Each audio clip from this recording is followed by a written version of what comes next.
Always going up, you can't take from us. We ain't slowing up, look what life gave us. Always going up, you can't take from us. We ain't slowing up, look what life gave us.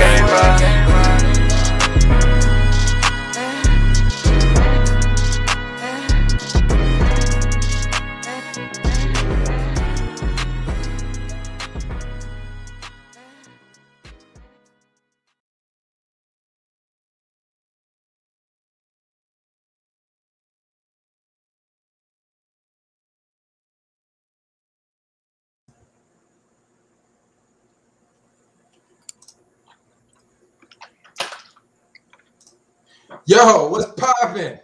We in the building. We in the building. How you doing, bro? What's good? Man, you know, another day, man. We here, breathing. You know what I'm saying? So it's always good, man. It's always good. What about you, man? How you doing? You good? Oh yeah, I'm good. I'm good, man. Just enjoying the coming of the new year, new transitions, new beginnings. But I do want to say before we get into the show, my uncle passed. He made his transition early this morning, so I definitely do send a positive energy to the family and shit. You understand what I'm saying? Definitely, man. Definitely. Other than that, man, because and we had the last show that we were talking about death. You understand what I'm saying? So, I appreciate everybody who sent their love and condolences. But for me, it's a transition, so it's a celebration. Like, you know what I mean? So yeah, definitely. It's new beginnings. So I love it. I'm in good spirits. Like, you know what I mean? Yeah. Sending love to you and the fam, man, for reals. You know what I'm saying? All positive energy. Because like you're saying, it is a time to celebrate. But it definitely depends on the person you're dealing with. Because some people deal with, they gotta go through that transition. So, but with you, you know what I'm saying? It's definitely that type of understanding. So, definitely, man. And there was, a lot of my cousins, they were dealing with it, how they were dealing with it, and you know, he went from being in the hospital to going to hospice. So you know that hospice is that, you know, the last stop. Yeah, Like, you know what I mean? So when they got there, that's when it got serious for them. So, you know, we took that time and opportunity, like, to, you know, just send like super love, because we got a family text going on from, you know, a whole bunch of different cities and states. Right. So today, I just posted, like, you know, just like a positive vibe things with a heart, and then people followed back with hearts, and then one of my cousins came on and she was like, you know, well, why is everybody silent? Like, somebody say something. And I'm like, well, the silence post with those hearts is saying a lot. Like, it's saying everything that it needs to say. He just having a moment of silence. So it was dope. And then everybody understood and everybody was following suit. So it was a beautiful thing. So, you know. Yeah. No, that's what's up. That's definitely what's up, man. I wish, you know, we evolving, man. We getting to those, you know, that type of, you know, error, energy, understanding when it comes to that, you know. So to see people that's on that wavelength, man, that shit beautiful. Definitely. What's up with the people? Hey, we didn't even do the we gotta I know, yeah, start it off. Go ahead, man. Hit them with this shit, man. We just got on here talking. Free Your Mind podcast, and I am your host, or your co-host. My name is Woon, and I'm all about balance from the womb to the tomb. What's popping? You already know what's popping. It's Selfmade, another co-host. Gotta tap in with self to know thyself always. You know what I'm saying? Yeah, man, this is it. This is the first one where we like freestyling. Don't necessarily have, you know, a specific topic. It's just whatever we want to talk about, whatever the people want to talk about. Shout out to the chat if you in the building. Peace. Hit us with a like, a share, a comment, something. Let's talk to us real quick. Yes, definitely. Salute to everybody that's been tapped in from the first episode. What is this, the fourth? Nah, this fifth. This number 5. Fifth? Yeah, this number 5. Okay, so we might get into some fifth dimensional talk there. We might take it there. Okay. With that quantum body, you know what I'm saying? Definitely. Jesus. Peace, peace and love. Peace. Yeah, man, you got anything planned for tomorrow, for the new year? Well, wait. Is it your new year? You know, sometimes, you know, it's like, I don't celebrate this holiday. My New Year's is nigga the Chinese New Year's. Yeah, there's a lot of New Year's. Hey, it's funny that you say that. Let me dive into this real quick. And somebody said this, and it was kind of dope when I heard them say this. But they were saying, like, you know, imagine if we didn't gauge things by year, right? Let's say, like, if we said that, like, every month started a new year, so to speak, right? Then we wouldn't have like yearly goals. We would have monthly goals, and we would have monthly resolutions, and we would start thinking about things on that monthly, you know, scale for the people who still, you know, deal with that aspect of like New Year's resolutions. Right. That was hella dope. I'm like, damn, because we're really basing this on a set time that, you know, that somebody set, and then we got the goal set for that point in time, and it's just like, nigga, we can do this shit every week. Like, that's right. For real, nigga. Every 2 days, you know. And you know, I ain't got no sense, but you know, I posted I made a post on Facebook the other day, and I was saying, like, you know, so because people been like, well, yeah, you know, on the first, like, niggas ain't gonna have my number no more. I ain't fucking with certain other people, yada yada. So it's just like, hold on. So you've been fucking with these fake ass, snake ass, weird ass motherfuckers all year, probably all your life. But then when this new year hit, all of a sudden by the first, you ain't fucking with this. There's that one day. They probably finna party with them. They probably finna party with them on the 31st. And then that next day, as soon as it hit 12, all right, y'all, I'm out. I gotta cut y'all.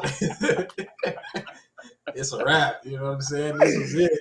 Hey, that is hilarious, man. Toxic. But yeah, but no, I'm sorry. But going back into your question, Yeah, so I got a lot of things that that I already had in motion prior to for the quote unquote new year. Okay. They may manifest in the new year, and we're talking about spring and the actual Right. in that era. So yeah, so definitely. But I stay working, man. So I'm Just not vibing. I don't there's no I'm not tripping about that. Yeah, right. It's regular. Just What something about you? regular. How you feeling, man? How you got any New Year's resolutions or anything that you trying to for tomorrow? Nah, I ain't got none of that popping. It's a regular day. I'll probably be with the fam or what I'm saying, the tribe. And we'll Definitely. probably just, just do the normal shit, you know what I mean? Build, vibe, get on some music, just just try to tap it back into self, you know what I mean? It's all about tapping into self, man. This is I don't know, it's just so normal now. It just, it don't really matter what's popping when it comes to the Matrix type of shit. You know what I'm saying? Like that really don't sway nothing when it comes to what we got going on around here. You know what I'm saying? So definitely. nah, it's just a regular day, man. Chilling out. I know the vibes. I know All right. What about y'all, man, in the chat? Y'all got anything going on tomorrow? I only see one person in the chat. I don't know if anybody else is chiming in. Yeah, they said Saturday family, so so I guess they well function with I don't know what that. Well, no, Saturday is New Year's Day. The actual New Year's tomorrow's is what? The eve? The yeah. New Year's Eve. Yeah. Leading up. They're gonna be watching the New York ball drop. Are they even doing that shit this year with all this COVID shit? They might still like that's like a real tradition. Like if it ain't doing that, there's gonna be like people trying this shit. They ain't gonna know what to do. Like, what are we going? Like, nah. Yeah, they might. It might not be as big. I'm sorry. I said it might not be as big as we used to, but they got the camera tricks though. You know what I'm saying? They gonna make that shit look like it's hella people out there. It's gonna be 50 people in the crowd. Yeah. I remember when I was a kid, I used to watch like New York shit, and then what's like somewhere like in the Midwest, like, oh shit, I'm finna catch that shit too. And then somewhere like Mountain Time and shit, and then wait for our nigga just hella excited with some goddamn sparkling apple cider and shit. Right, for real. That shit crazy. Back to back. Had Christmas last week, New Year's this week. And it's like, what's next? What's after that? MLK Day, baby. MLK? Does that come before Valentine's Day? Yeah. Okay. We got to celebrate that for the people. We got to do that. Oh yeah, definitely. That's ain't that Black History, like the whole Black History Month? That's not in Black History Month. It's a precursor to it. Yeah, it's a precursor. Right. It kind of kick it off though. Right. We kind of. we definitely gonna have to run those. Yeah, you want to know what? I haven't did one of those marches, like not ever. Is that man? Look, so back in the day, this is where I get my rhythm and shit from. You know what I'm saying? But no, back in the day, I say back in the day like I'm motherfucking 40 or 50. But no, back in my day, you know what I'm saying? No, I used to be on the drum line. I was on the drum line for like 5 years or something like that.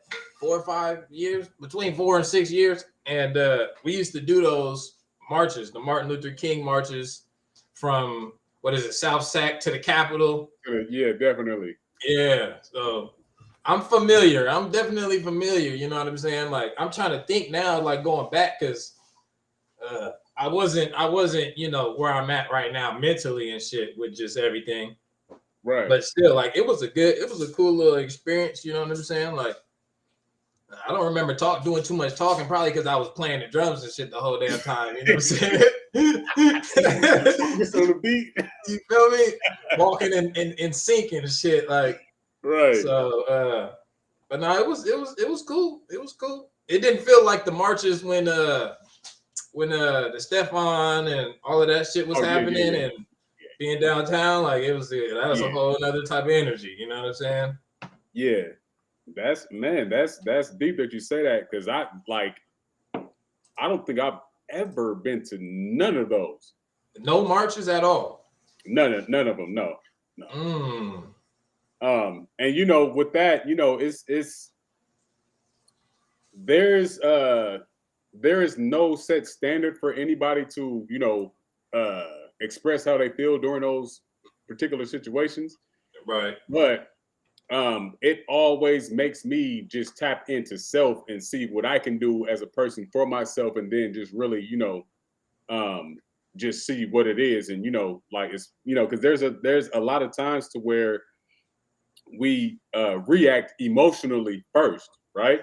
And so and that's what they damn near like bank on that shit, like, you know what I mean? So it's kind of like, okay, well, let's, you know, calm down first, let's get our minds prepared first, and then see what we're going to do. But it's just like, you know, but I understand, like, you know, how emotions can be chaotic, and they will be the initial, you know, response. So again, like, you know, I haven't been out there at those times, but, you know, when some of those, let me say this, when those things first used to happen, I think the first one that really, really touched me like that was Oscar Grant shit, right? Close to home, you know, it's in the Bay and shit. I'm like, oh shit, you know what I mean? Like, that shit really happened, and he was really back, and I was like, damn. So you know, that shit really, you know, because I wasn't, you know, Rodney King shit was just like, okay, yeah, but you know, they smacked him. So, you know, when that one hit me, I was just like, damn. And then I just started noticing, you know, just the trend. And I just started noticing, and not only in the homicide parts, but just the just what they used to do in the news, like black injustice, whatever, killed by white cops. So I started seeing what the pattern was. And when I started seeing what the pattern was, I'm like, oh shit, they're banking on energy, right? And when I started noticing that, I'm like, oh shit. So that's when, like, you know, I kind of like stepped back from, you know, from what they was doing as far as getting people emotionally charged, and just start really, you know, moving in a whole different direction. Yeah, no, that's a fact. Like, cause I went out to when I went out to the Stefan one, like, this was my first, you know, march to that caliber. You know what I'm saying? Oh, you was out there. For one, I went to one. Yeah, definitely. Yeah, I went to one, and I was not feeling the vibe. I wasn't feeling the energy, none of that. You know what I'm saying? Like you were saying, that whole banking, you know, they banking on your energy and trying to harvest certain shit. It was just like, I was, you know, me, I'm an observer, right? I be sitting back. I'm watching the scene. I'm scoping shit out. You know what I'm saying? I'm not the one that's just all in the mix, yelling and doing all. You know what I'm saying? I'm not. Especially when it's like that. Like, you know, you got a lot of cameras and, you know, news channels and just all this stuff, and then just seeing the patterns and just knowing how shit be popping. That's when the shit pops. You know what I'm saying? They want to get the shit on camera so that they can again try to harvest some. You know, because we seen that too. Like, at the marches, that's just what bruh, the little white boy that was at the march and pulled the gun out and shot the 2-3 people at the march. You know what I'm saying? So, and then that turned into a whole story, and then he got off, and then they, you know what I'm saying? It's a trip, bro. It's a trip. But when I was out there, bro, like, I'm talking about downtown, I'm sitting in the back and I'm looking around, and there's people on the roof. Like, that's what got me. I was like, hold on, that shit just, to me, you know, I'm thinking of snipers and all types of other shit. Because you'd never know. You don't know, bro. You don't know what's popping. And my mind is so just free, open, to the point where I'm thinking every scenario is running through my head. You know what I'm saying? That's a fact. And so I'm seeing people on the top of roofs, big, like, you know, 6-7 story buildings with big cameras taking pictures. And I was just like, yeah, I'm not feeling this. It felt like nothing, like you were saying, nothing was organized. We was just walking around hidden streets. Oh, we're going to turn left here. We're going to turn right here. We're going to keep going. Like, I'm just like, I can't do this. Yeah. Same for me. Yeah. I see we got B Love Bailey in the building. What's popping? Peace. What's popping? Peace, and peace. It's good. Hope y'all having a good whatever time. Well, what we like the latest time, so pretty much nighttime unless you in Australia or somewhere else like that. Right. You having a good night. Yeah, we were supposed to get a couple people in the building, huh? They on black time right now. Oh yeah, they on CP time, man. Sometimes CP time could be good because sometimes you got to gather what you got to gather. Yeah, right. For real, definitely. But while we wait for them to come in, because I know that we did have some people tap in and wanted certain topics discussed. So let me tap in real quick. Yeah, let's see what they talking about.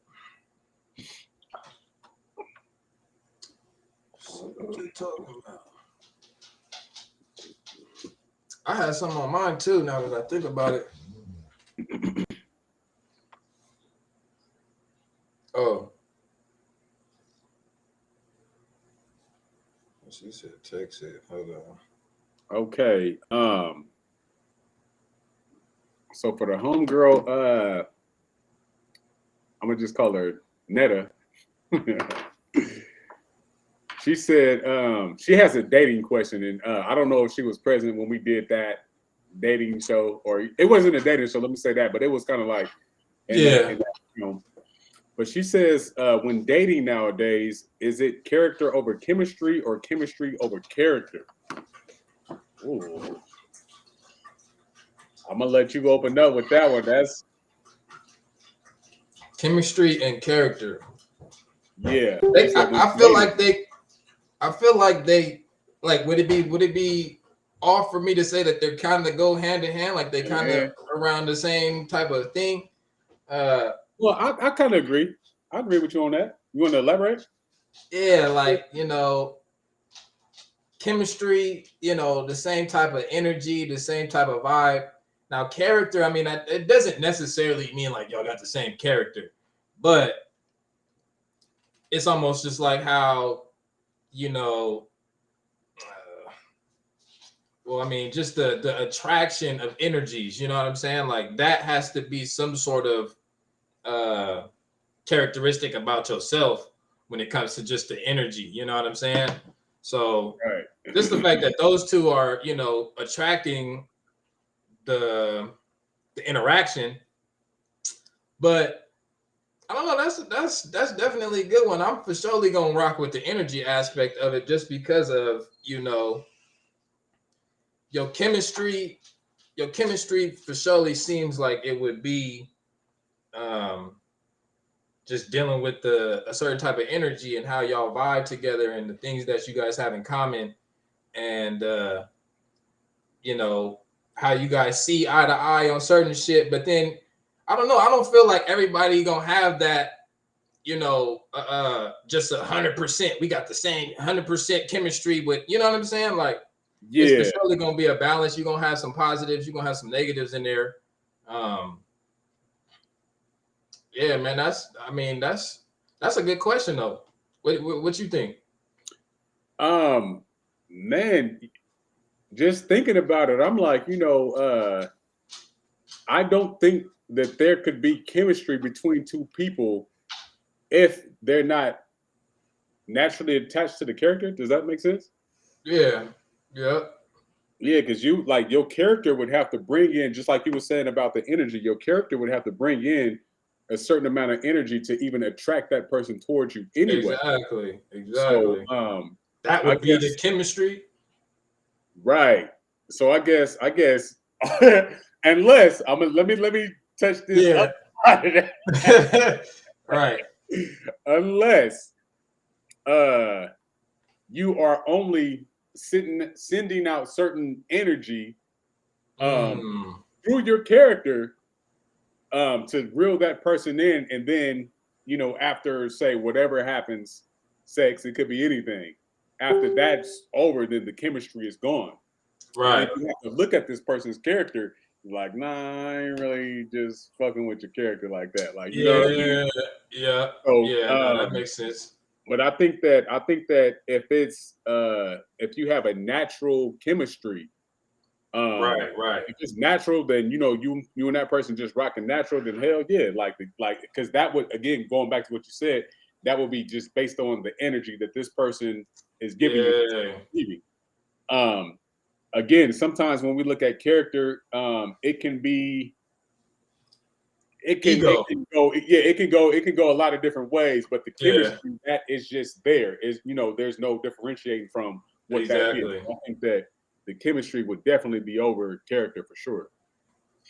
Yeah, I definitely agree with that for sure. Like you're saying, like that ego could step in just on some. Like, I'm about to get this one real quick. Yeah. Like, nigga, that ain't you, man. That is not you for real, for real. You know what I mean? Yeah, definitely. Like, yeah, that natural chemistry, just being yourself 100% of the time is gonna attract what you know what I mean, what you need. That's a fact. Not what you want. Yeah, because the chemistry. Because the chemistry, I just like because chemistry is dope. Like, you know what I mean? Like, yeah, thinking about the actual chemicals. Yeah, that's what I was gonna say. I was gonna break it down on a scientific level. I'm glad you said that. Because when you again, like when you're in that with somebody and you share certain things, the character, it's just like watching a movie, right? When you have a character and it's just like, okay, but in another movie he's playing a whole different character. So in a different setting, that person can be somebody who, when you was chilling with them, like, you know what I mean? Oh, it's just me and you, baby. But then when you're setting, it's something else. Like, so when you're on a different set, you're a different character, right? Right. But chemistry is just chemistry, baby. Yeah, exactly. That shit go, it go. We vibe together. Uh-huh. No, I was just saying, like, yeah, we vibe together. If we vibrate together, yeah. Exactly. So let me see. And this was a deep question too. Let me bust this open.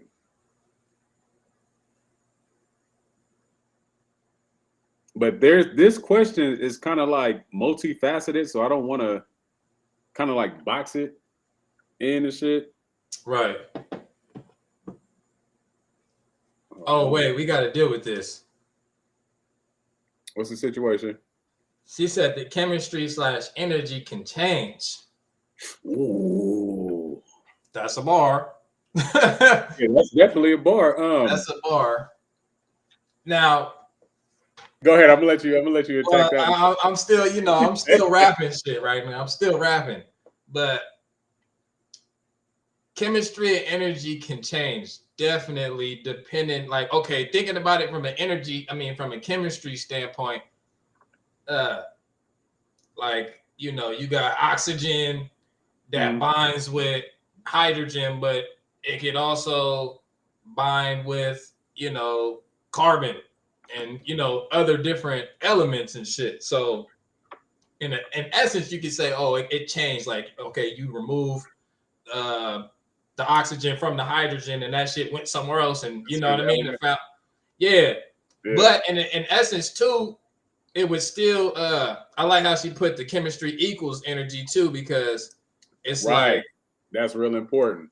Yeah, because it's almost just like with energy, as you live and experience, you grow, and sometimes you grow apart. Like, we might not be elevating at the same rate or the same speed. Same with just chemicals, you know what I mean? Like, chemicals may not be vibrating at a certain frequency and they need to separate and go, you know what I'm saying? Find a different type of chemical that meets the needs for whatever the situation may be. So it could be the same thing for the energy. I like that for sure. Definitely. Yeah, damn, you said it.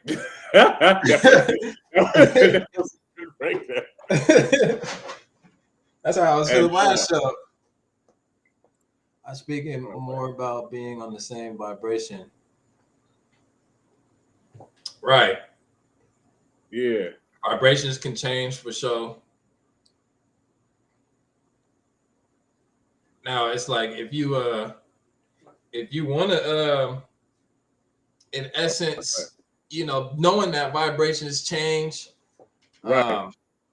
it's because you got the people that's like trying to stick it out and like and that's the thing. That's another thing too, just dealing with energy and chemistry and stuff. It's like are the quote unquote flaws of the other person's energy something that you can deal with, because that's gonna be forever, no matter where you go when it comes to vibration. Like you're gonna have some sort of opposing or just something that you may not like from the other person, but you can deal with it versus some other shit. Like, oh, I can't deal with that shit, but I can deal with this shit. You know what I'm saying? Hey, that's what I was gonna say. Because listening to that, I thought you was gonna bring up baggage, because that's kind of like right, yeah. The same thing, like, yeah, you cool in that aspect, but that garbage bag that you toting, I don't want no pieces of that. Like, you know what I mean? Mm-hmm. Right. You can keep that up over there. That was a good point. That was kind of a different vibration on the spectrum, for sure. Yeah, I like that. So we have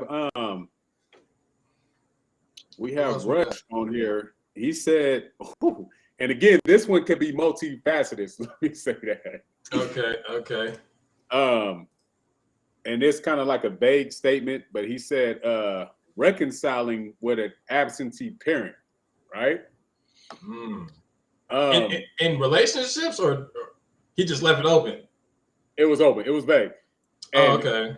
So that can be from a kid's point of view. That can be from the other spouse's point. Like, you know what I mean? So that can go a lot of different ways. Yeah. Because in my personal thing, right? Mm-hmm. For me and my son, and when I say my son, I just mean me as being a son and having a father. When I was younger, there was times to where I didn't want to hear none of that shit. Like, you know what I mean? Like, right. Well, you been at like, nigga, I don't want to. There is nothing that you can tell me right now that'll make me want to reconcile with you ever. Like, you know what I mean? Right. So, as a child, we still have that child mind. So, it's just like, damn, like, you know what I mean? But we're still growing. So it's just like, well, shit, well, goddamn, how do we, the things that we're ultimately looking for, you don't get. So when that void is not being filled, then questions come. And when questions come and then you don't get the answers, so the answer, when you don't get the answers, then you make up your own answers. And the answer is just like, well, fuck that nigga. Right. You understand what I'm saying? So it's a whole system of what I would say, we can call it kind of like a defense mechanism, right? So when you get into that defense mechanism, your first thing is not to reconcile. Your thing is to just like, nigga, fuck it. So that's the reconciliation, just to say fuck it, like, hell nah. But again, me going through my stages in life and understanding life, then it starts to become, okay, well, what's the situation? Like, you know what I mean? Because now it's a question. Now it's like, okay, I'm kind of understanding life a little bit. I see how shit running. So then now it's just like, okay, where is it at? Like, you know what I mean? What happened? What's the situation? Boom. Yes. And then if you're able to get that answer, then you may still be able to reconcile, right? Right. But then for me personally, I'm sorry. Oh no, I was just, you feel me, shouting out. Jesus is in the building. Oh, Jesus in the building. Yes. We have a salute to the chat, y'all lit. Yeah, they lit right now. They lit. But definitely, so when it came down to me being a parent, then a lot of those questions got asked. got answered, right? Right. And it was kind of deep for me because I had one of those like father moments and shit. I'm gonna share this with y'all. So my son, because I talk to my son like, you know how we talk and shit. Right. My son was like, "Dad, you're a good dad. Do you have a dad?" And he asked me that shit when he was just a tiny tot, like, you know what I mean? And yeah, just being in, you know, just naturally rocking, I didn't understand that he didn't see me with a dad. Like, you know what I mean? So when he said it, like my whole shit paused. I'm like, oh, wait, what? Yeah. Like, you know what I'm saying? So it kind of threw me and shit, but the question was so real and he was so sincere about it. Yeah, and he was waiting. Like, yeah, like so when he presented the question, it fucked me up. Like I didn't know how to respond. Like, you know what I mean? And I was like, you know, just sitting there for a little bit. I had to look at the little nigga like, "Hello, nigga, don't make me cry right now." But go ahead, let it out, man. Go ahead, let it out. Yeah. I'm gonna cry when we wrap this up. Like, you gonna start that bubble bath, man. Yeah, I'm gonna get the bubble bath popping. I got some slow jazz, like.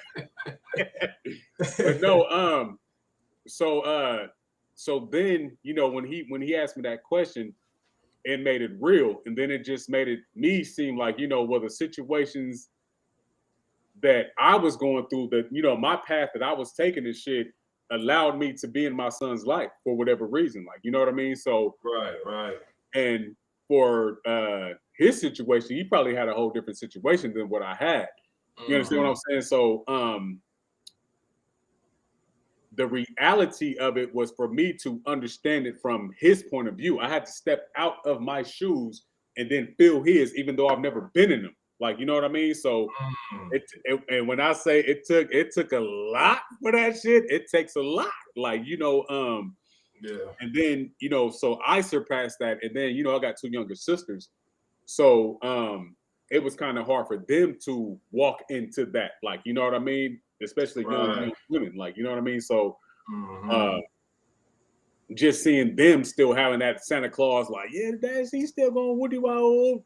Like, you know how kids still believe in Santa Claus and shit. So it's just seeing them, it was just like, you know, I just wanted to be like, right. But I can't do that. You know what I mean? Like they would have to come to that on their own, just like on the I am shit. Like we can't tell people, you know, about it. You have to understand this on your own. Yeah. So, but when they got past it, then when we was collectively as a group, like, hey, then we're just like, yeah.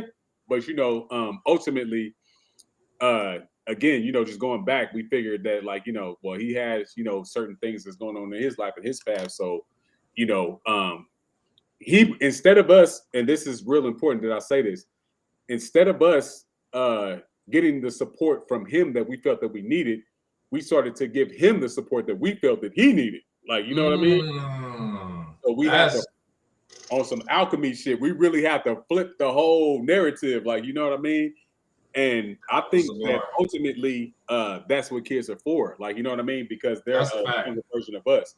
So again, if had my son not said what he said to me, I would have just been like, yeah, everything, you know. But when he said that, I had to fucking, hold on, nigga, wait. Right.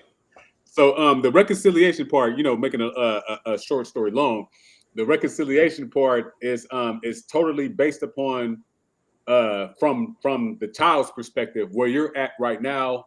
You may not understand it in the beginning, you may not get it, but then as you get older and as you come into self and realize who you are, you understand that people are who they are, or they're going through certain things that take them to where they need to be.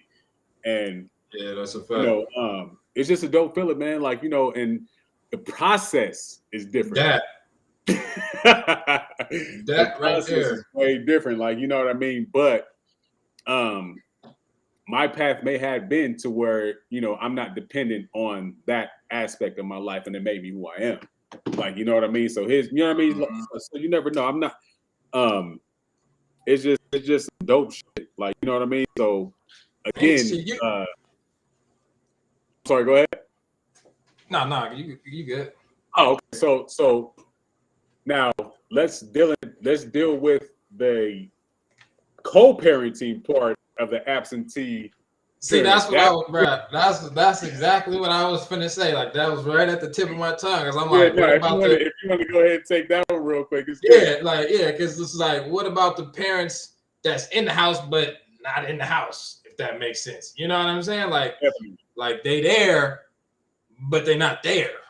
You know what I'm saying? And that I can't say, you know what I'm saying? I can't say personally that it's the same thing, but it seems like the mentality behind it is wrapped around a lot of the same things because it's it's the upbringing, like you were saying. It's like how you was raised, and once you get into a certain state of mind and you realize like, wait, hold on, this ain't this, or I've been lacking with this, or I haven't been taught this, and I ain't been, you know what I'm saying? Like at least for me, that process, like see you was like, man, fuck it, I like that shit don't, you know what I'm saying, rock or bother me, right? In a sense, me, I was like, shit, when I came into just certain understandings and shit, and I'm realizing certain shit, like as far as how I was raised or just the things that I was taught, and you know what I mean, the expressive aspects, just all, you know how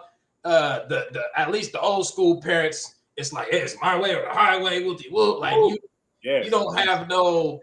You can't think for yourself in a household like that. You know what I mean? It's almost like they want you to be a robot as their child or as their kid and shit. You know what I'm saying? And coming out of that, for me, I was furious. Like thinking the flames was going. I was like, wait, hold on. I had to like really sit in the house for a couple of days. And I'm just like, oh, they got me messed up. Yo, like, hold on, man. Hold on. I'm on the phone with both parents. Hey, look, I'm finna come over tonight. We finna have a meeting. Don't have shit planned because I gotta get some shit off my chest more than anything. You know what I'm saying? Like at the end of the day, if nothing gets resolved or if y'all can't, you know what I'm saying? Like, at the end of the day, I really feel like it's really nothing that they can do. Like you were saying, you know, it comes down to the kid when it comes to, you know, quote unquote, changing them to a certain aspect, but it's really about yourself. You know what I mean? You hold all these different things down into, you know, in your soul and in the bottom of your souls and shit. And you walking around with this type of energy just built up, just, you know what I mean? And so for reals, our man, that shit is real. You know what I mean? So you have to really be able to let that shit go. You know what I mean? And in whatever facet that may be. For me, it was like I had to say a whole bunch of shit that I felt like I couldn't say when I was a child. You know what I mean? Because they go try to kick me out or do, you know what I'm saying? So it's like when I was able to actually express myself and get this shit off of my chest, it had to open, you know, their eyes to see like, oh man, you know what I mean? Because you don't get that type of communication, it seems like, when it comes to just parents and kids, especially nowadays. Everything's kind of like, and then we got technology. That's a whole nother aspect of shit, though. You know what I'm saying? But it's like just that the communication when it comes to parents and sons and daughters, being open and you know, feeling like they can talk to you about anything and tell you about yourself if they needed to. You know what I'm saying? Definitely. And it's just like you don't really get that, you know, in these households, especially Black families and shit. Everybody on the you know, on the egos, and you know what I'm saying. Yeah, but we're gonna sweep this right under the rug. Just keep on. Yeah, exactly.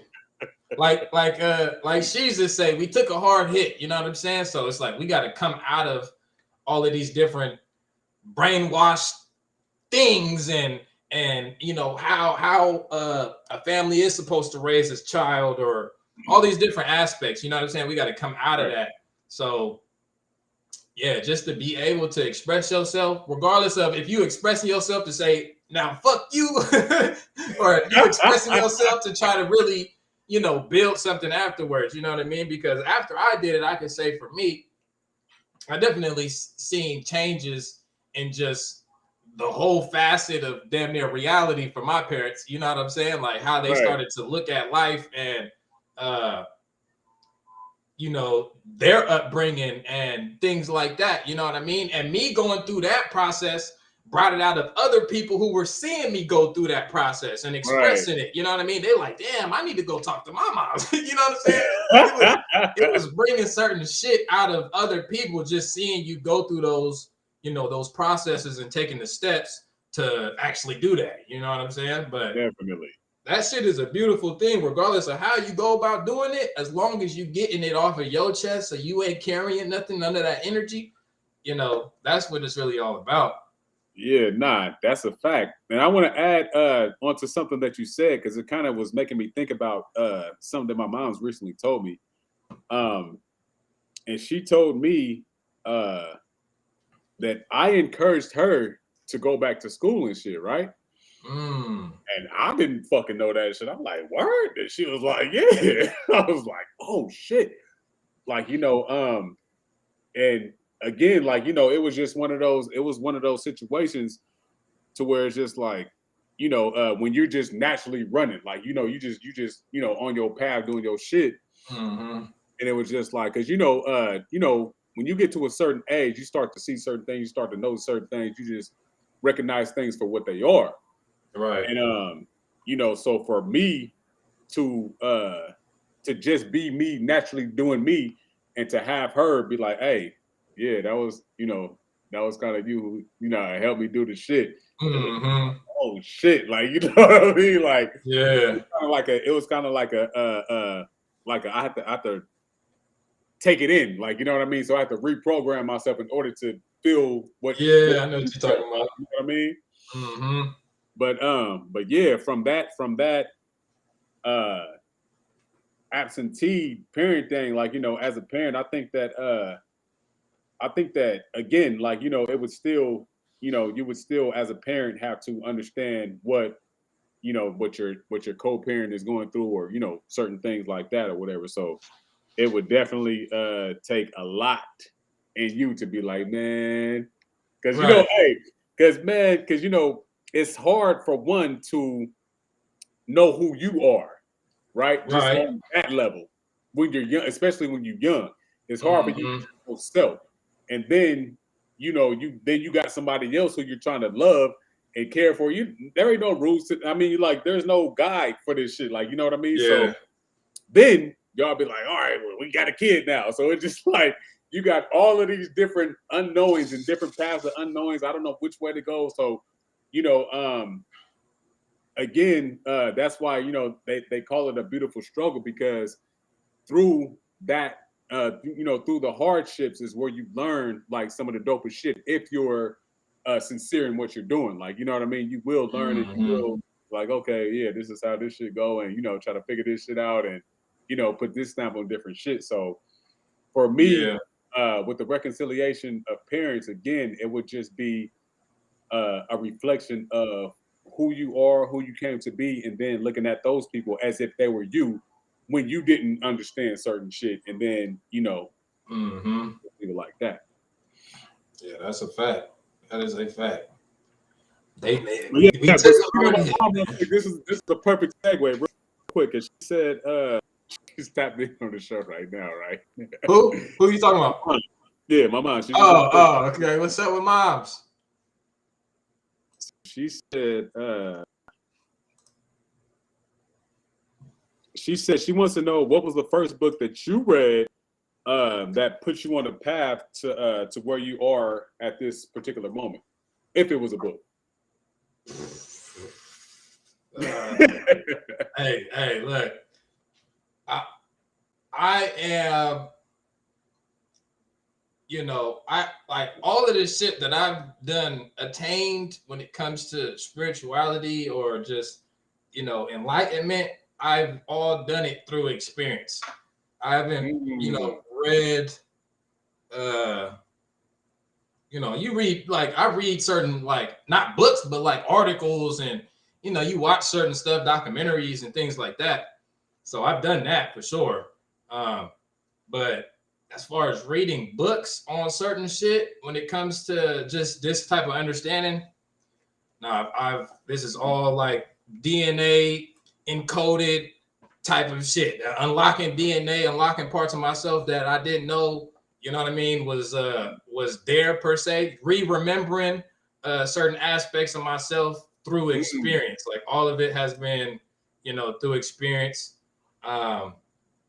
And even now, like I'll read certain stuff from a book, and I know we've talked about this before, where it's just like we talk to certain Christians, and we hit them with a gem, and they like, hey, you know, so you must have read the Bible because that's in the Bible, and it's like, oh shit, that's confirmation for me because I ain't even know that shit was in the Bible. You know what I'm saying? Right. But at the end of the day, like where we at now, it's like, nigga, we wrote the goddamn Bible. Like, you know what I'm saying? That the Bible is an encoded book, and them codes live within you. So at the end of the day, you don't need to read the Bible to understand the life experiences that you can gain from the book. You know what I'm saying? All books for me, it's almost like how she just be saying all these Googling motherfuckers. You know what I'm saying? Like for real, this is like your intuition. But people see, that's the thing. Like when people see you just off the dome coming with shit, they like, right. What's the source? Where's this shit coming from? What's, you know, oh, you can't just know this shit just knowing this shit. You know what I mean? Like they want it to come from something instead of it coming from you directly. You know what I mean? Like tapped in with source, directly connected. You know what I'm saying? And for some people, it's, you know, it's hard to reach those levels because they're not tapping in with self. They're you know, going out scouring the universe for all these different books and other people's perceptions of all of this shit. You know what I'm saying? So yeah. So now, I mean, like I said, I watch documentaries, certain stuff like that, but this is all internal. Definitely. And I'm gonna add on to what you said about that as far as the source part.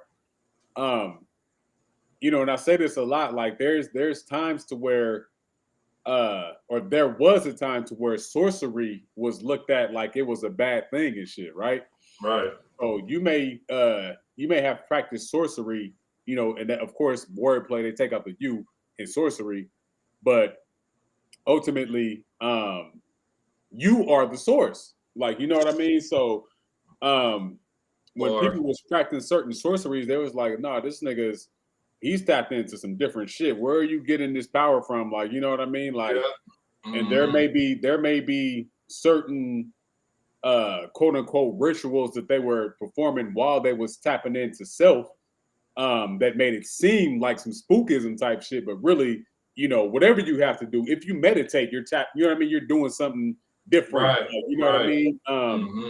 And just the means by how people do it, it may seem foreign to somebody, so they may be like, yeah, I ain't fucking with none of that shit. But ultimately, you know, again, just like you said, like, you know, when you're tapping into self, it's just because we are everything, so we can tap into everything. So the source is unlimited. So how you do your shit may be one way, and how I do my shit may be one way, but ultimately, the goal is to tap into self. Like, you know what I mean? So I'm glad that you brought up the Bible shit, because, you know, we get that a lot. Well, how y'all gonna say that you don't fuck with the Bible, or, you know, something. You quoting shit from the Bible. And I just posted a video to where a lady was saying, like, you know, the Bible is a book of magic, right? And she was saying, like, you know, as you know, as she started to understand it on a metaphysical level, it was something that was mirroring her. Like, she, like, you know, all the characters, all the stories, everything that was in there. And so I think that you ultimately can't understand a lot of things that's meant to be. Well, let me just say the Bible. Let me just say the Bible for this point in time right now, because we can go into chakras, we can go into a lot of you know, different things, but you have to understand self before you even understand what's being written in anything. Like, you know what I mean? So even when you're watching a movie, there's a main character. They have a certain formula that you know that they want you to follow, and the character is meant to be relatable, right? So when they build these characters are built upon certain people in society, right? Right. So when we look at it in that aspect, we now suspend our idea of this person being outside of us, and then we put ourselves in that person's shoes, right? Or at least I do. Let me say that. Let me put out my disclaimer. At least I do. Right. You know what I Right. mean? So, Right. and when you do that, then you now get to have a mirror or a reflection of self. Well, that character is doing this. Do I do this like this, or am I like this? Yeah. See, you know what they are and what's being portrayed, right? Because now we go into is art imitating life or is life imitating art type shit, right? Yeah. So when you get into that aspect of things, then it's just like, yeah, so this character is me ultimately. Like, you know what I mean? If you're receiving it wholeheartedly and you're, you know what I mean, just looking at it for what it is. And I think sometimes and there's no disrespect to nobody who may have a religious following right now, but sometimes the lines can get blurred of what's being said from what's being taught. Like, you know what I mean? But ultimately, it all goes back to self. Yeah, that's a fact right there. What they was taught, that man, because that shit was nigga was beat into us. You know what I'm saying? I'm like, I'm 29. I've seen that shit firsthand when I was little. As far as, you know, like, you start asking questions, they like, hey, shut up, go sit your ass down. We believe in this house. This is what we do. And it's just like, damn, you just shut the curiosity aspect of this young mind out of there. Yeah. Now they don't want to think, you know what I mean? Like, they don't want to start asking questions because they feel like, oh shit, I'm about to get whooped, or I'm gonna get smacked, or, you know, I'm gonna get shunned for trying to ask questions. And that's exactly what you're supposed to do, is ask all the questions. Ask every question you could possibly ask on this, you know what I'm saying? Because that subconscious, once you ask the question, your subconscious naturally is gonna try to work and figure that shit out. Try to figure it out, right? Even if you don't figure that shit out today, just the fact that, you know, you got the question is like a seed, you know what I'm saying? And it might take a year for you to go through some life experiences for your soil to be ready to nigga sprout that seed, you know what I'm saying? So right. You might, as soon as you get that question, it may take you 2 years to figure the answer out, but you gonna figure that answer out, you know what I'm saying? Yeah. And it's dope that you said in that aspect, because, you know, that 2 years, that question puts you on a quest for the answer, right? So question is, you know what I mean? So, and then, you know, ultimately, you know, this journey is a quest. So we're supposed to, just like you said, we're supposed to have questions, like, you know what I mean? So when it comes down to that, I think that parents don't think that we're ready to receive certain truths. Yeah. Like, you know what I mean? So, I'm sorry, go ahead. I was just gonna say, and to a certain extent, probably because they don't have the answer or the truth. You know what I'm saying? To go there with it, but I'm telling you, like, because what I seen when I was little, because I had the question, I was like, hey, yeah, so how do you know this nigga real? Ain't nobody seen this nigga, ain't nobody ever talked to him, nothing. And you know, I had one of the young lives. He was like, yeah, mom, how do we know? And so just right off of that, like, I'm already just curious. I'm already, you know, questioning certain shit. And she didn't have the answer. But then when he doubled back and answered, you know, I mean, asked the question after I did, and she's, oh, go sit your ass down, nigga, somewhere. I ain't gonna deal with you. And so it's just like, okay, they don't have the answers. So definitely. I was gonna say, you know, from a different aspect, like, you know, and it's kind of like a famous saying and shit, like, you know, mama always told me that this was gonna happen, but she never told me when. So, you know, it's kind of like they want to tell you, but they don't feel like you're ready to receive. So, like, you know, but then it gives you, and I have to play devil's advocate right here, it gives you more purpose to the quest, right? So now when you're on that journey, it's just like, okay, well, if I got to figure this shit out for myself, like, I'm finna go hard body. Like, you understand what I'm trying to say? I definitely feel what you're saying. That could be a double-edged sword, That's a though. fact. You know That's what I'm saying? Because in the same essence, it could shut somebody all the way the fuck down to where they don't even want to go on the quest. They like, nah, fuck it. I done got shut down and made it seem like this shit is bad or it's wrong to even try to go on this quest. You know what I mean? So it take that development and that just gaining yourself, your power, getting some sort of grounding for you to then say, you know what, I'm about to redo this quest. You know what I'm saying? Because I mean, think about the pastor's kids, right? Just for a second. You got these pastors' kids who can't do shit till they 18, pretty much. You know what I'm saying? Right. They getting shut down, and none of that's flying in their household. As soon as they hit 18, they go on a rampage. They living it up. They not coming home. You know what I'm saying? They doing all types of shit. So it's like it was just stored. They're just storing that shit, ready for it to get released, so that they can go on that quest and try to, try to figure it out. Yeah, figure it out. And and that's what I was gonna say. Because when it comes down to, the ultimate quest, right? What our journey is, it can be suppressed, but it can't be erased. Like, you know what I mean? So even though your mom was like, yeah, you still like, yeah, that's mom. But nigga, when you in your bed at night, you screaming at that shit. Like, you know what I mean? So it's just like it's going to fester until, just like you said, till you hit 18. Then for some people, it's shit. That shit hit as soon as you turn 18. Like, shit. Sometimes it hit around 16, then niggas be getting kicked out and all types of shit early. You know what I mean?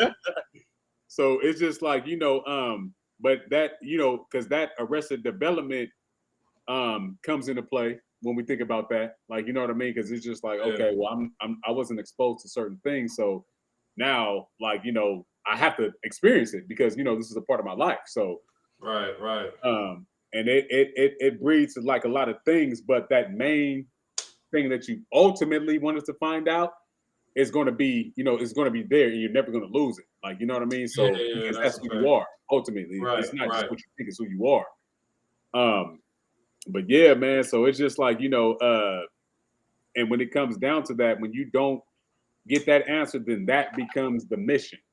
That becomes especially if you. Let me say this, especially if you know that the parents don't know. Yeah, exactly, bruh.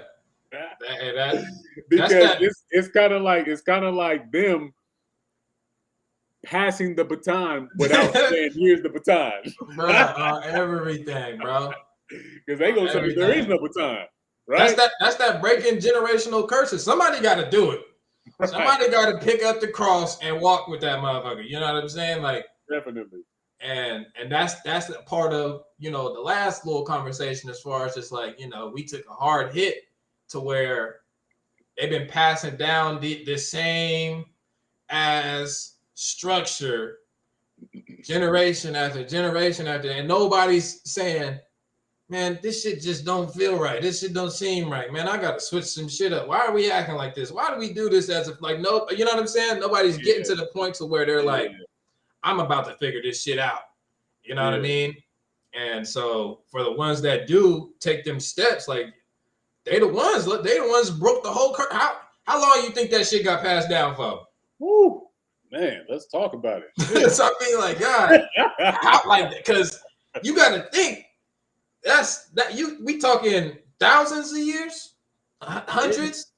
I'm gonna say hundreds, but we gonna we'll play it safe.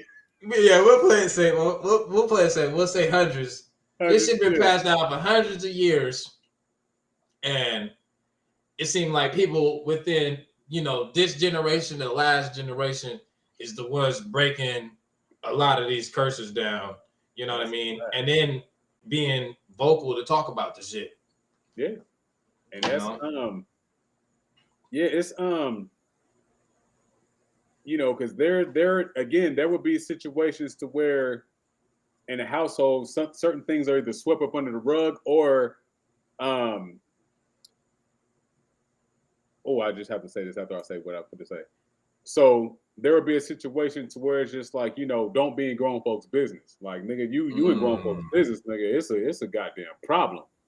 But what I was about to say, what just now sparked in my brain was, it can be a situation to where the parents think that they're protecting the innocence of the child by not putting these quote unquote burdens on the children so that they won't have to think about it. Like, you know what I mean? But see, now when you saying it from that, because that's I gotta play devil's advocate. I got to. Yeah, that's for surely a bar, because it's just like on the same sense though. If they can realize that what you just said, yeah, then depending on the age too, but like you would think like, okay, if you can come to that understanding, then where the hell is your work at? Ooh. You know what I mean? Like, if you already understand, okay, why would I want to keep this child innocent, which means now I got to do what the fuck I got to do to be able to keep it like that. I feel you. You know what I'm saying? I feel that. So it's like, I see that. I see the both angles, but then it's like, okay, once you realize, it's up to you to take on them steps and try to, correct the shit. If not, then this is like shit. I give up. And then that's when that shit be hella, especially when you a kid and you like, or just, growing up and you realize like, oh, these motherfuckers just gave up. You know what I'm saying? Like, I can tell you just gave up. Just keeping it like, I didn't talk to certain elders and I'm like, so you know this shit and you still just sitting back chilling. You know what I mean? Like, that's why when Marvell came on here, definitely. And she's spitting that shit. You know what I'm saying? It's like, like you can respect the elders that take that accountability and still want to interact and communicate with the young life and still trying to meet, because at the end of the day, like wherever you at, that next generation is keeping the shit, moving forward. You just sitting back watching that shit just go away from you and shit. You know what I mean? Instead of no matter what, trying to at least keep up with your younger generation. You know what I'm saying? Because that's the wave, that's the vibration, that's the energy. So for them to sit back and just watch niggas just take off and they just, I'm cool right here, I'm comfortable, I'm chilling. Like, that shit is whack, bro. That shit is garbage. Yeah, that's kind of like what I told her, man. Shout out to Marvell too. She had a dope time on the show. Yeah, and that's what I was trying to tell her. I was like, so you're like the Rosa Parks of this I am frequency and shit. Like, you know what I mean? Because at a point in time to where it's just like, that shit. And I had to ask her, like, was that shit popular back then? Like, to fuck, I'm not doing none of that shit. Or like, so it takes that. And just hearing her, say that, it kind of invigorated me. Like, okay, so because the people that do it, man, and people do not understand this shit. We have it hard. We got that shit hard, and people don't get it. They just like, they doing a Dougie, but nigga, nah, man, that work. That different. None of this shit is easy, But I like growth within itself ain't necessarily easy, because that means you got to remove parts of yourself, right, to expand and shit, to get other parts of yourself back. You know what I mean? So that shit, it's definitely not easy. That definitely segues into a different question. We got Serious C, and she dropped it. She dropped one. Yeah, so let me go into it. Peace to the chat. She's just in here rocking. We got Nashaya. Is Nashaya in here? I seen Nashaya say, "Oh snap! Where you at, man?" Nashaya in the building? Yeah. Jesus, we got to get you on the show, man. We got to get. Jesus, if she's still on here, Jesus, I tapped into a lot of your lives, and I love your fucking energy. And I have to say fucking because you cuss a lot, just like I cuss a lot. I love your fucking energy. See, just like you ain't putting on a facade, like you are who you are. Period. Yeah, that's a fact. It's still dropping shit. I love that shit. That is a fact. I'm always tapped in. You already know what it is. You know, that shit it feeds you just like this. You know what I mean? Like you getting fed. Nigga, like fuck eating solid food. Like, you know, this is real food, soul food. You know what I'm saying? Yeah. And it's only so many people that, you know, we can conversate with or talk to on these types of levels where you feel that type of energy. You know what I mean? You got a lot of these peace, love, light, all these, you know, like that shit ain't even fucking real when you think about this energy and shit. You know what I'm saying? So it's like real recognize real. When I see somebody spitting that shit, I see you. Salute. That's exactly what it is. You know, from world to world. I posted a post. It was a few years back on a book, and I said, sometimes in order to sit down in a seat of peace, you have to stand up and be at war. Like, you know what I mean? So that's a bar. Oh yeah. So you know that peace, love, life. Shit, okay, yeah, nigga. Hey, let me say, cause you know how we rock. Like, you know, we be going to fucking war. Like that's a fact. That's a fact. So now we can be peace, love, life, but we still don't do it. But you know, we go to war. So with the people who we was going to war with, now it's, you know, peace. Yeah. Unless they still got like a little deuce fire that they hold on the side and the bus. It's good. We ready for all that. It don't even matter. It's the stay strapped. So you got the whole shield around this motherfucker. You know what I'm saying? But you know, but it's just dope to just be naturally who you are, and it's just like a certain energy that comes with that because you're outside of the norm. You're not worried about being judged. You're not worried about none of that shit. You just are who you are, and you tap in with self, nigga. I am. This is it. Like, you know what I mean? So salute to everybody that's on that type of time. So self-made. All right, so we're gonna get into some bliggy black shit, right? Oh shit. But it's dope though. I promise you this shit is dope. So the question is, the mental illness of white supremacy, and how black folks are the only one keeping it alive and well. That was a flip on it. Like on the white supremacy aspect, to say that it's our fault for it's like, black supremacy gives birth to white supremacy and shit. Hey, because we have the power to keep that shit going, right? Exactly, like that. I mean, and that was that. And she damn near answered the question with the question, like, you know what I mean? But yeah. But so no, I'm like, gonna let you rock. Ultimately, it's like you giving it power by even recognizing it from that aspect. White supremacy. That's already, just by saying it, it's like, oh, somebody is over you, that has more power than you, and you know, just that whole aspect. Like, so as soon as you acknowledge it, white supremacy is real, nigga, you lost all your goddamn power, nigga. You don't have no power. You just gave it to white supremacy to say that they have the power over you to make all this shit move and, you know, do what it has to do. And I think that's why ultimately it's like, it's almost like majority wins in a certain sense. It's like if majority of people understand that and believe that and take that shit on and eat it, then that's what it is. You know what I'm saying? And then you have other people that's like, nigga, there ain't nobody over me. You know what I'm saying? Like, that's not what it is.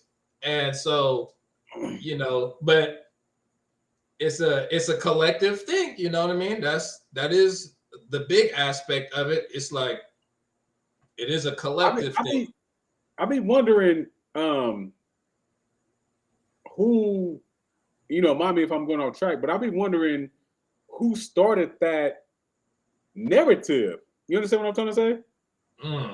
Yeah. Was it niggas like, okay, these, you know what I mean? Like, they're supreme and we're just, you know, whatever. Or was it, you know, the white supremacists that was just like, yeah, nigga, we supreme what? Like, you know what I mean? Like, what? like who planted that seed and why, the question that China's asking, like, why is it, that we harvest that, you know what I mean? Yeah. Yeah. We wait for that shit to grow, we chop it down, we eat it up, we replant the shit, we serve it again, like, you know what I mean? Yeah. Me Marvel's in personally, the building. Peace. Oh, peace. Oh, see, she Was missing. it, I gave you a shout out, Marvel. Peace. yeah, she felt the energy and slid through. It slid straight up. That antenna That's was what's popping. up. Right. Hey, one thing I like about Marbell, like every time I see her post, I think it's like every day, she be like, "Rise, beautiful souls," and I be like, Yeah, real talk. Everything. That's what's up. But yeah, nah, that. But yeah, no, I never really personally played into the white supremacy, right?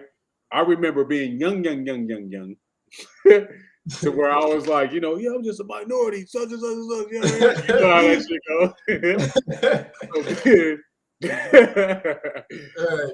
That shit switched from minority, like hell nah, like you know what I mean? Yeah. Because then when I kind of like, let me say this before I go into my full transition. Then I was saying like, I'm a minority, but I'm gonna do it major, like you know what I mean. So I got my little boost of confidence. Right. You got to start somewhere. You got to start somewhere. Subconsciously I didn't accept it, so I had to kind of flip the narrative just a little bit and shit, right? Yeah. And then and then the shit went to just like full fledged, like nigga, the fuck is a goddamn minority? You know what I mean?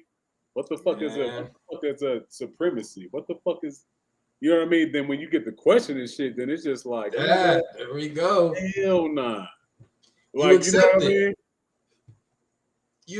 They accept it. Yeah. And then they go around and it's like how they say the blind following the blind or the blind leading the blind. It's like somebody tell you something and then you go off and tell somebody else some shit that you just got told. You ain't questioning the shit. You ain't looking it up. Nothing, bro. Hey, you know what's funny? When I was working 9 to 5 and shit, right? There was this dude at my job. We called this nigga the human news, right? Because I promise you, bro, every morning that I would come into work, this nigga, hey, did you hear that they say that hey bro, do you know what this? And I'm just like, where are you getting all this shit from? The news was talking about it. They was talking about it. The news and I seen the president, all this shit where it's coming from a whole nother source. You know what I mean? Right. And it's just like, okay, you're choosing to believe the shit that they're telling you without nothing, nigga. They ain't gotta show you nothing. They just tell you some shit and you just run with it. They could give you some numbers on the screen, give you a couple of charts on the screen, and right off of that, you just, oh, yep, I believe it. I'm gonna take that. I'm gonna go swallow it, and it's good, And it's just like, this is what, like, nah, bro, like, that's just trash. Yeah, man. And it's just like on that aspect, and this is, I don't want to say before I got into the I am shit, but I'm gonna just say, just for the sake of conversation. But the precursor to this I am shit, nigga, TV out of there, news and shit out of there. Like, you know what I mean? So it was for me because I remember just seeing certain shit and how they were. It was more like a commercial. They were more, you know what I mean, just sprinkling shit out there for people to buy into and shit, right? And so when I noticed that shit, I'm like, hell nah. Like, especially if it don't got nothing to do with anything. Like, you know what I mean? Like, exactly. If you watch the news, it's just like, nigga, that's not news. Like, you know what I mean? So I don't even, honestly, I do not know how the news is still up and popping with social media around. Like, nigga, this is a whole new era. Like, news to me is like in a fucking tape deck era shit. Like, you know what I mean? For real. Like, nigga, that shit is out of here. Like, you know what I mean? If we need to know something, we have a certain intercommunal system to where, nigga, we can get news around it without all the fluff and shit. Like, you know what I mean? So we don't even need what they call news. Like, you know what I mean? So the weather, like, we got that shit on lock. if something happened on the block, like, okay, yeah, let's go, whatever. Like you're not finna know a flood outside your house, nigga, without watching the news. Like, nigga, if I'm gonna see, yeah, right. All of a sudden, you just come out. It's you 5 deep, 5 feet deep in some water. Like, nah, bro. Like that's. But it's just like from that selling point, and then it started to become funny to me. And then I was just like, oh shit, like these motherfuckers ain't talking about like news, like hell nah. And I have to say this because after that, right, I was talking to my partner Kurt. He made his transition like and shit, but right. I remember when I used to go slide up on him and shit, and he was like, news just means north, east, west, and south, like yada yada yada. And so we was building prior to that, and when he said that shit, nigga, I'm talking about I must have ducked because that shit went hell over my head. Like, fuck you talking about, my nigga? Like it didn't hit me like immediately. That's a bar though. That was nigga. And so when I was like north, east, west, and south, and I was like, oh, so those are directions, so they can have you go any way that they want you to, nigga. And when that shit hit me, I'm like, nigga, that shit was crack, bruh. and it happens on so many levels, even just outside of the news. But it all comes back down to the fact that we are giving them the power. That's because we are not educating. We're not trying to tap in with self. Yeah. That's really what it comes down to. You're going to believe and take everything that they say instead of listening to what you say, because you feel like for whatever reason, your intuition and your DNA, your soul understanding, your quantum mechanics is less than some charts, some technology. Like this is the most ultimate technology you could be having right now, nigga. We wearing this motherfucker. You know what I'm saying? You feel me? And they all this shit that we even seeing, lights and these TVs and projectors and all this shit are different aspects of the body. That's a fucking fact. You know what I'm saying? Hey, it just like how in nature, like animals know when some shit about to go on with the weather. That's a fact. And it's just like, when my grandma was still alive and shit, like, you know what I mean? Like she was like, something about to happen because my knee is hurting in the Wooty Wop. Like, you know what I mean? So the cold weather's so she knows, like, you know what I mean? So that's a fact. When you pay attention to yourself, it is just like, because we are, connected with everything. So it'll let you like. There's certain shit like, that we overlook, that we suspend within ourselves. And just like you said, we give that power to a certain thing. And, just recircling back to what Sirius C was saying, we do that same thing with white supremacy. It's just like, we kind of like suspend our power and we forfeit it, and then we give it to somebody else. Like, you know what I mean? Be it that we got indoctrinated to think like that, or just seeing what's in our immediate, I don't want to say natural environment, but in our immediate environment. I had a big ass culture shock when I moved to Memphis, Tennessee. I was out there for a year.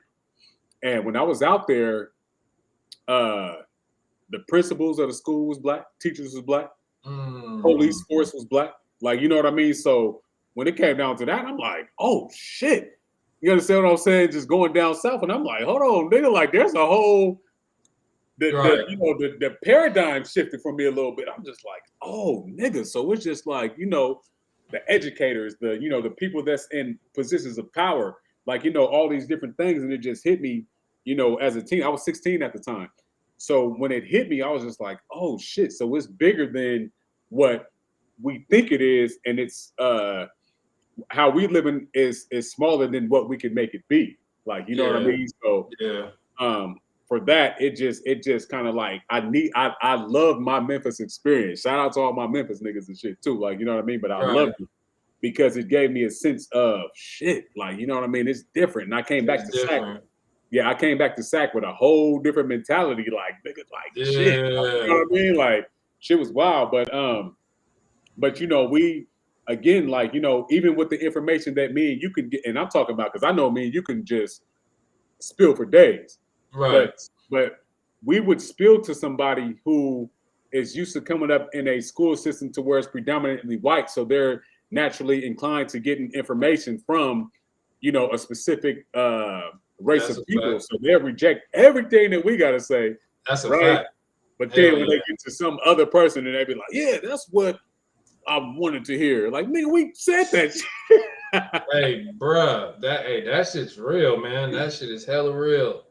So, and it's the image. I'm saying that to say, you know, from that aspect of white supremacy, like, you know, there were certain times that had certain effects and you know, people in powers of position that, you know, that kind of maybe ran that program, and people are still running on that same program.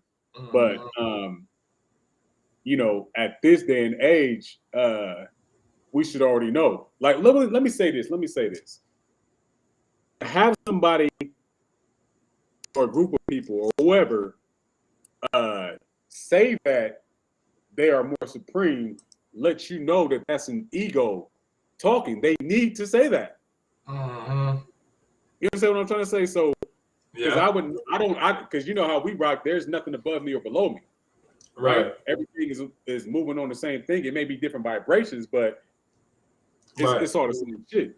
So when somebody has to come out and say that, it's just like, okay, yeah, I know where you're at. Like, almost, if you got to come out and say that shit.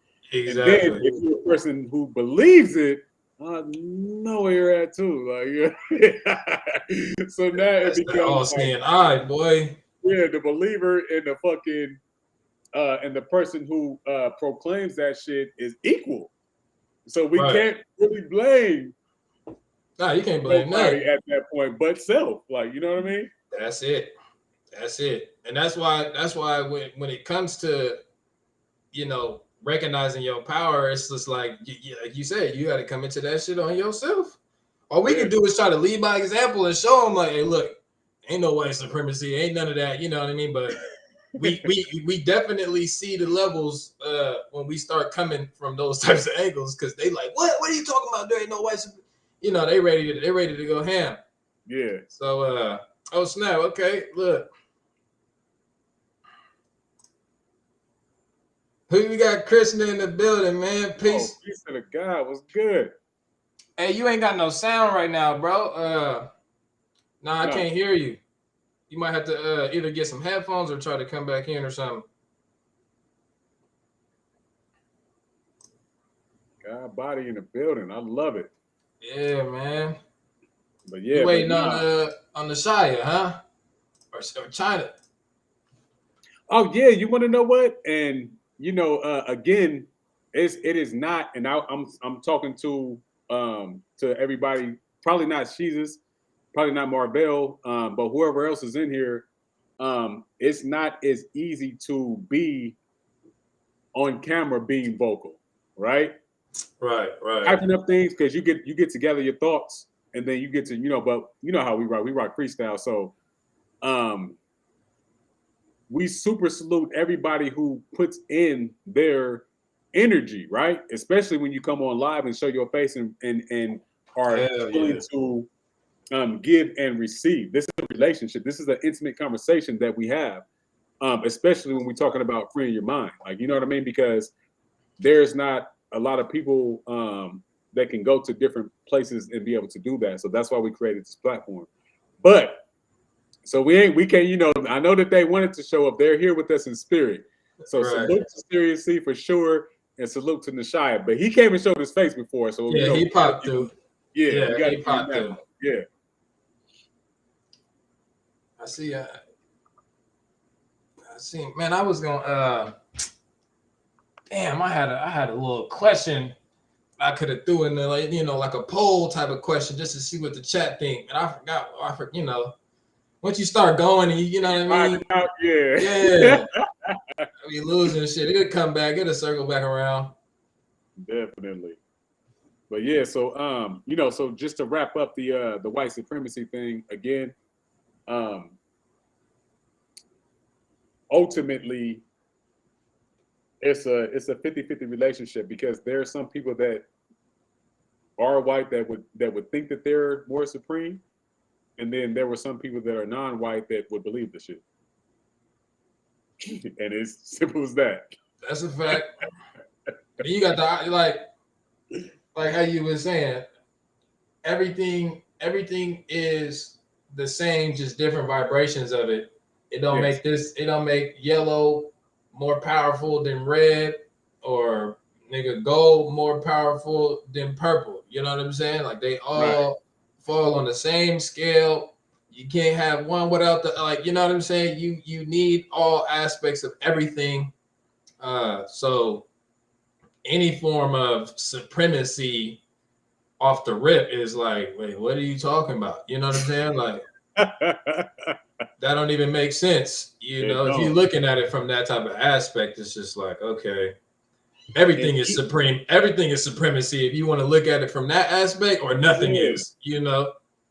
And even if, because I have to play devil's advocate, even if in your mind you're saying, yes, this person is supreme, the supreme part of you is giving you that energy to make them supreme. Like, you know what I mean? So, and that's a cold science that people don't even, like, you know what I mean? So it's just like the power that people possess can go either way. But yeah, that's a fact. I'm gonna say this: as long as you are comfortable and happy with your position personally, then it's everything is all good. Like, you know what I mean? But if you're mentally, physically, emotionally, spiritually fucked up behind some white supremacy, then nah. Right.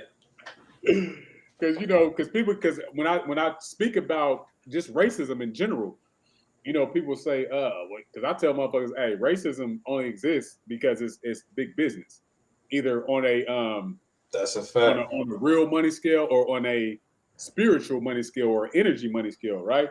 Mm-hmm. And they'd be like, no, what about when you go to this spot and such happens and woody wow, and I'd be like, okay, well, what happens? You know what I mean? Like, what ultimately happens? Exactly. If you can't, see past the shit, then hell yeah, then that's, you need it's for you. That I hate to say this part, but I have to say it because we be keeping shit real. That shit is in place for you particularly, so you can get through it and get past it, and then cut your shit. I have to say that. Look at this comment. Where we at? Yes, this messed me up. I became the carcass in order to see that right there. Thank you. That's exactly what it is. Yes. You know what I mean? Like, sometimes you got to go through it to realize, like, okay, wait, this ain't it. You know what I mean? Like, yeah, that's really the only way. It seems like, unless you just got the natural instincts, but really that's that experience. Unless you already came into this motherfucker remembering, then you got to go through that experience to, come out on the other side. That's a fact. So yeah, let me see. I know there was other questions that I was hitting. There were so many people that wanted to tap in. And again, shout out to everybody who's tapping in, because we do understand that it's close to the new year and people are out with family. We just now got done with the Christmas. Anybody who's tapped in and is not really just dealing with family right now, is absolutely, we appreciate you. Like, you know what I mean? For real. Can y'all hear me now? Yeah, yes, sir. Yes, sir. All right, cool, yo. Peace to the guys, man. Peace, How y'all feeling tonight? Hey, I'm doing good. Hey, shout out to the pimping right now, man. I gotta give salute to this. Man, this man all the way out. I know you on here kicking some ism the way you dress.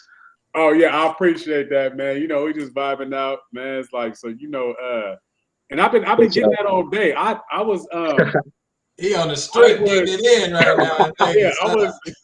Oh, you in Vegas with it? Yeah, I'm in Vegas. Oh yeah, you big pimping. And that's what I was gonna say. I was out earlier, and just out and about, just doing my thing and shit. And then I seen like a group of women. They looked like they was from like London or some shit, right? Mm-hmm. And I was driving, and they were walking, and then she was looking at me, like making eye contact with me, and she has a whole group, but there was just one. And then she was like, I like your hat. Yeah. And I was like, oh, come yeah, that's fire. So then when I get on the elevator to get to my room, there was a young girl. She was probably like 8 or 9, and she was like, "Hey, I like your hat." And she was timid and everything, but she made it a point to say, "Hey, I like that hat." I was like, "Oh." Yeah, So yeah. like, you know what I mean? Like, oh yeah, it's all love, man. Hey, I respect it. If I would have been prepared, I would have came on with some drip because you he just shining popped right up now. like that. I was like, oh, I didn't get nobody no notice, nothing. Nigga just popped up dripping. Yeah, nah, hey, I'm gonna say this don't matter. The energy is what makes the drip look proper. You understand what I'm For real? saying? Yeah, that's a fact. And I know That's your energy be on 10, so I salute you just as much as you salute me and shit. You feel me? Respect. I ain't gonna lie, man. I thought, see, I'm in my own world and shit. I thought the podcast was supposed to be earlier because I live in Georgia. It was 6:30 here. Oh, but y'all on the West Coast, where I was like, damn. Yeah, I was thinking that too, bro. What'd you say? I said, I swear, when I had sent you the link, and I had said 6:30. Yeah, I swear I was finna put, Pacific time because I'm just like, maybe this nigga, on the other side. Sorry, bro.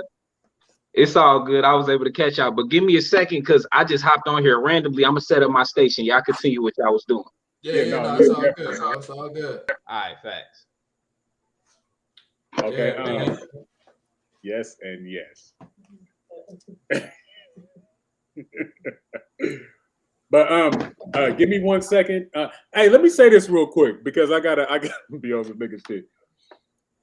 For all of the shows that we've done, I know that you, Selfmade, personally have been drinking water like for the whole time.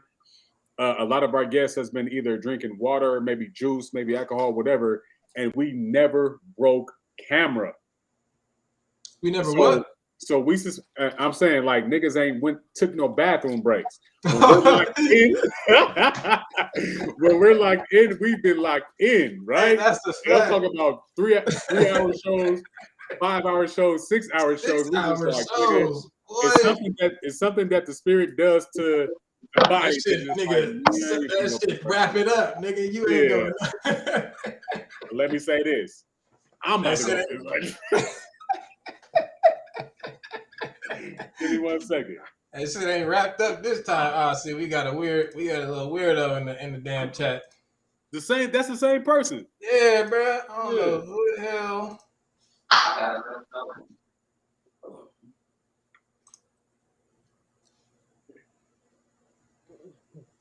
No bathroom breaks, Jesus. He just get in that energy and just get the flowing. And nobody think about no bathroom breaks, nothing. I had people say that too, like, y'all be going 6 hours, y'all be taking breaks and probably playing some music in between. Like, nah. We 6 hours straight just really building. Baby. Let's see. Oh, Trika in the building. Peace.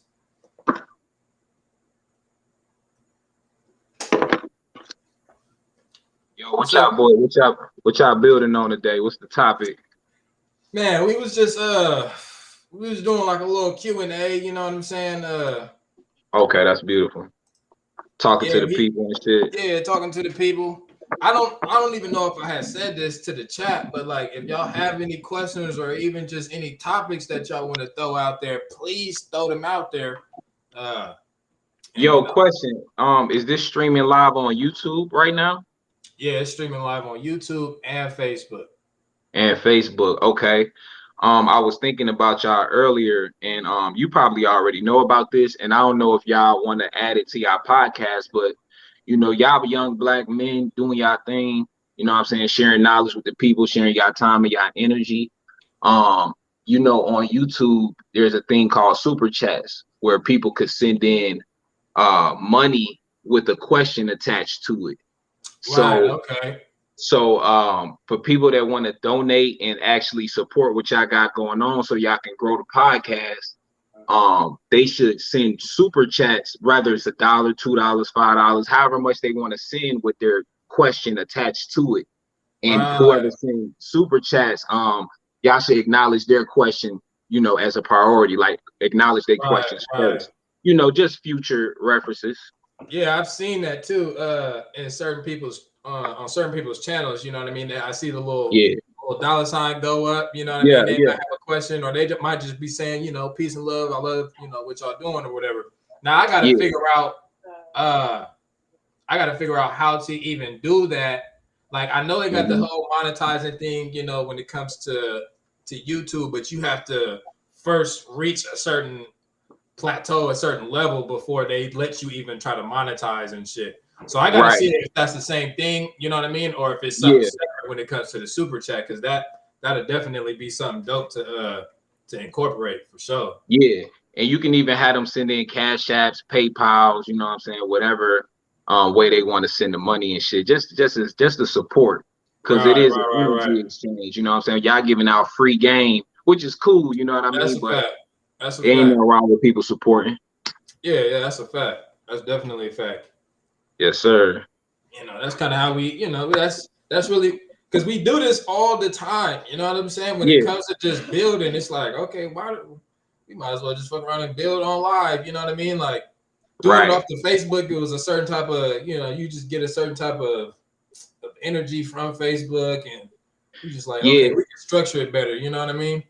I feel you, and that's really why I stepped away from Facebook Live. Remember, I used to go live a lot, but I just been restructuring my whole approach, and y'all doing it already. I respect it, because putting it on YouTube, you can preserve what you're doing.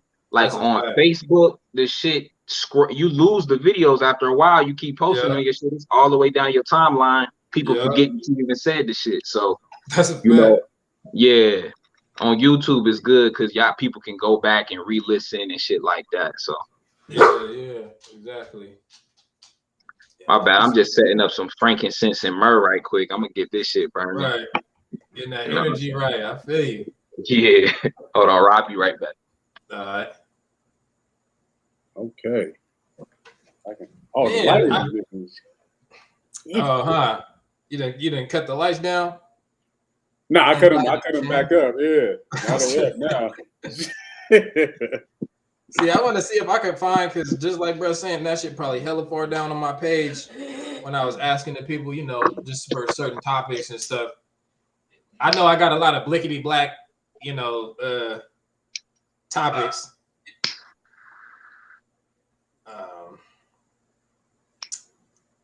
Did you get any more topics on yours, or that was about it with China? Oh, you want to know what?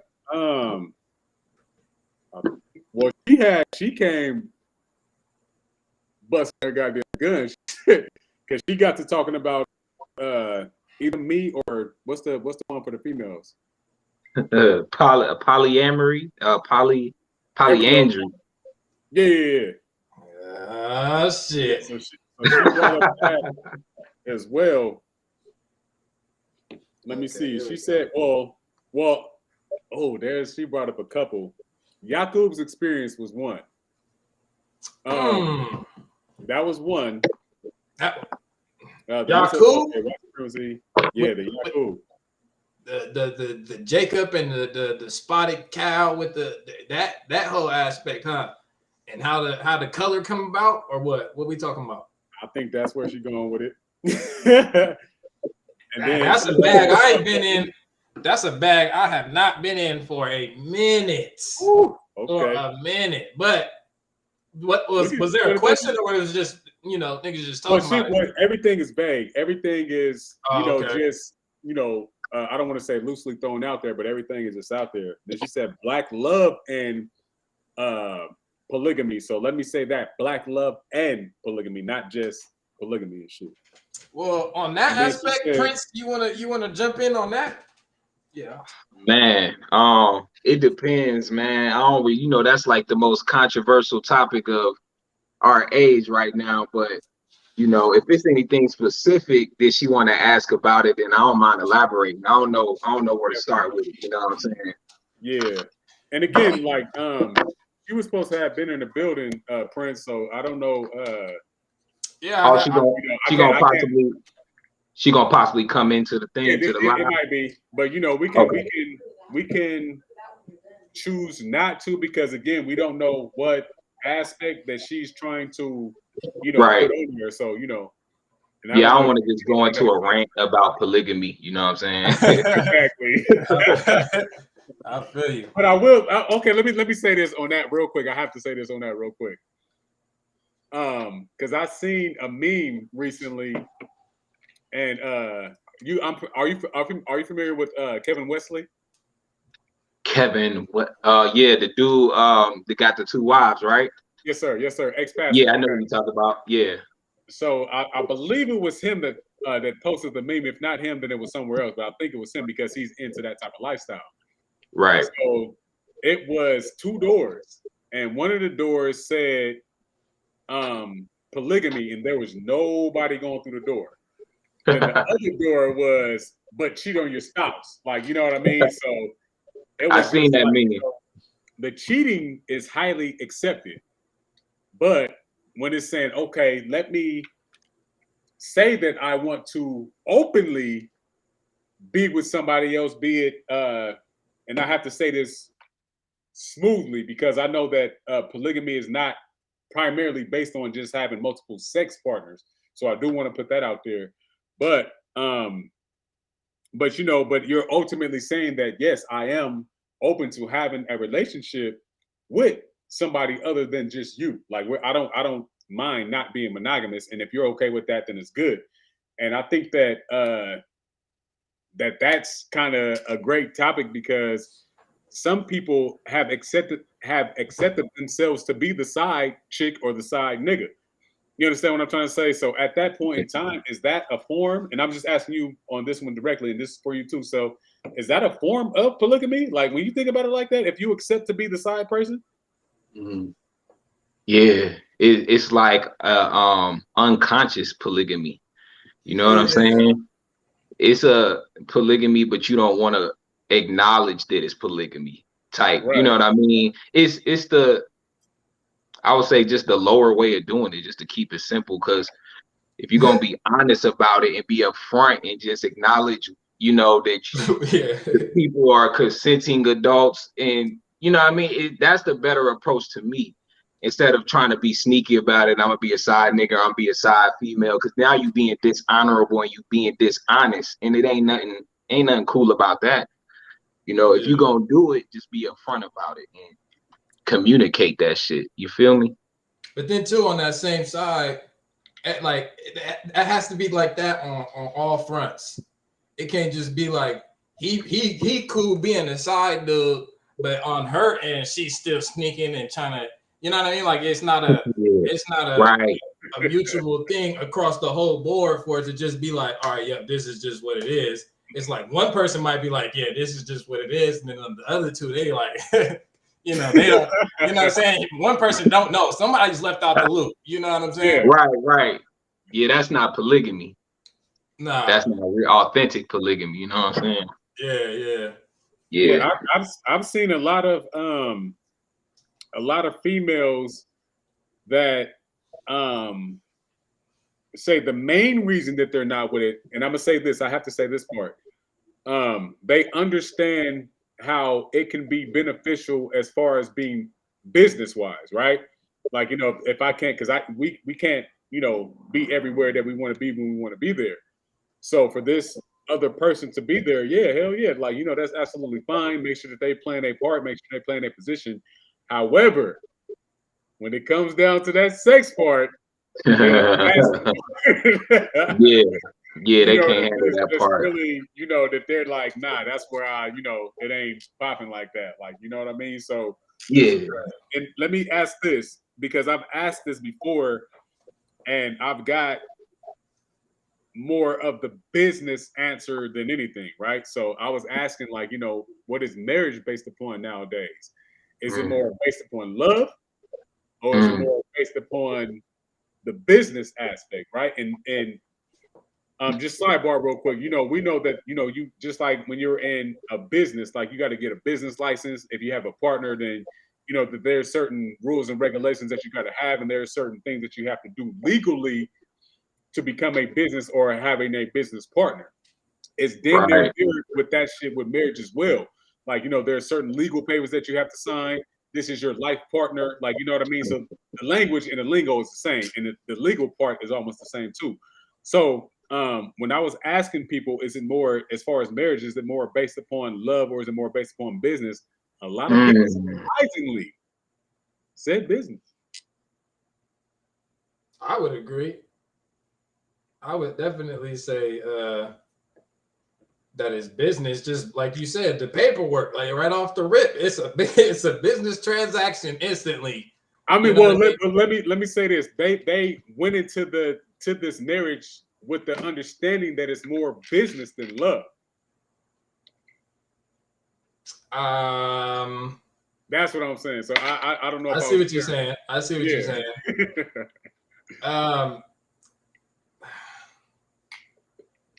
I don't know, like, because you can go in it, right? You can go into it from that aspect, and then motherfuckers just get a divorce and shit. You know what I'm saying? So yeah, it's like, okay, it can for surely be both ways. You know, on both ends. Like, you know, you could go in it on some love shit and it turn into business. You know what I'm saying? Or vice versa. So going to business and it turned into love. Yeah, right. That's crazy. That's crazy to think about it like that. Because you know, this is just me, Bennett. I thought that everybody's gonna be like, nigga, don't you know that all marriages are based upon love? Blew my fucking mind, like, oh. That's that old school. That's that old school thought right there. That's what they'll say. It is about love. It's all about love. And it's just like I've had people say that shit to me, and it's just like, well, no, you go into it like that, and then it's a whole bunch of divorces and shit. You know what I mean? Happening. Right. So right. Oh, I got moms in the building. What's up with moms? Okay. Shout out to mom. Shout out to mom. She in the building. Okay. She said the love is already there, so it's business. Oh, see, and that's what I mean. So there is a predecessor to either side. Exactly. Okay. So I understand it from that aspect. That now that you say it makes sense. Okay.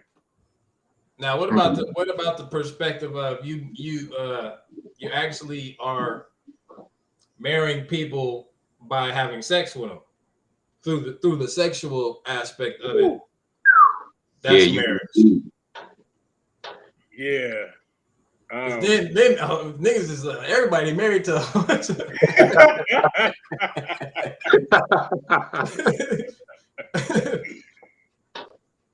Damn.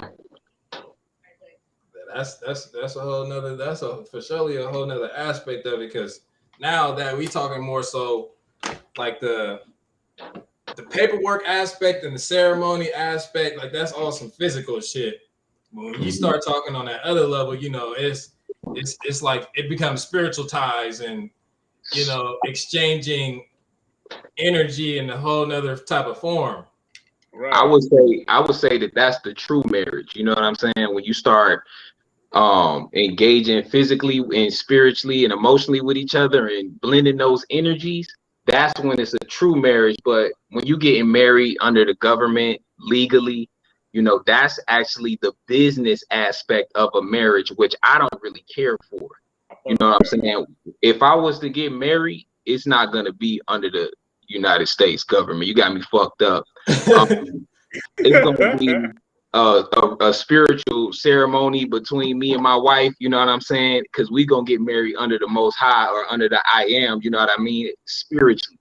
But when this legal documents, that's usually more so for the benefit of the woman.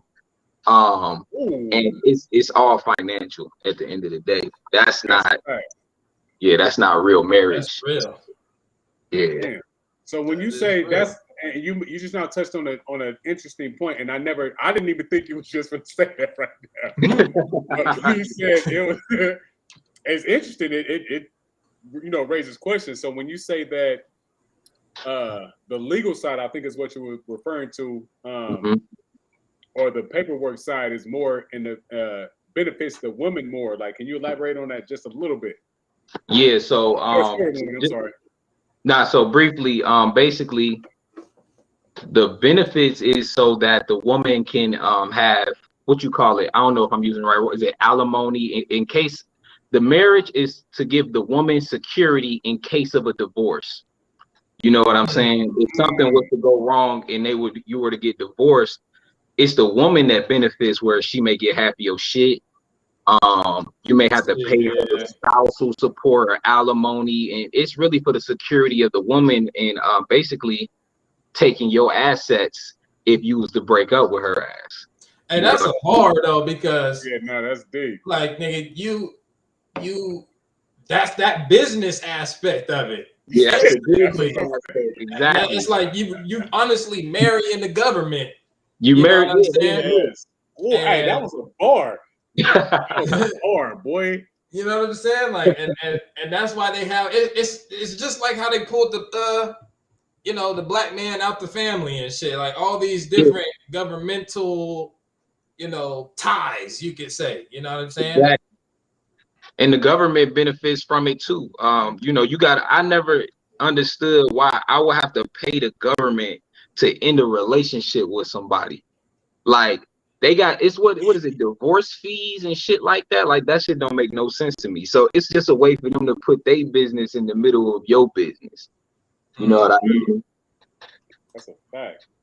Yeah. She said in the end, the matriarch is over the family. Her blood, man, flipped on some bullshit. I fucks with that for sure. That's a fact.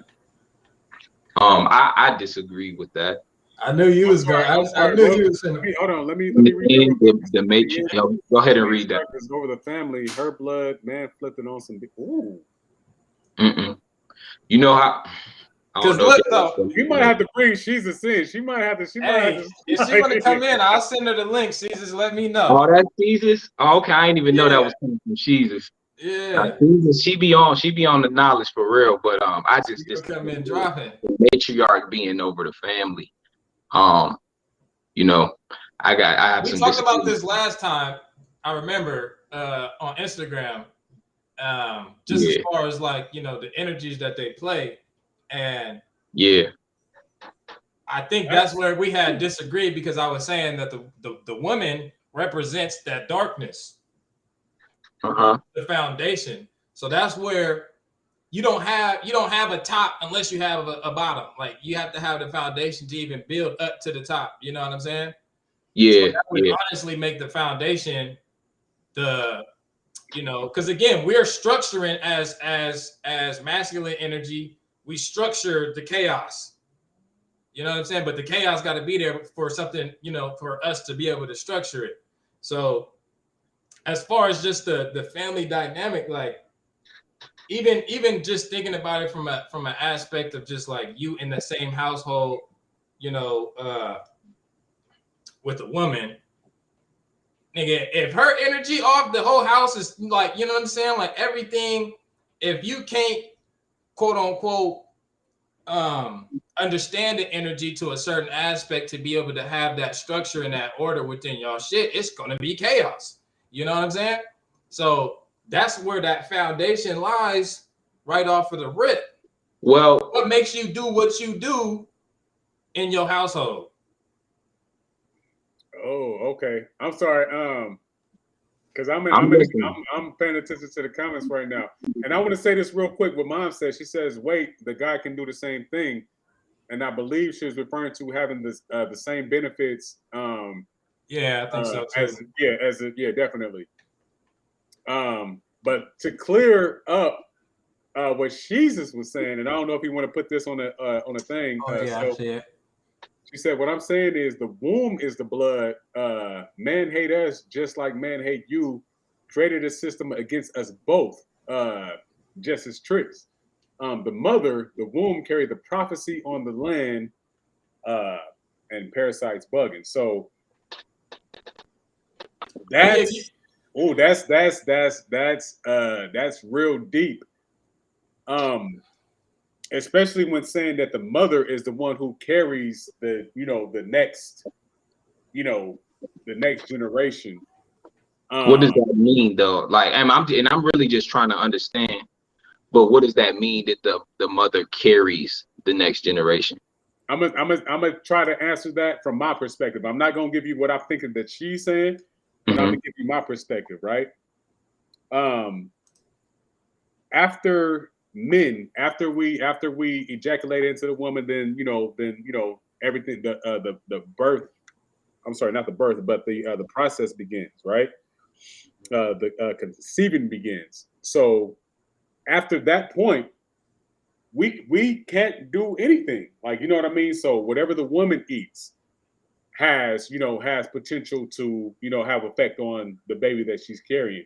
Whatever she reads, however she's feeling, the baby feels ultimately everything, what she's going through. So ultimately, it would be on her to make sure that she's straight in order to make sure that the baby's straight. Ultimately, and I'm just speaking on just during the process of, up until she gives birth, if that makes sense. And I'm gonna just, just give my aspect, just my point on that aspect.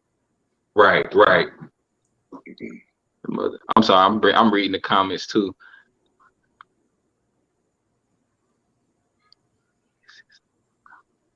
Yeah. So I just want to kind of speak on my perception of the masculine and feminine energy, and that'll probably just get some clarity on where I'm coming from. Right. When it comes to this. So make a long story short, I look at the masculine and feminine energy from the perspective of Shiva and Shakti, which comes from Hinduism, and ancient Buddhist philosophy and shit like that, which, as far as I'm concerned, is like the most ancient religious or spiritual systems on the earth.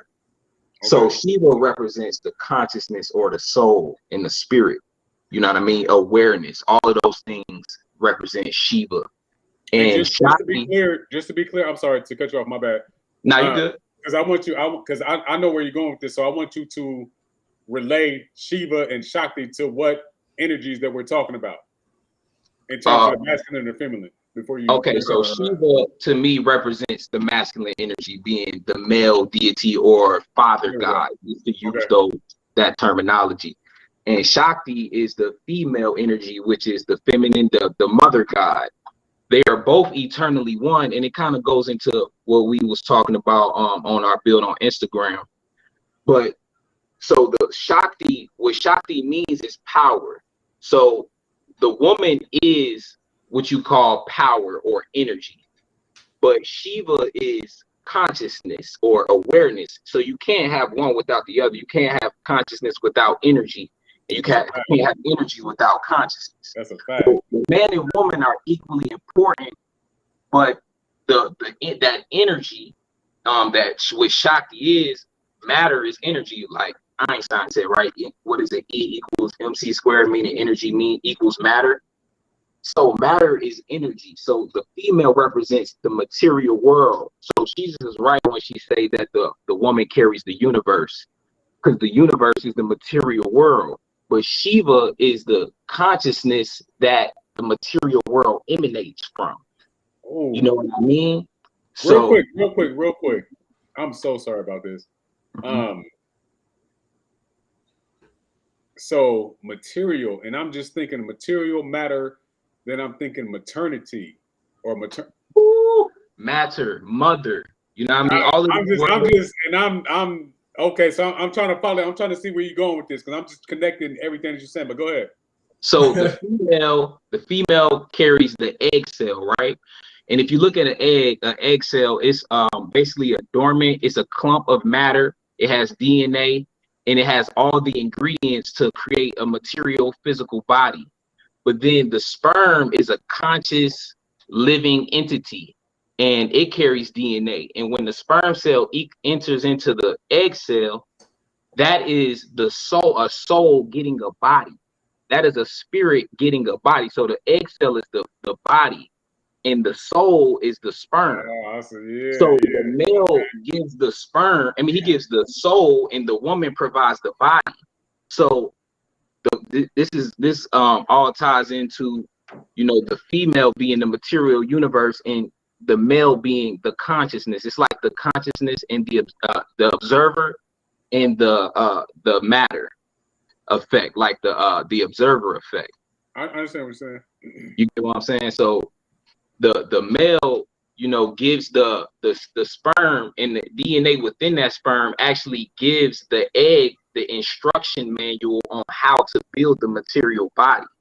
And this is how this is why the male is the leader of the family. You know what I mean? He's the consciousness.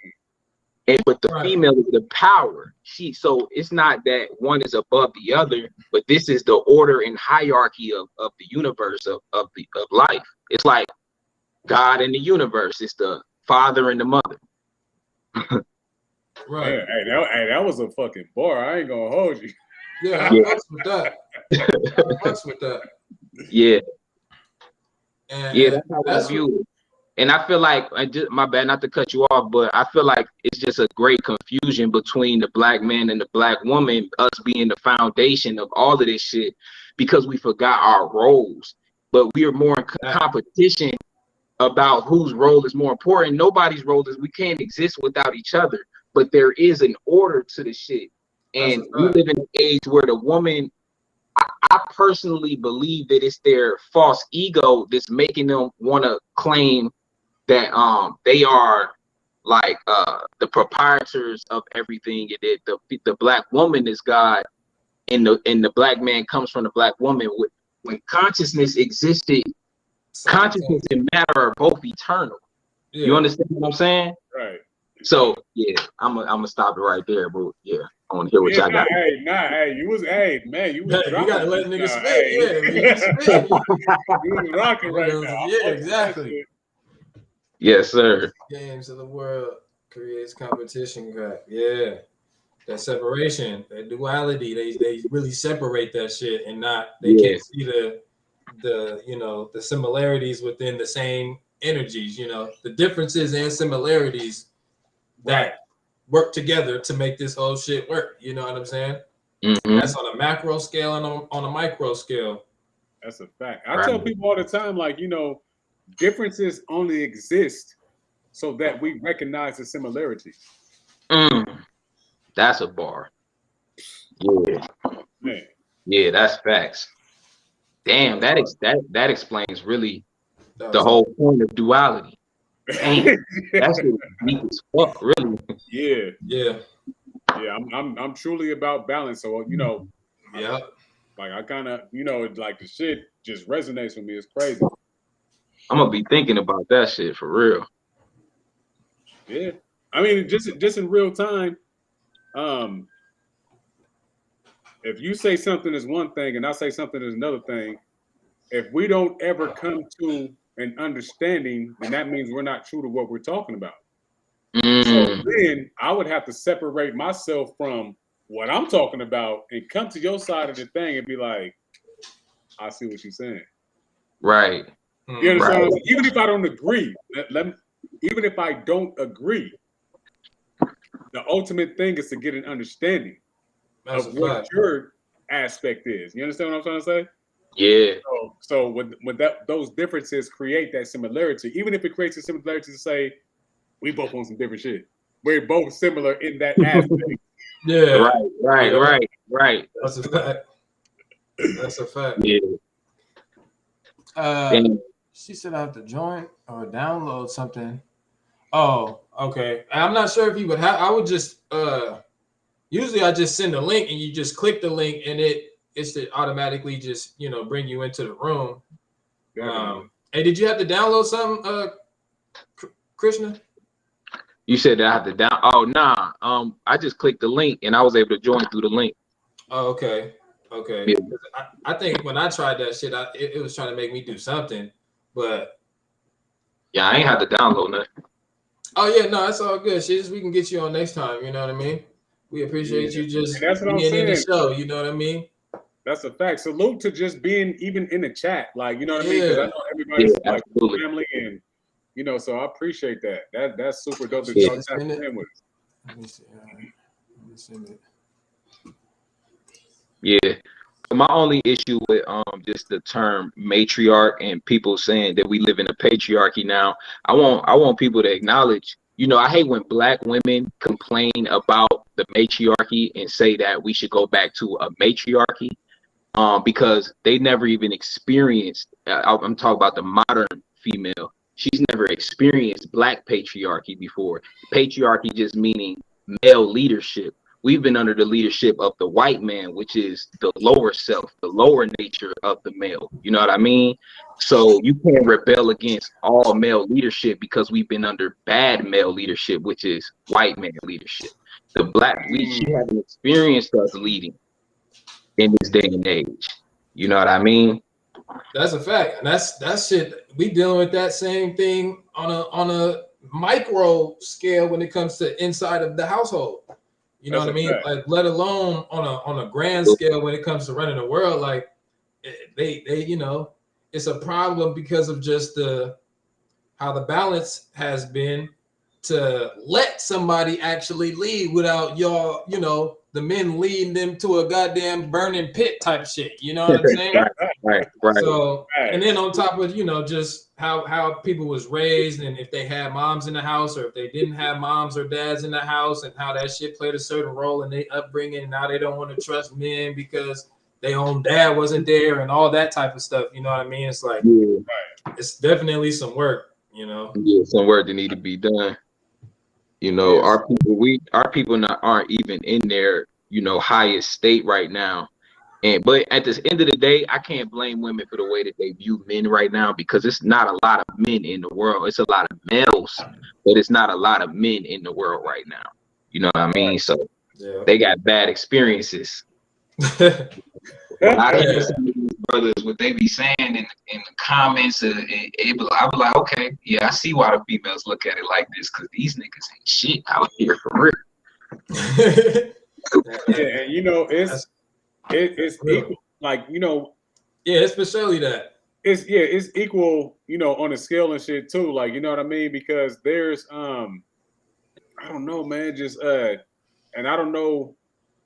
Me personally, I always take it back to the broader scale of things, right? On some IM shit, to where a lot of the times it's set up for us to be like this. Again, what I said with the differences, just so we can know the similarities, it's set up for us to have certain situations so that we can understand how certain things work, right? Right. But coming down to the micro scale, when we look at that, it's just like we have to understand that there is a particular thing in place that has us disconnected, or, you know, disassociated with each other. So then sometimes we do have to step back from each other and say, you want to know what? Hey, I gotta fuck with my man shit right now. You gotta work on your woman shit right now. And until we do that, then we cannot coexist, right? The ultimate understanding of who we are naturally brings us together and says, you want to know what? But we're supposed to coexist. Absolutely. You understand what I'm trying to say? So now we're dealing with a situation to where it's a spiritual thing that we need to accomplish, but from a human perspective, if I could say that. Right? So now it's just like, I know we cool, I know we're supposed to fuck with each other, but until we do this, nothing ain't popping. And a lot of times we force it, a lot of times we rush it, a lot of times we say, well, we just gonna work through it. Sometimes it don't work, which causes frustration, which causes a mentality that breeds you know, hatred, or, you know, anguish and things like that. But ultimately, we have to just look at one another and say, hey, I understand you, and you know, I see where you're at, and I know where I'm at. So I know, and let me say this real quick. There's been a lot of women that I've dealt with in my life, right? Some of them would tell me straight up, I'm not fucking with you right now. I don't want to sound in my ego, but in my humanistic state of mind, I'd be like, why not? And ultimately, they would see something in me that they would think that either they think that I don't see in myself, or they're just being honest with themselves to say that, you want to know what? I'm not fucking with you because I'm not ready to embark on that type of mission, because I know where you're at with it. Like, you understand what I'm trying to say? Yeah. me personally, I'm like, nigga, I'm still fucked up too. You better come slide up on this nigga. Yeah.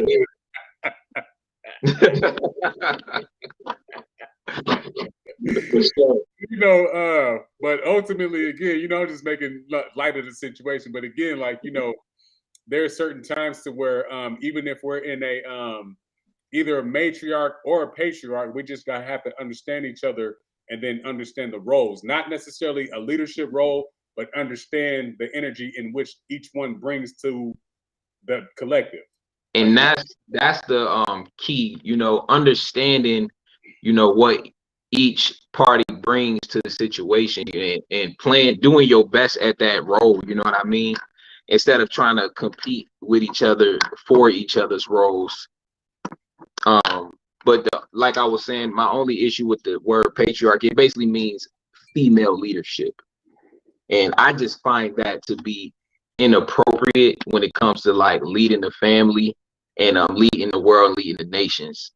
But women are leaders in their rights. I feel like women are leaders of the children, but man is the leader of the woman. Just like the Most High is the leader of God. So it's like it's a hierarchy. You good? Yeah, no, I just now popped this bottle of shit. But you got some shit. I'm tapped in. Yeah, now I was just saying the hierarchy from my perspective is that, you know, man follows God, the woman follows the man, and the children follow the woman, or the woman leads the children, the man leads the woman, and God leads the man. You know, God being the Most High, our higher consciousness. Definitely. So we got Benet. She says, what do you guys think needs to happen in order to restore order in the male/female relationship/marriage? Which one do y'all want to take? That's a good question. That's a great question. That's a good question.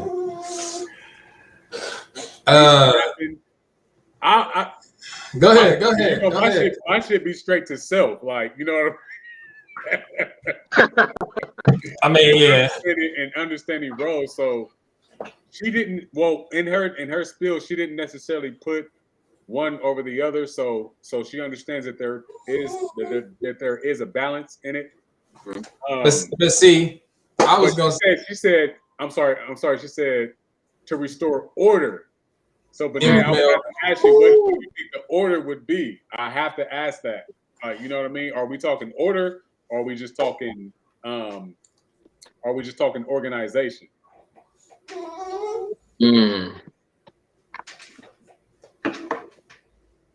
You asking her, right? Like in the chat.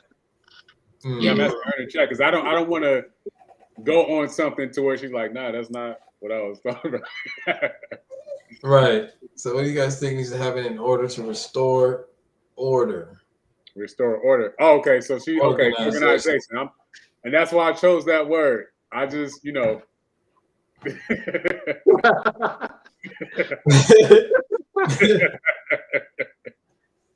I was gonna say, you know, some accountability. You know what I mean? Because it's like both parties, both aspects, you know, have to be accountable for where we at right now. You know what I mean? We can't just look at where we at. If you understand some sort of organization or order needs to be restored, then that means by default you understand that there's a problem. You know what I'm saying? And you gotta take accountability to even be able to like damn near move forward. You know what I'm saying? Like realizing, okay, I've been chasing these hood rat, like, you know what I'm saying? I'm chasing all the wrong women, and then vice versa. Because once you start seeing that wave of men, you know, take accountability and standing up. Got a little man back here going crazy. But what's going on, bro? He said he want to speak too. Yeah, he like, let me in here. Damn. I just got a nice little download on this topic. Yeah, I damn near lost my train of thought. Nah, you good. You was talking about accountability. Oh yeah, like once you know you start seeing that wave of, you know, a lot of people taking accountability and saying, you know what, I don't want the fast type, I don't want this, or you know, just having some sort of a standard, because that's where the organization, that's that order and understanding when it comes to the roles that we play. So once you start saying, I'm not finna be, you know, like this no more. I want to hold myself to this type of a standard because this is the type of family that we trying to, you know what I'm saying? Then I think it'll happen on the reverse end as well. So it's just like both parties have to take accountability for sure. Damn. That you just now said a lot without saying it. Yeah, because when we're talking about organization, we're talking about structure, right? I would say that, you know, again, it would come down to, you know, just piggybacking off what you said, because again, you said a lot. So it would come down to what you're ready for. What did you prepare for? Are you done with, you know, the things that you used to deal with? You know, there's no disrespect to no hood rats and shit, because you know everybody done dealt with one, and then you know that's how we get our shit, right? And that's just facts. I'm just talking facts. So when it comes down to that, just the organization or the structure of things will be based upon what you Selfmade said, accountability. So what you're ready for, what you're prepared for, and then what you're willing to do. What are you doing? How are you moving? What it like, you know what I mean? So, and then again, just like you said, when you see that, regardless to if you're the male that's dominant in that relationship or you're the female that's dominant in that relationship, if somebody truly wants to be in that relationship, they're going to follow suit. Like, you know what I mean? Sometimes we get like a lot of people who they're like, I'm not even on that type of time. They're enjoying the benefits of being with you, but not wanting to be with you on a long run. So you could be the 1,000% gentleman, but a certain female ain't gonna be ready for that. She likes the fact that you're a gentleman, but she fucking this nigga on the side that don't give a fuck about her for whatever reason. Like, you know what I mean? So when she's ready to make that transition to say, you want to know what? Hey, I see that you've been, you know, on your shit or whatever, and then I'm ready to do that, and then that's when that structure comes in. So it's all about, just like you said, so that accountability, when that comes into play, and then you got two people that's on that same thing, they're going to naturally organize and see how to make things work, because obviously they want to be with each other. So they've sacrificed everything that they used to do or wanted to do for something that they're ultimately trying to do. That was just yeah, no, that's real. We got Jesus in the building. Jesus! Hey, I for some reason your sound is not. The sound isn't up. I'm not sure. I can't hear you. Hey, salute to Prince Krishna. I know you said you in Georgia. I know that's like 3 hours ahead of us, so you're all about to hit 12 it's o'clock. about 12 o'clock. Yes, sir. Yeah, I appreciate you. Okay, I think Jesus is somewhere in that same general area. I'm not 1,000% sure, but yeah, I appreciate you guys, man. Y'all tapped in, like, you know, it's shit. Well, right there. I know, right? And they're finna be one type 12, or it's finna be 12. Well, 11 finna be 12. Okay. What is it? Got the Lions, man. Just got to get that in your life. Lions game. Yeah. Yeah, that's that brain food right there. Okay, there you go. Yeah. Yo, so I mean, everything that y'all said, as far as like bringing back order to the relationship, it's layers to the shit. So everything y'all said is valid, and I just want to add one more piece to it that I feel like is important. And I think that, like, well, really men and women, but it started with the man, us being, you know, supposing to be the leaders and shit, but we got to overcome our lustful desires to a certain level, because I feel like men, you know, thinking with their dicks all the time, it causes men to make a lot of bad decisions as far as when the type of women they get involved with, and then they end up getting that woman pregnant, creating broken families. And it was never love to begin with. It was never in order. I mean, it was never any intention to be with this person or form a real bonding relationship. It was always off because she had a fat ass, because she had some nice titties, because she was, you know what I mean? So the foundation of the whole relationship was built on lust, which wavers and has no real groundedness to it. It can, so, you know, because of that, I feel like men need to learn how to think with their brains and their minds more than just thinking with their dick, and actually go get with women based on their intellect, their mind, their qualities, their positive qualities. And the same with women, because like you said, a dude can be a gentleman, he could be a nice guy, and she like you for that, but she involved with this other dude that's treating her like shit. The reason that is because she chose him based off of lust, because he makes her excited, he turns her on, she's lustful for his lifestyle or how he looks, you know what I mean? So we need to start choosing our relationships based on, you know, better things other than just the physical attraction.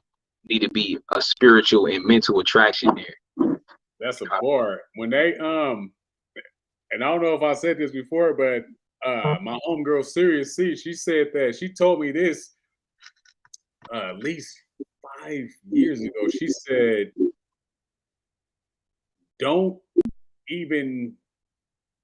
you can't have sex with nobody unless they're on the same spiritual level that you on. You can't engage, don't even talk to them. I said, do you know how hard that shit is going to be? Yeah. I'm gonna be a virgin again. This is why I ain't gonna lie, bro. This is why I say it start with the man, because really women, most women aren't as lustful as men. Women can get sex as easy as they want. So usually they want something more than that. They're not just gonna have sex with you because you handsome or you dress nice. They may be attracted to you, but they're not gonna have sex with you based on that. They want to make sure you gotta fuck a woman's mind before you fuck her body most of the time. Oh, that's a fact. And you know what I'm saying? That's the pimping. So you know, it's men, bro. We gotta really, you know, control that animal aspect of ourselves when it comes to choosing women, and not, you know, just fucking with girls just because they look good. Yeah, you know what I'm saying? You want to know what? Hey, it's dope that you say that, right? Mm-hmm. On my own accord, I practice abstinence and shit, right? And I used to live the street life and shit. So, I'm the tree man at the time. Summertime. And this is the time that I choose to be abstinent and shit, right? Yeah. That's a bad time to choose, my man. It was a test for me, like, you know what I mean? Yeah. So I did not know how sexual, like, I thought that niggas was just like, you know what I mean, just like sexual, like overly sexual, and just always, when I tell you, I don't know if it was on me to where they could smell that shit or whatever it was. Man, look, females is sexual. And me being in my element, because I don't know, Woody Wild, like, you know what I mean, all that shit. I'm just, you know what I mean? But see them in that element, but it allowed me, it opened, and I'm glad that I did it. Because, didn't nobody tell me to do it. And some, I was in my 20s at the time. And some men would say, nigga, out your 20s, you practice abstinence when you're the weed man, then you got access to all these different women, and you decided to just say no. Like, you know what I mean? And I did it on my own accord, but it gave me what I needed to get in order to come to a certain understanding. And when I started looking at women at that point, I started seeing the intention behind, okay, what is we really talking about? Just like you said, where your mind at? Right. Who are you for real? And I'm talking about, I'm still the weed man, so I'm still at different spots, doing my 1-2 thing, busting shit down, still in the mix. Let me just say that. Right. And they were still like, yeah, nigga, they love that life, just like you said, like they like that lifestyle. Yeah. And I'm like, yeah, I'm in this lifestyle, but what's popping though? Like, you know what I mean? Yeah. And so it gave me the opportunity to make a distinction between, you know, women and, you know, just bitches that was trying to fuck. Like, you understand what I'm trying to say? Yeah. So when I got that aspect of things, it was just like, God damn, well, like, you know, it ain't just females that go through this shit to where niggas is just trying to fuck. Like niggas, like there's some females that's out there too that's, you know, trying to fuck, and also there's women that's out there that's trying to really see who you are, really see where your mind is at, really see what type of dude you is on a spiritual level. And I ran across some dope ass women that I didn't never fuck. Like, you know what I mean? Like, and I'm gonna say this, and if you feel it, you feel it. If you don't, you don't. Sometimes not having sex with a woman is better than having sex with a woman. Straight up. No cap. And I'm not even talking about I don't want to cross the friendship line and then we go back and then no, I'm talking about straight up. Yo, that's operating on a spiritual level. That's when you really reach a certain level of mastery of self, and you realize sex, just using that word, which is an energy exchange, isn't always, you know, penetration. You know, you can be having an intimate relationship with a woman on an intellectual level, and that's all you need set to be satisfied. Thanks. And that's when you know you really elevated your kundalini and your shit ain't stuck in the sacral chakra no more. You know what I'm saying? So yeah, that's a fact. Honestly, I personally believe that you know, male lust is like our lustful desire, which is always gonna be there to a certain level. It's literally the nature of reality. I'm not saying that that's bad. I'm saying that's something that must be monitored, and you must have control over that shit. It's your nature, though. It's your primal nature, but it must be mastered. Definitely. And when you can't control your sexual energy or your sexual desires, then you can't control your kundalini and you can't control your mind. Ooh. And when you can fully master your sexual desires, then you can actually ascend out of this material universe, because that's what traps us in reincarnation is our desires. And the core of desire is sexual desire. So when you can master your sexual desires and you have a higher desire, which is higher to be supreme, higher for your desires for, you know, enlightenment or supreme peace, you know, that's the highest level of desire. And that's when you transcend the sexual desire. Not to say you shouldn't have sex or it can't be there, but you got to prove to yourself as a spiritual master that you can be at peace without that. Without it. Yeah, hell yeah. Yes, sir. I definitely mess with that. I think it's a combination of everything at some aspect, you know what I mean? Just we think about, you know, sexual energy is just a transference of energy, and we do that, like, you know, you do that speaking, you do that listening to music, you know what I mean? Like it's all these different levels of a transference of energy, and yeah, like that transference, like you were saying, like being able to abstain from speaking. You know, those people that go hella long without saying nothing, but they can talk though. You know what I'm saying? Like all that type of stuff. Like really, you know, finding them silent moments within yourself. You know, just self mastery in all aspects. You know what I'm saying? Hey, that's hella dope that you said it. That you said it like that. And I have to say this. Before I knew that semen retention was a thing, before I knew that it was a thing, that it was a real science, a real mathematical equation that has a certain effect, right? I was doing that shit. Not to say that I wasn't fucking. Let me say that. But when I was dealing with women, I think I still do this shit to this day. So let me keep it a band. But without knowing that people like had it down to a science, this is what I used to do. And dealing with some women, they couldn't understand it. they was like, well, if you're not nutting with me, then that means you're saving your nut for somebody else. You understand what I'm trying to say? Yeah. And it was, for me, it was just like, nah, it's just like, you know, there's a certain level of,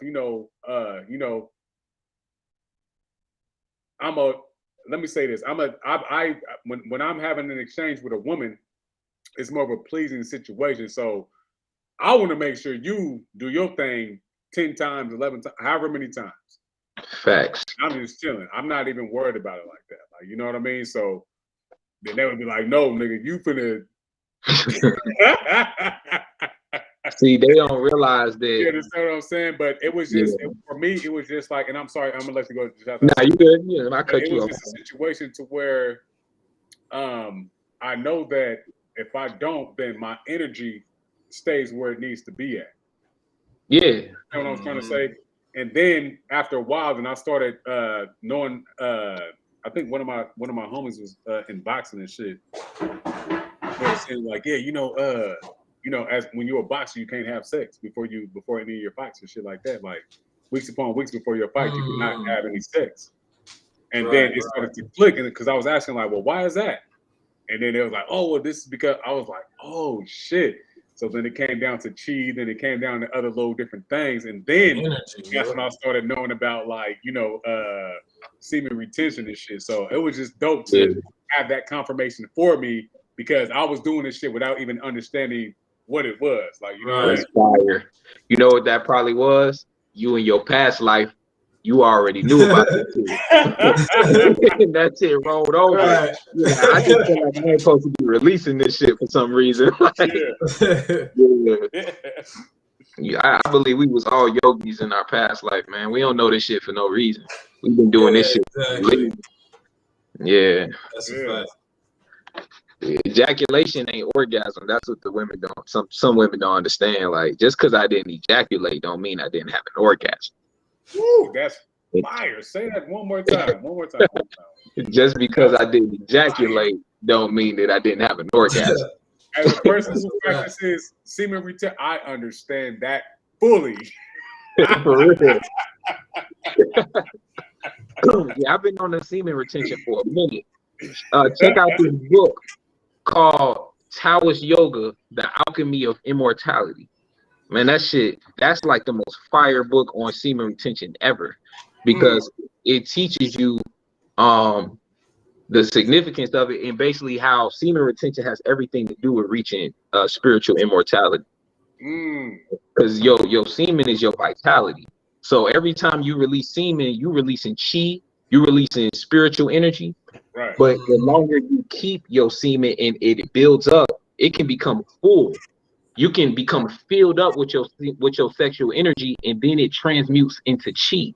This is how the Chinese niggas is able to really like move shit, you know what I'm saying? And then your chi, as you build your chi transmutes into spiritual energy, which they call shin, which is consciousness. So that's how you reach immortality is through semen retention. Ooh, man. You said what? Hey, well, I'm gonna read back I'm gonna listen back to the thing, but you said what is the name of that book called, real quick, so I can put it into my text? It's called Taoist Yoga, The Alchemy of Immortality. Got you. Okay. Or Alchemy and Immortality. I'm sorry. So yeah, that shit.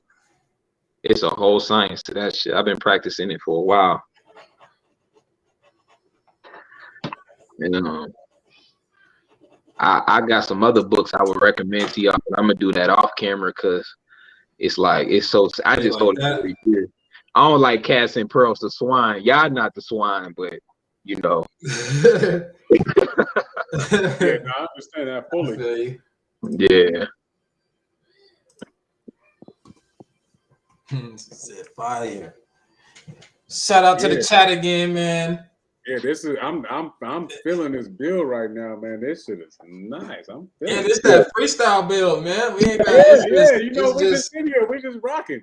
We just in here, man. Yo, this is what we need in our community, man. This is the future of what we've been trying to build this whole time. I always thought, like, man, we all of us be on Facebook and shit, kicking all this knowledge, but we not coming together doing it. You know, we way more powerful together than we are apart. Because I may have a certain piece of the science, and you got a piece of the science, and you got a piece of the science. We bring that shit together. We create a super science, and then niggas is just building from there. That's a fact. Yeah, that's a fact. And they, you know, like I think we was talking about it a little bit, you know, earlier, as far as just like everybody in competition with you know, the next one and shit. Especially the niggas, bro. These niggas be hating each other like, nigga, fuck. I'm a Hebrew. They be in there tripping, bro. They be in there tripping, and this is like we could still have our differences, whatever, you know what I'm saying, and beliefs or opinions or whatever that shit may be, and still find a way to bring that shit in. You know what I mean? To where it's like, you know, we can still come to some sort of understanding just within ourselves. Exactly. That shit crazy, man. It really is. We all pieces of God anyways. So come on now, we all coming together, and it's putting the vase back together. It's putting God back together. Man. Exactly. And then like, you know, just on that aspect, like, you know, what we would consider to be God is eternal, right? Yeah. Which means we would have to have variations, differences. We would have to have everything. Yeah. You know what I mean? We would have to have all that shit. Right. That's why I like listening to people, because now we're getting the different pieces of God that we wasn't built with. You understand what I'm talking about? Right. So it's just like, what? But there is a certain level for me anyway, because I am God, right? So there would be a certain level of understanding that I would have to have from an individual who has a different part of me, because now I have to make sure that that is a part of me. So when I challenge, I don't even want to say challenge, because I'm as God, I'm still questioning myself. Don't get that shit twisted for a second, right? So, but I'm still questioning myself from your point of view. So if I'm questioning myself from your point of view, I still have to ask you questions, and if it does not resonate with who I am naturally through and through, not saying that like, okay, you said some dope shit, okay, yeah, whatever. But if it doesn't go through and through, because I'm God, so I have to be thorough and consistent with how I feel about me openly being and truthfully being, trying to be who I am. So I have to make sure that humbly that you know who you are and your teachings or understanding. Yeah. Exactly. Man, for real. And you know if you're not on the same wavelength when you do get to, you know, questioning these other people. If they not on the right frequency, that shit ain't finna resonate. You're gonna be like, yeah, no, we ain't. Right. Like, we can't do this. Exactly. And that's mainly the people who just don't know who they are yet. Because you can't deal with somebody. It's just a sleeping God. If you still sleep, I know you God still, but you don't know you are. So yeah, I can't really go nowhere. Exactly. And then by default, just from you asking the question, that kind of goes back to what me and Woon was talking about, you know, earlier. As soon as you ask them the question, even though they may not be able to give you that confirmation, you planted a seed within them so that, you know, they could take that quest and try to figure out or understand even the level at, you know, at what you were at to ask the question. You know what I'm saying? Right. So that shit definitely go both ways, no matter what. Like, it's that exchange, regardless. And I ain't gonna lie, man, like I continuously be learning like every day type shit. And it's like I'm reaching that level of consciousness now where and I always seen it, but it's becoming more and more apparent to me. Like literally everything is God, bro. Everything and everybody is God, whether they know it or not. Right. Even demons, I'm just gonna go deep with it. Even demons are God. That's a fact. You feel what I'm saying? You might scare them off with that one. You might exactly. You might scare them off with that one. But for the ones that's ready, that's a fact. Yeah, like cause I study Hare Krishna, and Krishna, from what I learned, Krishna is everybody. Is they say this in the teachings. Krishna is the super soul of everybody, meaning we all got individual souls, like my individual soul, your individual soul, Woon's individual soul. That's called the Jiva or the Atman. But Krishna is the supreme soul that all of our souls come from. So truly, we are all Krishna in many different forms, different expansions of Krishna. But the significance of Krishna, and y'all should definitely research it, because I've researched every religion, and Jesus, Heru, and I realized that a lot of people kind of stop at Egyptian mythology, and maybe they may even go as far as Sumerian mythology, where they talk about the Anunnakis and the aliens and all that shit. But I went through all of those schools of thought, but when I came to Krishna, that shit, it was the full enlightenment, and I seen where all the other religions got their information from, Hinduism and Buddhism. But Krishna, through all the people in the ancient past, the ancient sages and yogis, through transcendental meditation, they all came to actually be able to perceive of the super soul that is within all of us. And that image that you see of Krishna, the blue guy with the 4 arms holding the conch shell and the lotus flower and wearing the yellow suit, that is our actual soul when all of our souls are together as one. And they call that super soul Krishna. But we are just expansions of Krishna. All of us is Krishna, literally. And that's so, like, that's why I say, even because everything came from the source, right? The whole material world, universe came from the source. And even evil beings, negative demons, they call them asuras, they also came from the source. So demons, angels, humans, animals, all of them are Krishna. They all have God in their heart, whether they know it or not. So like, I'm like almost like completely past duality at this point. I see God in everything, in everybody. To the point even where I don't even judge people's religion no more.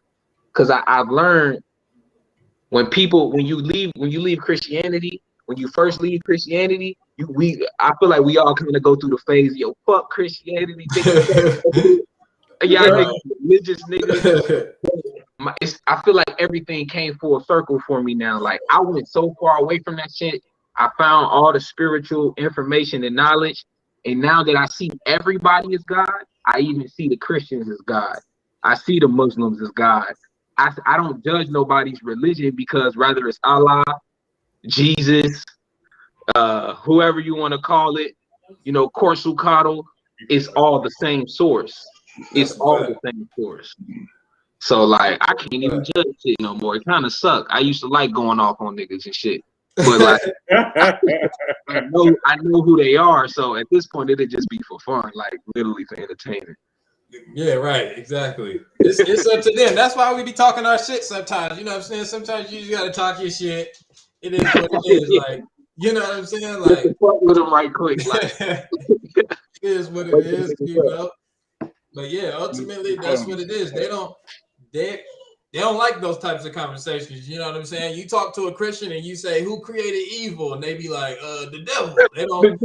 Who created the devil? Yeah, exactly. They'll never want to come to that understanding to be like, okay, everything comes from that one source. Because then once you get to that, then you have to realize that means there ain't no such thing as right and wrong. And that is hard for people to. That's something. Me and Woon talked about that shit a lot of times. Speak about that, because I used to see y'all talk about that. I want to speak on the good and evil shit, just for the sake of the bill. Yeah, we with it. So there is no good and bad in the grand scheme of things. But I would say that there are things that are to do and there are things that are not to do. Even if you choose to do the things that are not to do, you're still God. You're just God doing the opposite of God's intent. You're doing the opposite of your own intent, which is our true intent as God is pure goodness. Now, let me say this to that real quick. Okay. This shit is fun. I'm listening out at this point. You wouldn't know what not to do unless you did it. That right there. Until you understand what it is, you're going to continue to do it. That's a fact. So, And that is the purpose of the whole universe. Yeah. So what I'm saying is there's things, and I'm saying this because you said that there's things that we shouldn't do and that we should ultimately, right? Mm-hmm. But we have to go through both sides, like, you know what I mean? So yeah, there's a situation to where we have to do the things that we quote unquote shouldn't do in order to find out what we should. Now, let me level with you real quick. So when we get to the understanding of what no longer serves us, then we can say, hey, you want to know what, nigga, this shit ain't working. But right. I think let me say this, and now I want this to be said. When we think about things that no longer serve us and we continue to do them, obviously they're still serving us. Am I cool to say that? Yeah, you're right to say that. So when certain people say, hey, I know that this shit is bad for me, like cigarettes, right? I used to smoke cigarettes. When I stopped smoking cigarettes, I didn't need to go through no therapy. I stopped smoking cigarettes. They no longer served me. Right. So at this point in time, if I knew and everything in my mind, or if I thought that I knew everything in my mind, hey, cigarettes ain't good for me. But obviously, I haven't really, it's still giving me a service if I'm still fucking with it. And I'm saying that to say that certain things that we don't think that we need to do that. We need to do all that shit. Like, you know what I mean? Because it's all an experience. Yeah. An experience, EX, the prefix just means to get out of your system or to get out, exit. Like, you know what I mean? So when we think about that, it's just like we have to go through things that we don't want to fuck with or that we think we don't. That's on a human scale. But on a spiritual scale, just like, nigga, we doing all that shit. Like, right. You know what I'm saying? The spirit came down here not to just be the observer. I'm gonna say that because the spirit is the ultimate observer. But the spirit gonna tell you, nigga, hey, you need to go fuck with this shit so I can see it. Exactly. Like, you know what I'm trying to say? So the spirit's gonna lead you to some places to where you feel like, well, maybe I don't need. The spirit gonna be like, man, if you don't take your ass over there so I can go see it, you better go run through that. See. And if you don't go, the spirit gonna take your ass to there, and then you gonna be in some shit to where you gotta be in that shit. But again, it's kind of tricky because I understand what you're saying from the aspect of there's certain shit that we should not be doing, right? But until the spirit sees it, we don't fucking know. And then look, I want to throw this in there too. When you look at the golden age to the silver age to the bronze, back all the way up, right? And it's the pendulum swing. Even when you do get to that place of a golden age, right? And you make it to the top where everything is just good. You're not sinning. Yeah, I know where you go. When you get to that point, how far, like, you reached the epitome, right? You made it to the top type shit. At that point, where the only place to go from there is back down. Back down. You know what I'm saying? And so somebody is gonna be like, you know what, man? We've been living like this for 1,000 years, not doing nothing, everything good. But remember when we used to smoke them cigarettes? You know what I'm saying? They're gonna be like, man, we should go back to, the curiosity and just being able to do that, bro. That's the whole epitome of you know, source, the God within, you know what I'm saying, is to experience everything at all times and to keep on doing that shit. Hey, let me sidebar that real quick. Yesterday, was it? No, today, earlier today. Because you know I've been posting like, because you know Prince came over like, nigga, I like your swag, yada yada yada. So you know I've been posting, for anybody who's on my Facebook knows that I've been posting like, yeah, you know I'm just dripped out, sauced out, whatever. Yeah. Earlier today I posted something. I was in just like a regular t-shirt, you know, puff jacket, jeans, Nikes. Like, you understand what I'm trying to say? And I was like, it feels good to be not dressed up. Like, you know, it feels grand to not be dressed up. Like, you know what I mean? But later on that night, you know, I got back to doing my shit. So again, I'm a person of balance. Like, you know what I mean? So I understand, you know, how that shit works. So I think that anything that we do is going to serve us ultimately. And I don't know full gaze it. I don't understand what I'm doing while I'm doing it.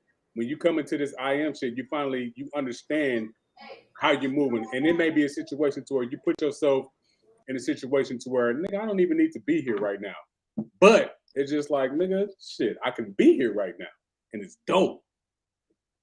That's the dope shit. Yeah. Yo, that's very interesting, man. Y'all bring up a lot of good points. Damn. It's a couple things I want to say. Damn. But y'all some smart ass niggas, bro. I give y'all that. Y'all this shit. So what you said about, you know, eventually once you reach the highest state, eventually you will want to come back. I'm gonna give you a prime. Let me, and I'm gonna let you go real quick. I was a vegetarian for 2.5 years. I got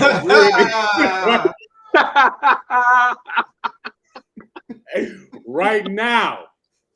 What you would say is, hey, well, you know you ain't supposed to be eating that goddamn rib right now.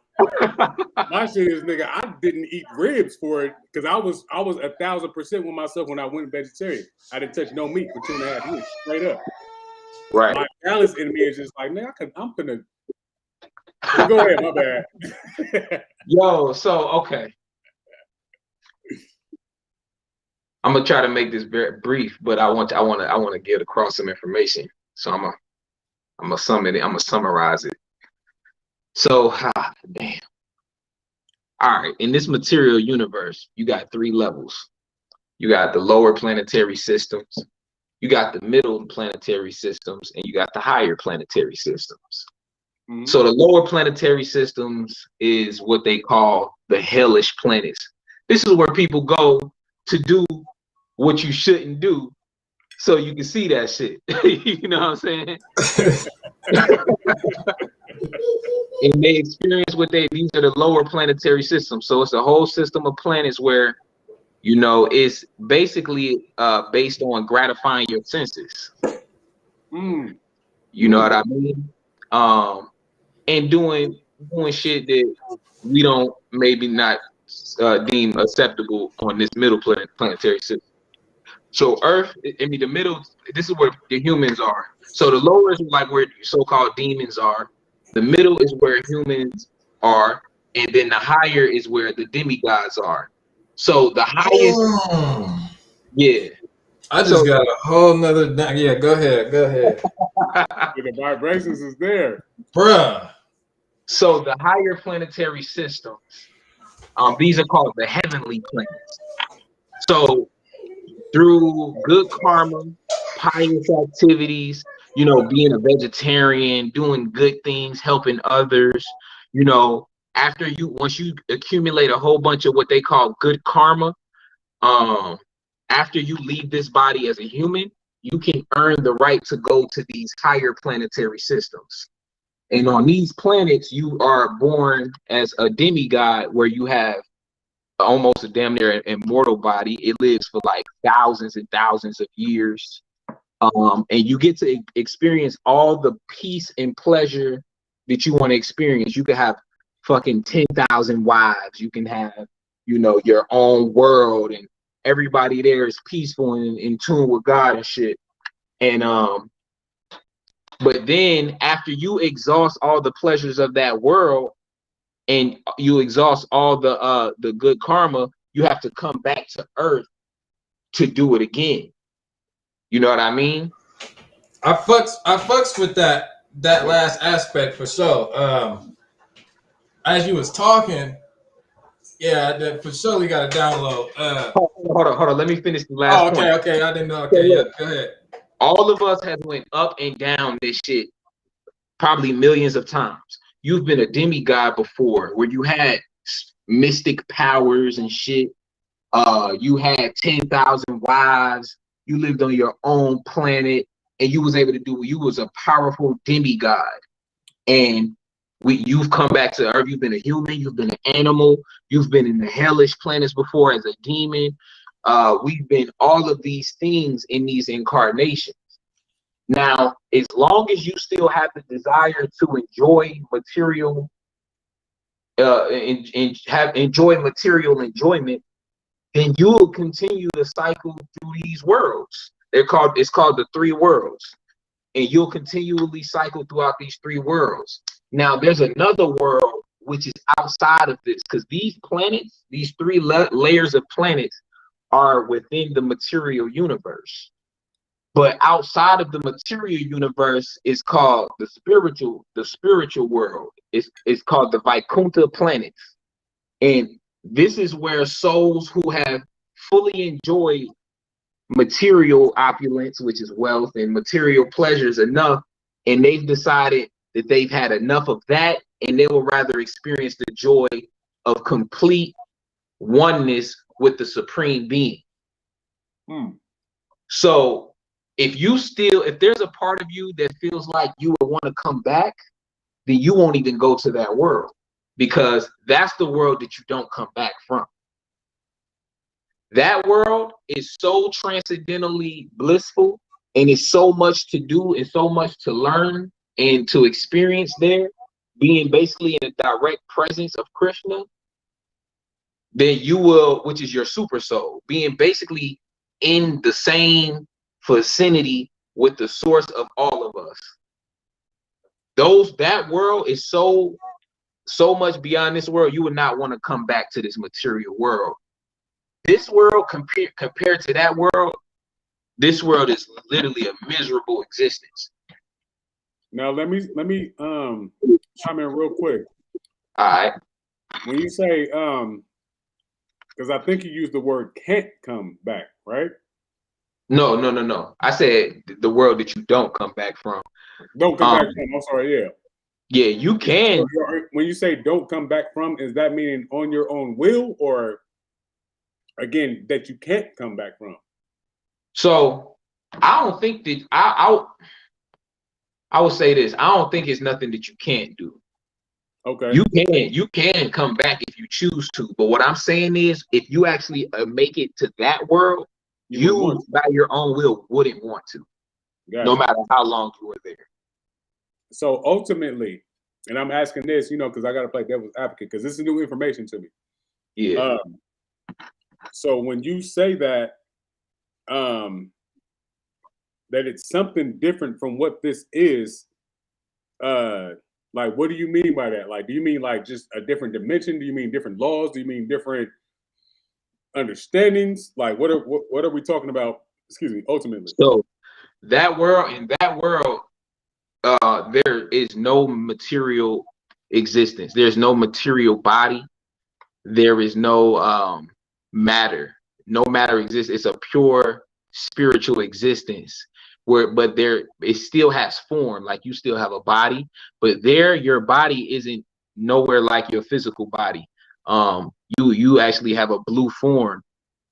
This is why, the gods in Egypt and the gods of certain religious systems had this blue form, because the blue form is the infinite transcendental body. That's basically your supreme body.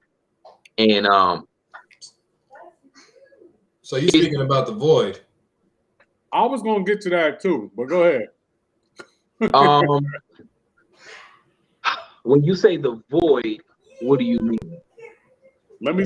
Before you go, just let me say this one thing. Yeah, go ahead. Yeah. Because you said one to where you are one with the Creator, right? Well, you're one with the Supreme Being, yeah. Supreme Being. Yeah, you good. And I only differentiate because I and my level of understanding where the Supreme Being that is at the void. And I'm gonna say for two reasons. For one, it's void because it has no understanding, right? Mm. So it's void of having the experience that we have, and this is why we are the creation that's having the experience. So it's void of that. Two, it's in a place of nothingness because it's in a place of everything, and nothing and everything is the same fucking thing, right? So when we talk about that void, we're talking about, okay, well, I'm gonna just say this to, just to sum it up. But when it comes down to being that spot, this is the spot of creation. So ultimately, you're only, and this is my, you can correct me if I'm wrong, but this is the spot to where this is like when you got a thought in your mind and you got to get it off. Until you get that thought off, that thought is void, right? Mm-hmm. So then you would create something to present that thought. And this is what we are. We are that thought. The word is with God, and God is the word, and the word became a flesh. That's what we are. So ultimately, that void would be the place to where we're trying to get away from, ultimately. Not trying to stay in, dwell, and try to figure some shit out. Because as soon as we try to figure it out, then that's when creation becomes. You understand what I'm trying to say? So we can ultimately stay there because at that point in time that we're trying to learn, the way that we learn is through experience. And these plants are what we experience shit through. But I'm gonna just leave it right there. But go ahead, Sel. My bad. No, I got exactly what you were saying, and this is gonna be kind of hard to explain, but I'm all ears. I think I'm gonna be able to explain it. Damn, you making it. You went real deep. So I'm just trying to connect the dots. That's all. No, that's beautiful. That's beautiful. I'm glad you said what you said because it makes me have to make this point, but this is a hard point to make right here. But I'm gonna try to do it as simple as possible. So that void that you speak of, is he there? I'm gonna wait for him to call. I want him to be present for this. Whoo! This is about to be kind of deep right here. This shit is powerful, man. This shit is powerful, bro. This we ain't had no talk like this yet on the podcast, so I think this is the first of its kind on this type of level. This is going deep. Yeah, I have my ribs earlier. I got a salad right now for everybody. That's that balance. That's that balance. You gotta balance it out. But no, go ahead. We all ears. So look, man.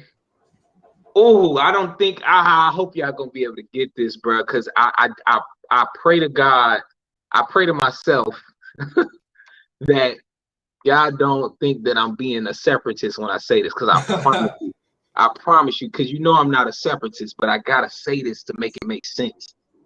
So that void, that's not what I mean when I say the spiritual world. Okay. So the void that you saying that the Supreme Being is in, you're absolutely right. He is in that space. And when I say he, I'm not saying that that's not us. I'm just saying for the sake of the conversation. That aspect of us is not the aspect of us that we actually desire to experience. Because, like you said, it's basically nothing to experience in that state. So we don't want to go to a place where it's just nothingness and we just one with spirit and it's just us. And you know what I mean? Because it would be no point. It would be no point to go back there because there's nothing to do there, right? Well, it's everything to do there. It's everything and nothing to do at the same time, right? But that's not what I mean by going to the state of the Vaikunta planets. So okay, but when you say planets right off the rip, does that make them physical? Nah, because physical is material. Physical is matter. These planets are made out of pure spiritual energy, if that makes any sense. So when you say that, are we talking about just thought, then? That you said what? So when you say non-physical, Or are you just talking about just thought at this point? Because that would go back to the void. Because that's what. Yeah, that's you already know I'm going. But go ahead. I wouldn't say that it's thought. So this is extreme. This is why I said it's gonna be hard. Okay, I gotta go. We waiting. I gotta do all of this to make this point. All right, boom. Fuck. I gotta go back to the cosmic ocean, which I think y'all are calling the void. The void. It's got to be. The all is the all. The source, the void, heaven, all that shit. Right. So, so when you got the cosmic ocean, right? Well, I'm calling it the cosmic ocean, which is basically a sea of infinite awareness. Thought. And which is what'd you say? Thought. You said thought? Yeah. No. I don't equate thought with awareness.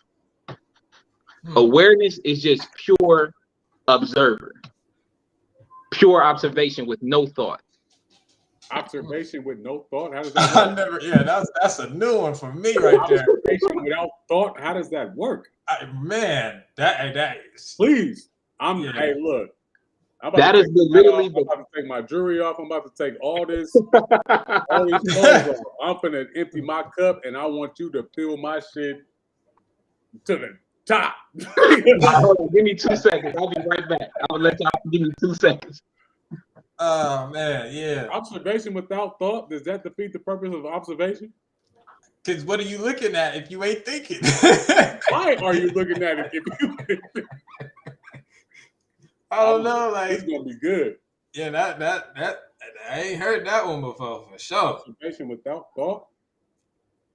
That's just like you being blind and shit. Like, yeah, let's go look at some paintings. I don't know.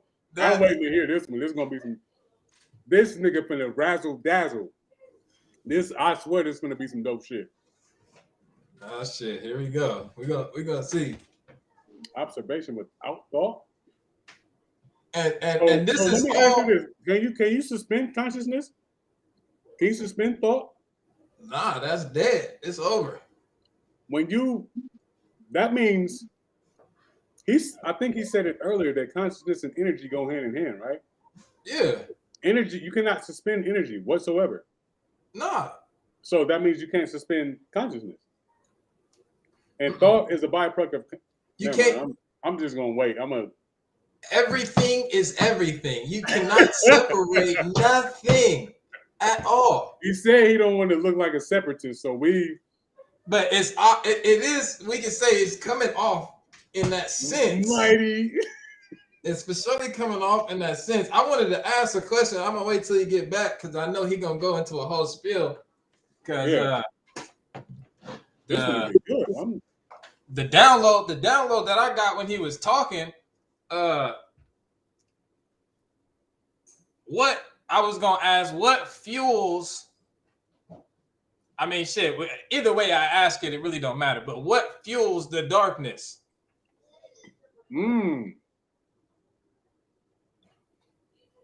That's a good ass point. You got the black and you got the white. Right. The light, even if you're looking at it from an aspect of just the void and all darkness, there's still light within that void. I was gonna say the light would have to be the answer, right? Exactly. You know what I'm saying? So when I was thinking about it, what popped into my head was I was seeing people, right? When I going back to talking about the golden age, right? Where you're at the epitome of high right. in a physical form, right? And you have to, like, the light has to fuel the darkness type of shit. You know what I'm saying? So that's where the loop would come into play, and kind of goes back to what we was talking about before, as far as like somebody's gonna have to slide down to the dark end because that's gonna be the fuel to relight the light on the back end. You know what I'm saying? So That's why when you get to the top, you can sit and chill for a minute. You can soak that shit up. You know what I'm saying? Minute. Yeah, whether you might sit there for a million years. God damn it, you don't know how long you take your time, breathe it in, soak it in. You know what I'm saying? Look around. Yeah. You're gonna be in there creating some shit too, because everything's constantly expanding. So you're gonna be sitting in that spotlight. Oh, that's some dope shit I just came up with. Nigga, I'm about to go create a whole nother planet where you can do all this boop boop boop boop, and then restart this whole shit up, in a whole nother cycle. Seems like I'm missing deep ass shit. I know, man. I know. I was trying to wait, but I had to get that shit off. I had to get this shit off. All right. So what I mean by darkness, talk about darkness. Awareness with no thought is a state of complete rest. Like, this is complete restfulness. Like, for example, observation without thought is possible because you experience it every night when you go into deep sleep. You still there. And there's a certain level of observation there, but you're not thinking about shit. It's just pure consciousness, just you and your consciousness, but you're not thinking about shit. And this is what meditation is all about. So wait, real quick. Does the subconscious play a part in this equation? And wait. Subconscious, huh? No, go ahead. Go ahead, yeah. I would say the subconscious is more of that is thought. The subconscious is thought. The only reason why I said that is because you gave the example of sleep. Mm-hmm. So when we're asleep, that's when our conscious is suspended and our subconscious comes into play. That's dreaming. Based upon what our conscious mind was taking in. Yeah. How do you observe something when the something that you're trying to observe has to be created from some sort of understanding to be able to even observe it? So okay. I the way I could say it is it's more of a restful alertness. Maybe saying observer isn't the best term, but awareness doesn't have to necessarily be thinking to be aware. Like, you can be aware, but that don't mean you thinking about some shit. You just aware. You just silent awareness. What would you be aware of? I guess aware in that state that I'm describing is aware of awareness, aware of self, just aware of self. I'm trying to wrap my head around it because I'm like, okay, how do you form self? Like, what would that look like with awareness of awareness? There, see, it's not nothing. It's not nothing that you can think about. Like, you can't think about not thinking because you're thinking about it. All right. It's just pure awareness. It's literally just awareness itself. But you can't, because you saying, what can you form yourself? Self isn't a form. Self, I could say it just like this. To say, like when we say I am, right? Mm-hmm. To say I am is still a thought. And the thought is the I. But really, this is why I'm going into Buddhism. Okay. The I is also an illusion. Damn, how do you even talk about this in a physical body? You just are. Like, it's to go beyond I am is to become is. Damn, the English language don't even explain this. Nah, at least for me, what you're talking about, for me, that's what the void is. Well, yeah, I guess we just using different words to describe the same thing. So okay, yeah, so the void. But my point of this whole thing was that that's not what I mean by the spiritual world. The void is an aspect of the spiritual world, and the void is spiritual because that's where spirit is, in the void. Mm-hmm. But spirit, and this is my point. So say it was the void, right? Remember when I was talking to you last time, I was saying that void, or that awareness became a being, like it became an actual self-conscious aware being, right? And it had its own form. Right. So when I look at it, it's like you got the void, but then you got a being that appeared in the void, and you call this being is the first person, the first living entity to come into existence, right? And this living entity is all powerful. Now that first living entity to come out of the void, that's what they call Vishnu in Hinduism, or Shiva. They got different names for it. Okay. So you got the void, which is pure awareness. Then out of that void comes the first living entity, the first conscious entity, right? And now it's nothing but that entity and the void, which are one and the same, right? But it's an entity just floating in the middle of this ocean. So now that entity creates through his mind and powers and shit like that. He creates matter, and he I don't want to go through the same shit we already talked about, but basically that first being summons all the material energy. It creates the material world. It impregnates that material world, which creates all the living entities. But outside of that material world, it also constructs a spiritual world that's not made out of matter. So that spiritual world that the first living entity created isn't the void. The void is something that we don't want to experience as expansions. It's almost like, damn, that shit's so deep. So it's almost like the first being, the first living entity, let's call it the super soul of all living entities, the source, the creator, the controller, all of this shit. This is our highest self.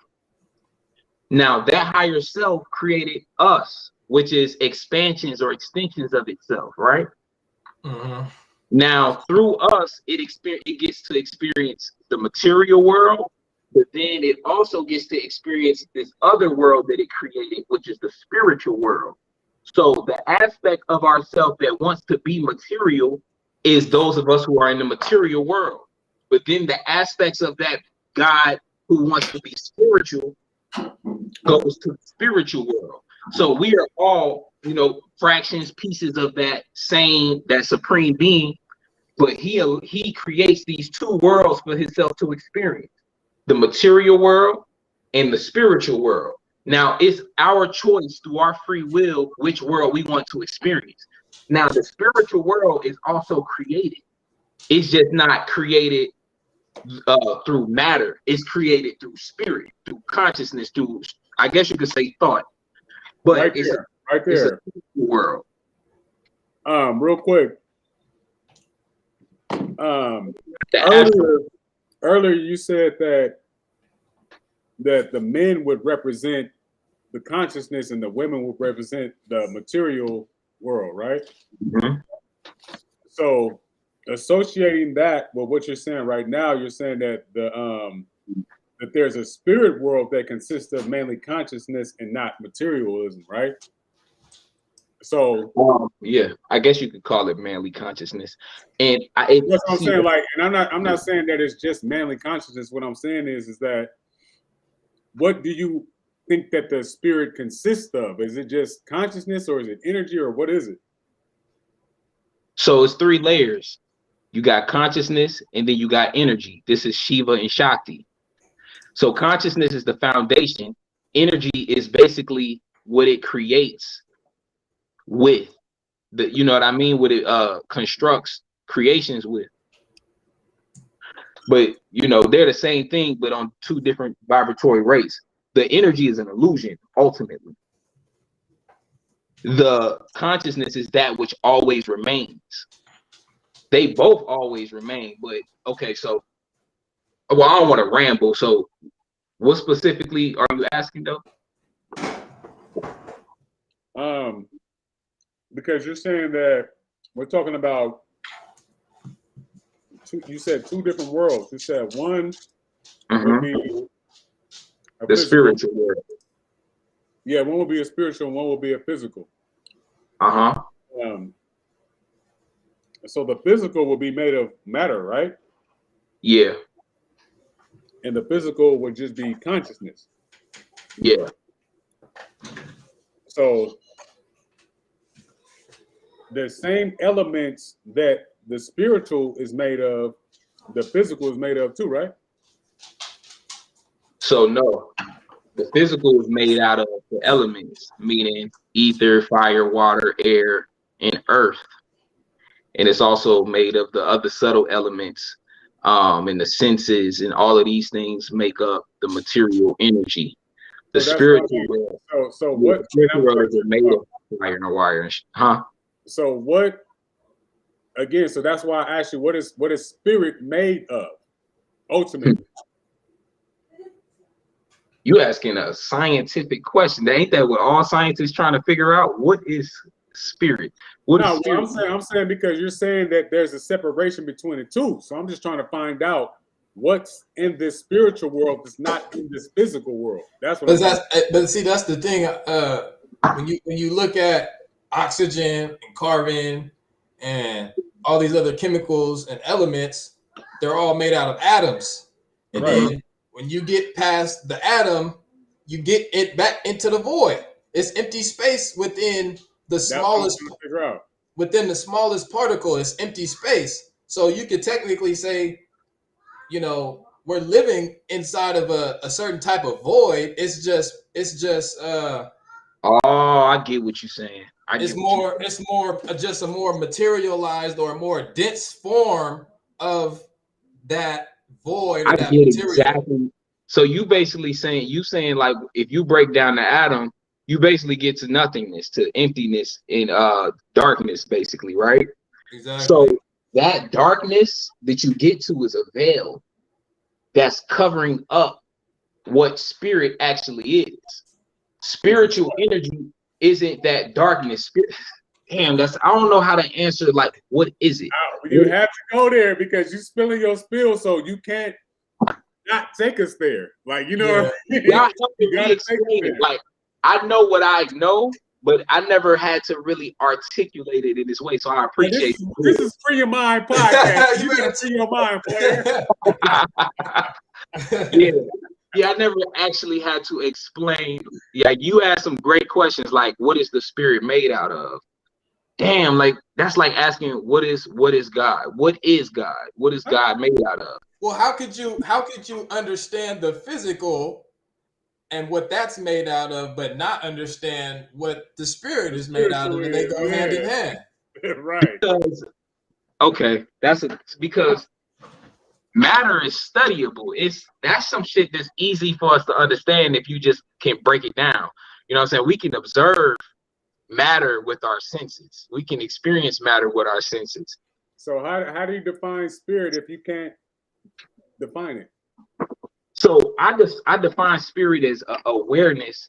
Okay, so all right, I'm gonna say it just like this. I know spirit is awareness. Spirit is consciousness. Like that's what it is. Spirit is awareness, is consciousness. Okay. But remember, I said that in the beginning, there was a being who came into existence. The first being, which is our super soul, the original supreme being. And that supreme being created and constructed everything, which is us. But that supreme being has supernatural mystic abilities. Matter of fact, I'm gonna say it just like this. So that spiritual world is made from, I guess you could say, the mystic powers of the supreme being. So, but it's not made from matter. It's not a material world. It's a spirit. I guess you could say energetic. That's the closest thing I can say. I mean, I'm not. Yeah, because when you say words like mystic, it's kind of like a vague thing to where people's like, okay, but I'm one of the, hey, look, because it's basically, it's almost like y'all saying that there can be nothing else there can be no world other than the material world. So I guess the closest thing I could say, I don't feel like I would be accurate saying this, But I guess the closest thing I could say is it's a mental world constructed by the supreme being, but he didn't construct it out of material elements. It's literally pure mental energy. I don't want to say that though, because I know it's beyond mental energy. It's another type of energy that we can't explain. Is that what dreams consist of? Yeah, this whole shit is a dream. That's what. Thank you. Yeah, yeah. This whole shit is a dream. You say that, okay? Thank you, because I was going to chase you, but you let me. It's good. So yeah, I know what's going on here. So you got two different types of dreams. You got the material dream, and then you got three. Then you got the mental dream, but then you got the spiritual dream. These are just different. So what I'm saying ultimately is that the place to where you're saying that has no physical existence, that's this. Do you understand what I'm talking about? Hold on, say that again. And that's facility. I said the place that you said has no physical existence, that's this. And if you don't want to accept that, then we can say that we can still travel to that place when we go to dreamland. There's no physical existence in that dreamland, but that physical existence comes from the non-physical existence. I'm so sorry. The non-physical existence comes from this existence. And if it does not, it's tied in hand in hand. You can't separate what we are on a physical from what our non-physical is, which is our dreams. And I don't know who wrote this goddamn shit, but roll, roll, roll your boat gently down the stream.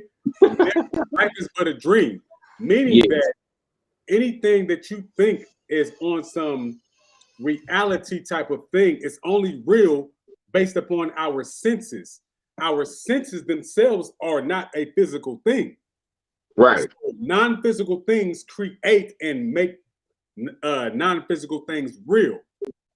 So they're only real through our senses, which are non-physical. You follow what I'm saying? Yeah, I get what you're saying. So when it comes down to a level to where that you're saying that there's a non-physical existence, what is the difference? And then I'm gonna go back to what I was saying. What's the difference between that film and this one? That's all I'm trying to figure out. The difference is, okay, in this material dream, it is made out of material elements, even though these material elements are illusionary, right? So I get what you're saying. They are illusionary. That's my point, yeah. But there's a different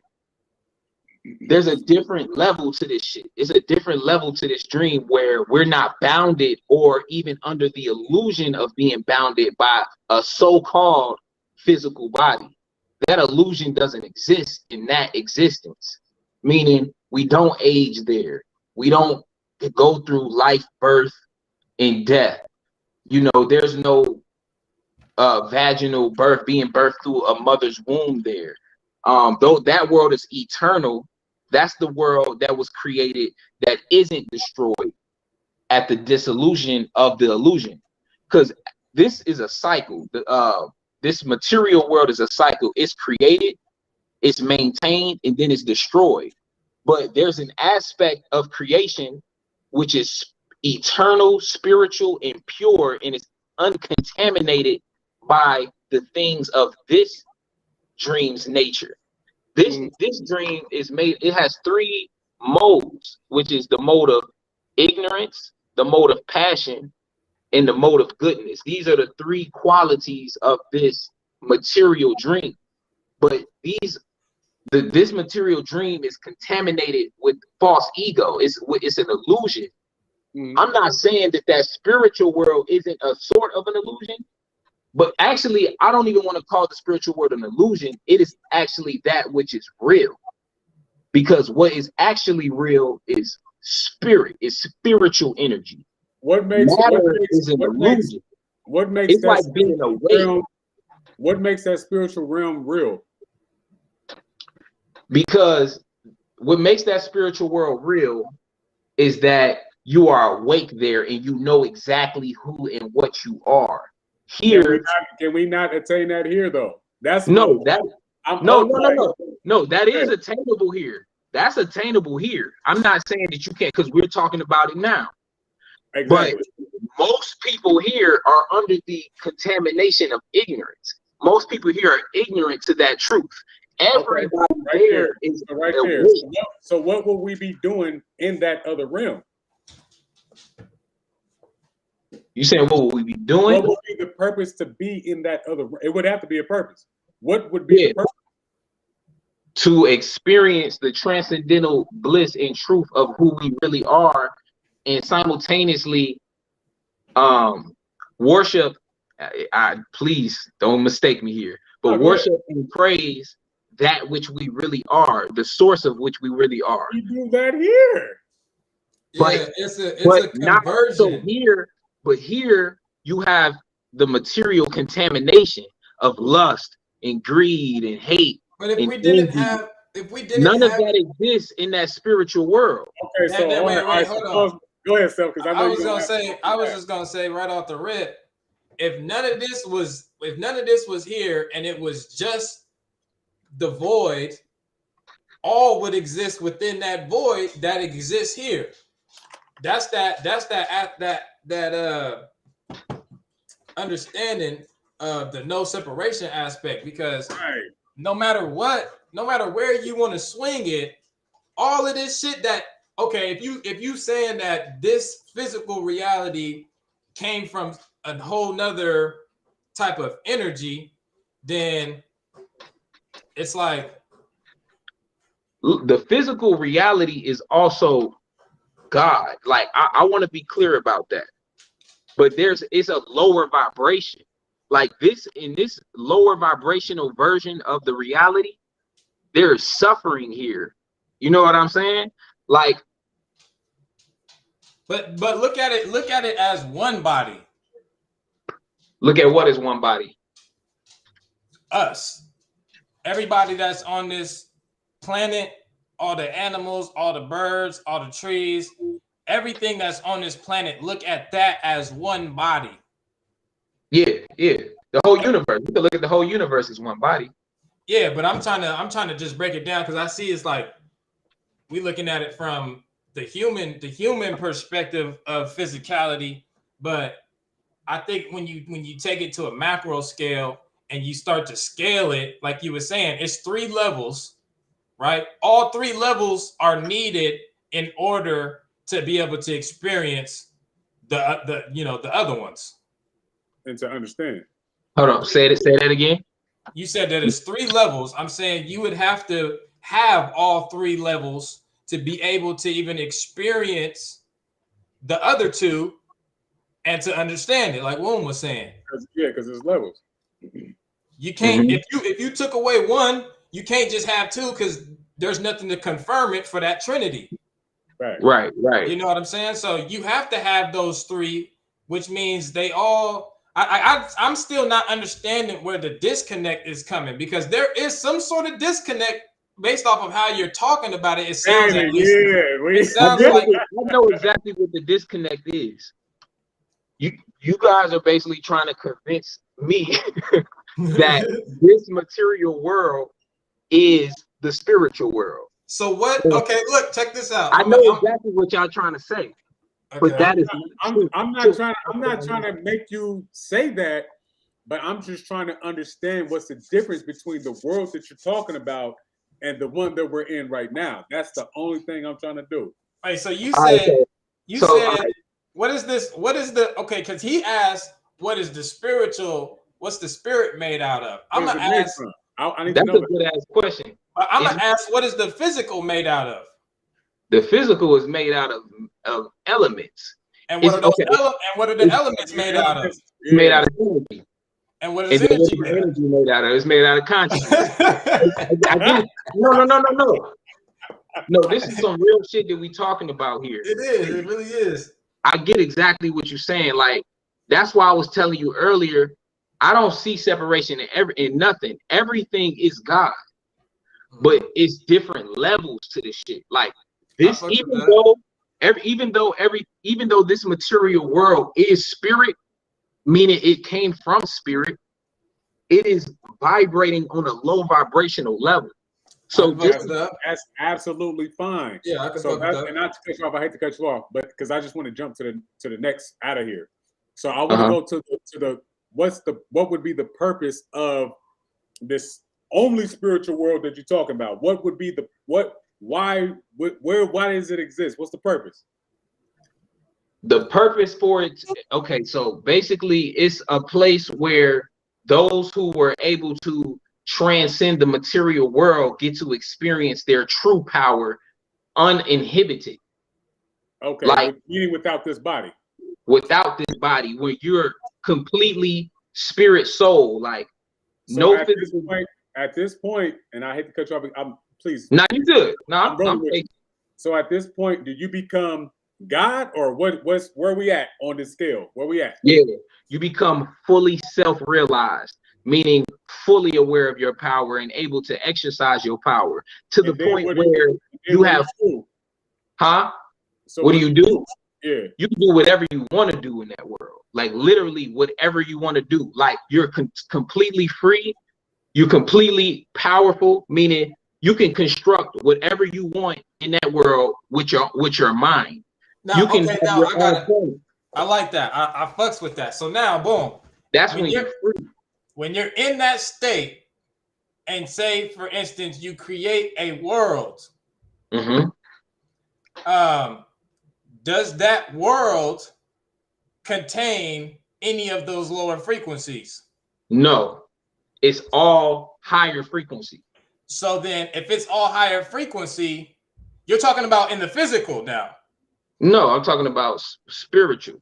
So a planet, you create a planet and you can't even experience it because you're in spiritual form. You can't even manifest yourself in a physical form to be able to experience the things on that planet. Nah, you can experience it. You just experiencing it through the soul. Everything but you will already be doing that, being that you're everything. Right. Hold on, wait, what you mean? If you're already in the place of what you were saying, God, pretty much, then you're already everything. You're already experiencing everything. The only thing that makes it different is when you split yourself up into all these things to make a world, and then you experience your creation. I'm so glad we made it to this point, because this is the part where I didn't want to have to explain, but I think I was trying to. Look. Hey, we don't need no disclaimer. Hey, this is In Your Mind podcast. We so are. It's not just you by yourself. It's not just you by yourself. So when I say you become God, it's not like you become. Damn. Okay, I gotta just say this shit. All right, boom. I'm gonna say it just like this. Because you know that I say that first being, right? The supreme personality of Godhead, Vishnu, right? Which is our super soul, created many different versions of himself or expansions of himself, which is us. We're not separate from him because we came from him, but he has given us our own individual souls to experience, our own egos, basically. You know what I mean? And so he still has his form and we have ours. We're not separate, but we just appear to be. Okay. And that is for our pleasure. That is literally that is like the grace of what we did here. That's the beauty of what we did as God. Is God gave God infinite different versions of himself where they have their own identity. So when you go to the spiritual planet, I'm not saying it's just you and in the void and you just doing shit, playing with energy, making shit. That world is a collective consciousness of awakened souls who were able to get out of the material universe. So it's not just me by myself and I'm just making imaginary friends and playing with myself in the universe, in the spiritual world. There's other beings who were on Earth millions of years ago who left this universe. This is where the victorious souls who beat the game go. It's like at that point in time, when they all get there, are they all on the same frequency, vibration, and on the same accord? Yeah, basically, yeah, hell yeah. So they would all be one at that point in time. Absolutely. There so won't. it would just be one. They okay. They will be all on the same frequency, like meaning they're all awakened souls, but they still have their own individual self, though. For what purpose? Yeah, that's a good question. For their pleasure, for their joy, for it's almost like if me, you, and wait, real quick. Let me tell you what you just now said. Mm-hmm. You said that God split itself up and gave us individuality to have our own pleasure. You said that. This is the beginning. You said that this is the beginning. Yeah. So then we would come down here to have our own pleasure in the physical experience. So wait, go to the spiritual just to have the same pleasure. It's not the same pleasure. It's transcendental pleasure versus material pleasure. Material pleasure is temporary, meaning if I have sex right now and experience what we call pleasure in the physical world, that will only last however long I have sex for, then it's over. If I was to eat some good food right now, it will only last for as long as I'm eating that food. But when I go to the transcendental world, that is a transcendental pleasure that is eternal and beyond any of the pleasure that we experience in these physical bodies. Okay, I'm glad you said that. So now we're talking about unlimited amount of pleasure. Yeah, peace, pleasure. Do you know what happens when you get unlimited amount of anything? Everything becomes nothing, which is why we call that the void. Hold on, say that again.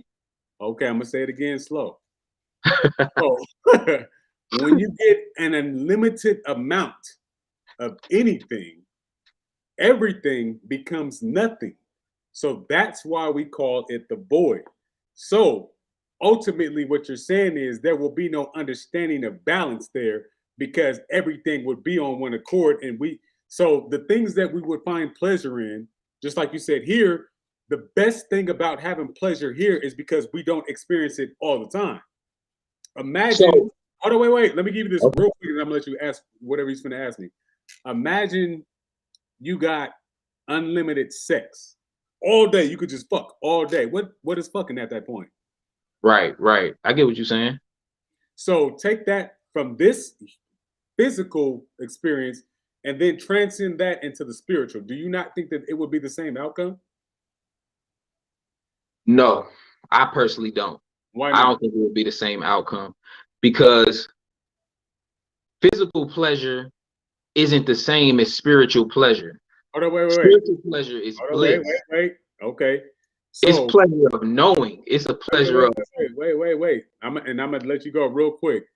How do we experience things when we experience things here? Or what is it satisfying? The body, ultimately? Yeah. It's just satisfying the body. When we have pleasure, it has nothing to do with the spiritual. I'm saying it depends. Okay. It's two different types of pleasure. You ever experience the pleasure you experience when you're in deep meditation? That's pleasure, but it's a cleaner, more sustainable level of pleasure versus me smoking a blunt. Smoking the blunt and getting high, that's pleasure. But that's not sustainable and it's not pure. It's not a pure pleasure. It's temporary and it has a flip side to it. What are you? It's a high and a low. In that state, what part of you are you ultimately pleasuring? We're driven in the spiritual side and driven by the spirit. So it's not ultimately what we're saying is that we can say that we're only feeding our human side, meaning our physical side, but it's a spiritual experience it's a spiritual thing that's experienced through the human physical side. That's a byproduct of what the spirit is because the spirit cannot experience anything physical. So it uses the physical side in order to please itself, right? So with that understanding, with that being said, when it comes down to the spirit pleasing itself, it does it through the physical, as far as we know. So now when you have to understand I don't want you to understand what I'm saying right now, but play back the tape and listen to what I'm saying. So then when it comes down to the spirit pleasing itself in a spiritual realm, it's already in the spiritual realm. So what, because you already said it has no cap. It has no place to where it cannot experience anything. So at that point in time, shit. So what is the experience if it has no limits? It has no bounds. Everything becomes nothing. This is, let me say this real quick and I'm gonna let you go. This is why they say that the gods in Greek mythology, that they are jealous of the mortals because the mortals don't know when the fuck they're gonna get the fuck up out of here, and they don't have an unlimited thing of what they do. Imagine having everything that, let's do this. Imagine having everything that you wanted to have in this physical experience right now. What would your life be like? If I had everything that I wanted in this physical experience right now, it's over. You saying your life is over if you have everything you want in the physical? It's over. I get where you're going at, but I want to tell me more. I'm listening. Please tell me more. That's it. Like that's there. You can fill in the blank. Like you could after you imagine. Okay, let's do this. Let me put it in a broader perspective. Imagine coming to Earth as a god. What are you doing? What you finna do? Awaken other souls. To the absolute. Wait. So then you would make them void of their experience. So you saying to awake other people is to take their experience away? I'm saying that's a okay. So let's do this. Let me say that in the opposite way. Okay. Would you want to control people, or would you let them live their life? Yeah, I mean, I would let people live their life. So but you would only speak certain things into them and hope that they would listen to what you got to say. Yeah, I would really only want to wake up people who would want to be awake. But they would already be on that path. Yeah, they still got to experience. You saying they will already be on, because you're saying because all roads lead home, right? That's a fact. Yeah. Yeah, I mean, I get that. That's why I wouldn't tamper with the universe as it is, because everybody is on their own path leading to the same place, which is enlightenment, to Godhead, remembering who you are. All I'm saying is, what's up? Go ahead. Yeah, all I'm saying is, this is why I say God created the two dreams. Some people want to experience this material world for the exact reasons that you are saying. And that's why the material world exists, for people like you, for souls like you that see the significance and the beauty of the material world. But then there are other souls who just want to experience the transcendental bliss of being in Godhead, being in the heavenly and the spiritual planets. You know what I mean? So everybody gets to choose their experience. So everybody gets to choose their experience. Let's take that and let's put it on a broad scale. All of these different souls are coming from one thing. Can we absolutely say that? Yeah. So when we understand that, then there is no separation between what this person is doing and what the next person is doing, right? How they say energy cannot be destroyed. It can't be created nor destroyed. It can only transfer its form. So there's a conversion happening between forms. You know what I mean? Like when you have that void, and then you have everything in between the void, from the high all the way down to the low, as far as the experience. That's where that whole Big Bang theory comes into play, where it started from nothing and then boom, everything pans itself out, because that's how frequency works. That's how vibration works. You know what I'm saying? And the universe is ever expanding. You know what I'm saying? So yeah, thoughts and emotions. Yeah, so it's just like that's not how the universe came into existence, as far as I was just using that as an example, as far as how the wavelengths travel from the nothingness. You feel me? God said, "Let there be light." That said part is the vibration coming from the nothingness. You know what I'm saying? Right. So it's like when you are in this dense form of soul or of ether or of light, whichever one you want to, say it. When you let go of this body, you become less dense. You know what I'm saying? And you work your way up based on how, the levels that you attain wherever you're at, wherever dimension you at. If I'm in the third dimension and by the end of this life, I didn't attain damn near fifth dimensional consciousness, I don't see no reason why I would have to stop in the fourth dimension or the, you know what I'm saying, any other dimension to get to where I need to go type of shit. You know what I'm saying? And then from there, you continue to get lighter till you get back to source. And then you restart the cycle again. And you said, so that's the part that I understand what Prince Krishna is talking about when we're talking about the different shifts or different ascensions from low to mid to high to whatever, the different shifts. But I think that ultimately, as soon as you step outside of the physical, quote unquote, when you step outside of this realm, and I'm asking again, and I'm just asking, what would be the purpose of just experiencing the spiritual without the physical? Because even they even have. Much, I'm sorry. It's just so much more to experience. Like, it's like when you reach the spiritual world, it's not like that's it. Like I'm here now. I'm God. I'm everything, and there's nothing left to do. That's why I call it. That's why it's called the Vaikunta planets. Like, it's a whole experience there. It's almost like you got a whole nother life now. Like, there's other beings there to talk to learn from. There's other planets to go to. It's a whole damn near infinite expanse of things to do there. It's almost like a whole nother. Let me say this to that real quick. When I was in a lower myself, right? I was stuck with the people who I was stuck with. I fuck with the people who I fuck with. I fuck with the shit that I fuck with. When I moved to another dimension, then I started experiencing different shit. I started looking around. I started seeing different things. I started, God damn, shit is dope. Then when I moved from that level, and I was like, oh shit. And all of this what I'm saying is all of this can be attained in the physical right now. Everything that you're talking about right now, I've experienced that right now. Like what I'm trying to say. So in my mind, I understand what you're saying because I've already experienced it.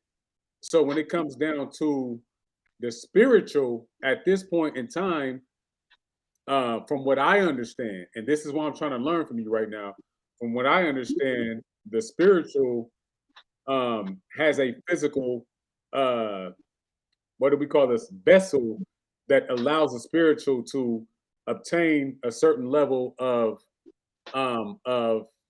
growth within the spiritual, because we're always spiritual. We can't say that we're never not spiritual, right? Right. Even though we're in the physical, we're always spiritual. So the differences in spirituality, or the different levels, I've experienced different spiritualities within this physical body. So ultimately, I'm just trying to figure out, and I understand what you're saying in terms of we might experience something different, but at that point in time, like, because earlier you said that that we would be with this God, with the ultimate God or creator God or the Lord God, however you put it. So that would automatically put us back into the void. So now that you said that we're going to be on different planets, so different planets would mean a different experience, right? Yeah, it's a different experience. We're not fully there, so that's all I'm asking. Like, so we're not fully where we need to be at. We're still trying to discover ourselves. Absolutely, because this is where I don't know if y'all get this, but in Hinduism or Krishna consciousness, we believe, or I would say they believe, because I'm an observer here. You know what I mean? I understand it on another level than most Hindus, but that supreme Lord that created all of us, that we are ultimately, he is our super soul, meaning it is us. The reason why it created all of these worlds, the material world and the spiritual world, is because he wanted to experience worshiping his own self through us. Meaning, to merge back into the void is not what we want to do, because they call it the Lord's lotus feet, meaning this is like in Hinduism, the highest way to reach the highest form of spirituality is to offer respectful obeisances and worship the Lord's lotus feet. And I know that sounds weird, but this is what they call it. It's like a guru. To show respect to a spiritual master, you're supposed to bow down to their feet. They call it the lotus feet. And the Lord, the supreme being, they say to worship his lotus feet his feet are like boats. They carry you over the ocean of the material world to the spiritual world. But my point is that he created that spiritual world so we won't have to experience the void, because even though the void is blissful in itself, there's no experience there in the way that we experience our individuality. So the gift that we have is having our individual souls. It's more blissful to be an individual soul and worship that which we are from this perspective than to completely merge into what we came from, because then at that point you will want to come back, because at that point you're in the void again. But he created a whole spiritual expanse for us to experience outside of this material world. And that is the true joy of the spiritual world. It's not that we just going back into the emptiness. It's a whole nother experience there where we're still continuing to grow. We're in an enlightened state. We're fully self-aware. We can see our souls and we see all the other enlightened beings that made it there, but we're not in that void of nothingness still. We still get to have our own individual thoughts and experience and emotions and all of that shit. You know what I'm saying? I got a question. So you consider things like oxygen, physical more dense material. Yeah. What would you consider light? What type of light? Are you talking about sunlight and like starlight and shit like that? Because that's the only light we know.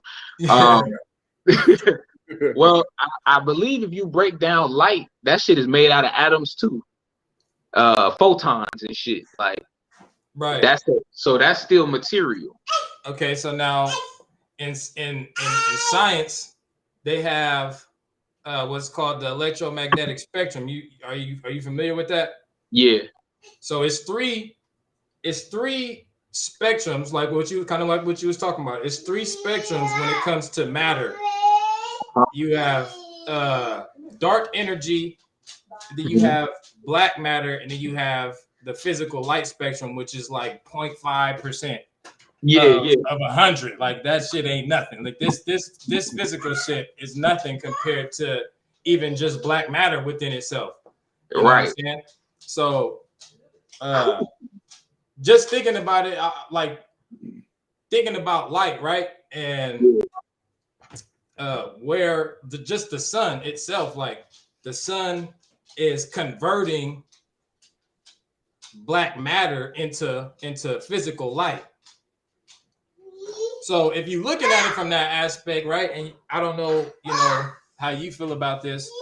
Do you think that spiritual beings from higher dimensions or from higher places can come into this reality and communicate with us? So, did you say other beings? Are you saying other physical beings or spiritual beings? Which one did you say? Spiritual beings.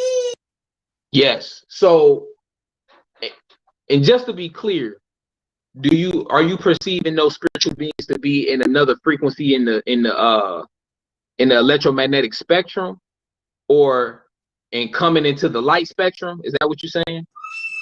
Yeah, coming from a black matter or dark energy, either one, and coming through that conversion into this physical reality, but them still not being physical, like them still remaining in that spiritual form and still being able to communicate with certain people. Yeah, absolutely. I don't think that they come from the dark matter, because I look at the dark matter as what's the name for it? The primordial waters. Yeah, it's the primordial waters. It's how can I say it? It's the dormant aspect of matter. The That's why they void. call It it, would be. yeah, the void, dark matter. It's dark matter. But can spiritual beings come down here and communicate with physical beings? Yeah, all the time. And that's another thing of why you won't be bored in the spiritual world. You can come down here, and usually we serve as like almost like angels for beings that's still in this physical world. Right. So you still interacting with this world, and you can see everything that's happening here. And so on that same sense, because I mean, I'm pretty sure we've all experienced it, do it, all the time, as far as being able to go from this place to their place and experience that shit. You know what I'm saying? Because you think about it from this perspective, right? They can come down here, and this is where they at a disadvantage. They can come down. They can come down here. They can't eat none of the food that we got. They can't drink none of the drink. They can't smoke nothing. They can't drive no cars. They can't do none of that shit, right? But yet, but yet, I could go in the house, sit in the dark, meditate, and take off, and go to their place and be able to experience all the shit that they experience in there. You know what's funny? There's a dude named on YouTube. He be taking mushrooms and shit. His name is True Life Stories. That's his name on YouTube. Okay. But you can't get into their world as easy as you may think. Now, you can get into some places, but them niggas is on guard. Hey, I know what you're talking about. Definitely. Them niggas ain't letting anybody get up in there. I feel you. They'll literally, like, you could have some niggas try to get there through psychedelics. I don't feel like that's the way, but hey, everybody got their own methods. Right. So, niggas try to get there through psychedelics, what True Life Stories try to do. And this how I know these beings exist is so weird, because I never really spoke to him, and he don't know about Hinduism, right? Mm-hmm. This nigga took like a 5-gram mushroom trip or some shit. And this nigga, he said that he was fighting the jesters. I know y'all heard about the jesters and shit. He was piercing through the illusion, and he seen like Goddess Kali sticking her tongue out in his face. It's she just kept sticking her tongue out like hella tongues. And he kept like fighting through these illusions and shit, trying to get to the real source. This man said he came to a point where he was looking up, and he seen the god Ganesh. Mind you, he never studied Hinduism. He didn't even know the names. He was like, what is that elephant god? He didn't know about these guys, but he seen them in his vision. He seen Ganesh, and Ganesh gave him a glimpse into his world. And see, now Ganesh lived in them spiritual planets that I'm telling you about. Ganesh gave him a slight glimpse into his world, and he said it was the most beautiful shit he ever seen. Like, the whole damn world had like hella statues and intricate, beautiful statues of like elephants that looked like Ganesh, and it was like some shit. He said he started crying, but then Ganesh, he said, what did he say after that? So after Ganesh, he couldn't see into his world no more, and then Vishnu, the God I'm telling you about, which is the actual Supreme Lord, our super soul, looked down at him, and he said Vishnu was looking at him. And Vishnu was like, no. And he swiped this nigga to the left. And then there was one of the goddesses, Goddess Lakshmi, and she was like, no. And he was like, what? Like, he was like, why y'all niggas denying me and shit? They was like, no. And he said, but he could see slightly behind them. And it was like the most beautiful transcendental world but he couldn't see all the way into the world, but he could see behind them and shit. And he got denied by all the Hindu gods, and he didn't even know about these gods. But then he got chosen by Anubis, and Anubis came, and Anubis took him with him. And he said when Anubis, so at first it was like sunlight, it was like light behind them, behind the Hindu gods. But then when Ganesh came, everything turned dark, and then he seen like the moon or some shit. And then Ganesh brought him into Egypt and was teaching them a bunch of like Egyptian mythology and shit like that. So I say all of that to say this. You know, they ain't gonna let anybody into that spiritual world on this planet if you really not on that frequency. But Anubis, you know, being the god of death, I feel like this is from, I don't even know if this knowledge is on the internet. This is just from my spiritual experiences. I think the Egyptian gods more so represent the physical plane. They ruled this material world. The Hindu gods actually ruled the spiritual worlds. So I ain't mean to ramble into all of that, but I feel like it was some type of you good. Yeah. Nah, that's it. Would you say that because I know that you said that we wouldn't be able to go into the spiritual realm and shit, right? Like some of us. Yeah. Do you believe that that's where we come from? Yeah. We didn't come from the Vaikuntha planets, but what we came from was, I guess you could say, the void. The Vaikuntha planets is like a certain place that you go when you beat this material game. That's what I'm saying. So we came from the top shit is what I'm getting at ultimately. Yeah. So if we came, yeah. You know what I'm trying to say? So, and I know that it's a journey and shit, but I think that ultimately, again, that we would be spiritual before we became physical, and we only became physical just to understand what the spiritual is. So I think that ultimately, again, this is just me. I don't think that there's a separation between the two. And as soon as you do step outside of a physical, then there would be there would be so much not of a cap to the spiritual that there would be a cap to the spiritual. Like, you understand what I'm trying to say? But again, you may be saying something that I'm not privy to, that I'm not hip to, and I would have to really, you know, everything that you're saying is going to resonate with me. It's hitting my subconscious right now, but it would be a situation to where I would have to really just, you know, just think about it, let it hit me, and then tap into the spiritual as much as possible as I can within this physical chill, and then try to see if I can ascend to the place to where you're talking about.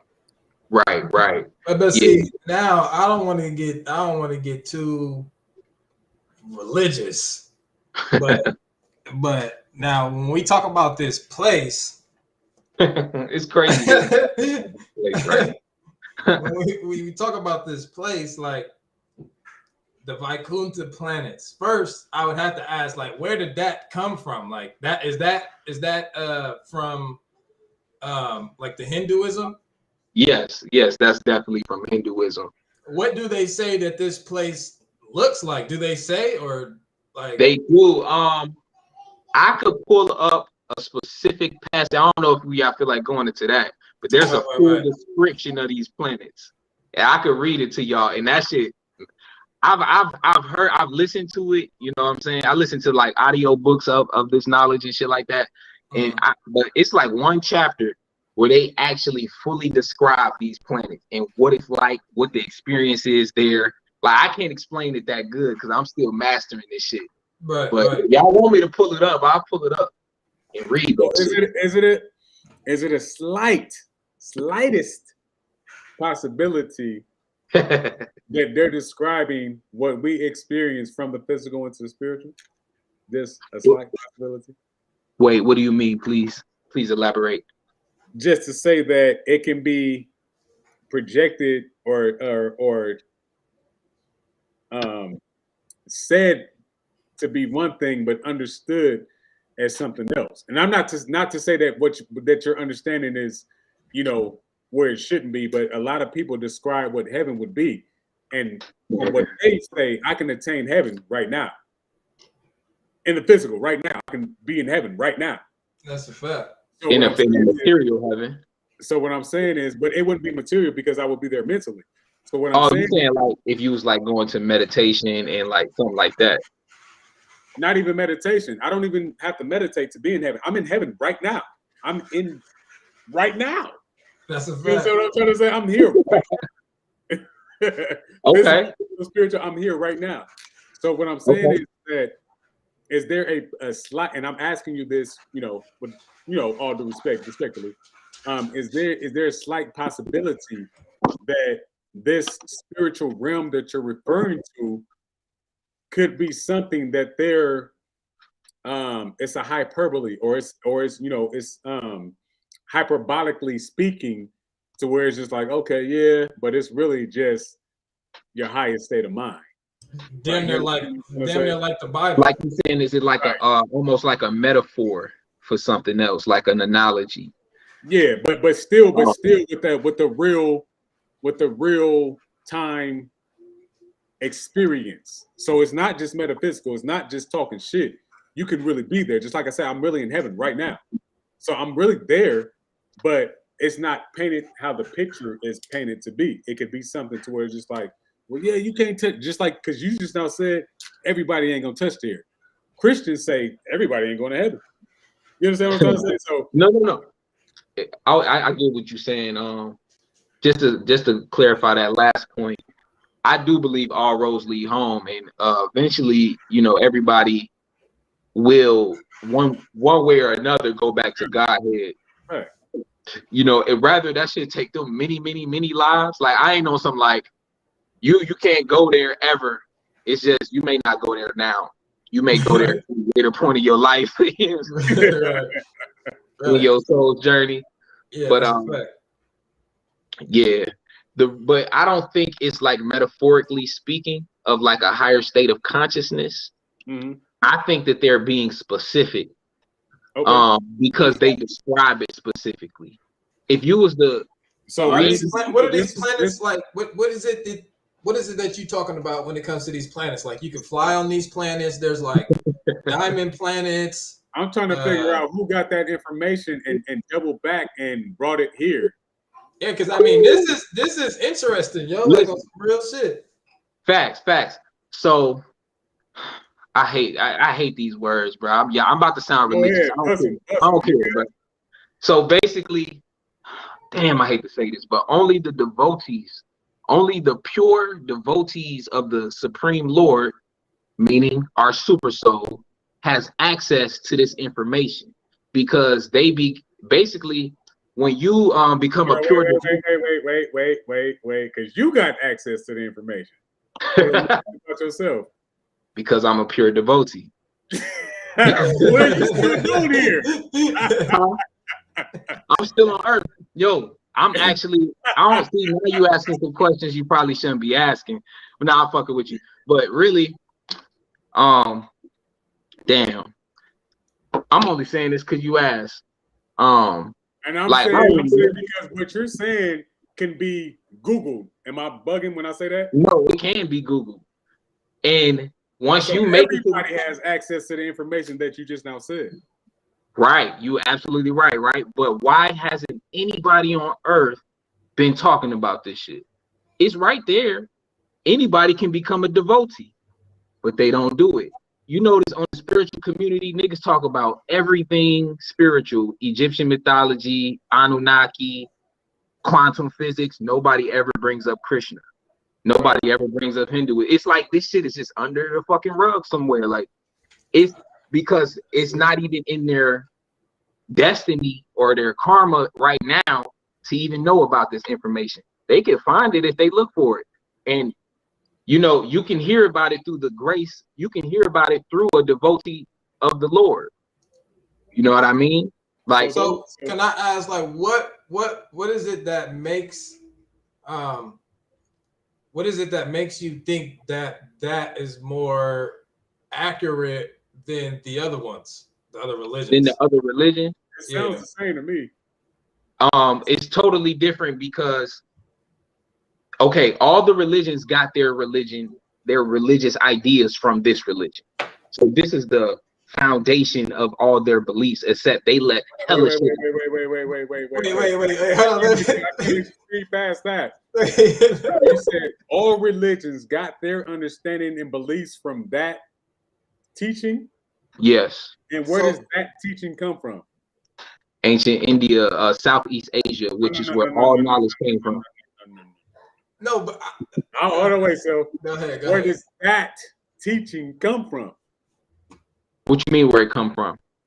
I'm not talking about a physical landmass. I'm talking about because we're talking about spiritual. We're not talking about physical. You saying how did the first people who got this information, where did they get it from? Yes. So in ancient, this is where it all really started, was in Southeast Asia, in Cambodia. Wait. Wait. Hear me out, please. I got you. Go ahead. First of all, this knowledge is ancient. The foundation of most Hindu and Buddhist knowledge come from these 4 books called the Vedas. So the Vedas came to these ancient yogis who it was literally spoken to them directly by the Supreme Lord, or I guess you could say the higher consciousness. Here we go. I get it. I get it. All right. But hey, where does with some apostles and prophets and all this extra shit? Where does any information come from, though? You said what? Where does any information come from? How do we know anything? Because we are the source in which the information comes from. So who are you to say that those yogis didn't pull that directly from the Akashic record, from their own source? So why are you saying that all of this information comes from Krishna and shit? What you say? Well, what you mean? So why are you saying that the information that you have is the first bit of information? You see how that works? I see what you're saying. Because now you're saying that everything comes from self ultimately, but then self is and everything started from what you studied. I think So now it's just like, okay, well, you can't really say that if we are the source in which the information comes from. Now they could be. I'm gonna play devil's advocate with you. They can be the first people to profess it. But ultimately, we all have this fucking knowledge. Yeah. Am I fucking by saying that? No, it's all within us for sure. But this knowledge, if you look at any religion in the world and any spiritual system, knowledge about chakras, knowledge about meditation, about enlightenment, about the material world and the spiritual world, all of this shit came from Hinduism. Like, that's just a proven fact. How do we know about chakras and about yoga and about meditation? This all came from the yogis, right? I mean, I think I hear what you're saying. When it comes to the other religions, I'm just like, okay, if all the religions stem from that book, then you can get that same information from the Bible and all these other religions. Nah. See, it's took most of their points is taken from this book, from these books, but it's all been used to manipulate see the difference between Hinduism and Christianity and Islam is Christianity and Islam and Judaism, Western religion, separates the soul from God. Hinduism tells you directly, you and God are one. You came directly from the Supreme Lord and you are the Supreme Lord. That's in the books. They not separating you from God in Hinduism. What they did is the new religions, they took this knowledge and they tried to separate you from God. They like, God is up here and you down here. You're a worthless human, and you know what I mean? But that's look, not check this out though. Does that come with understanding though? Does what come with understanding? What you just said. Like, so because there's a certain level of separatism that I thought that religions taught until I came into the I am, and it's just like, no, it's telling niggas what they need to hear, but they just don't hear it. Yeah, it's just I would say I don't like the way that Christianity describe it. They leave a lot of shit out, and they don't tell you the real on how to actually. Okay, so let's go with that. If I told you the answers to a test, would you want to know it?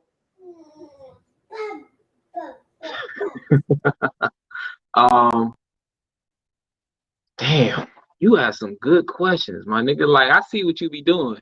You a wizard out here, bro. I'm that nigga Yoda. I'm Yoda for real. Hey, so the reason why I'm asking you that is because when there is something absent, then that means that you have to fill that void. You understand what I'm trying to say? This is what God is. God is filling the void. because God is the void. So God has to fill the void. So there's no cheat code to this shit, right?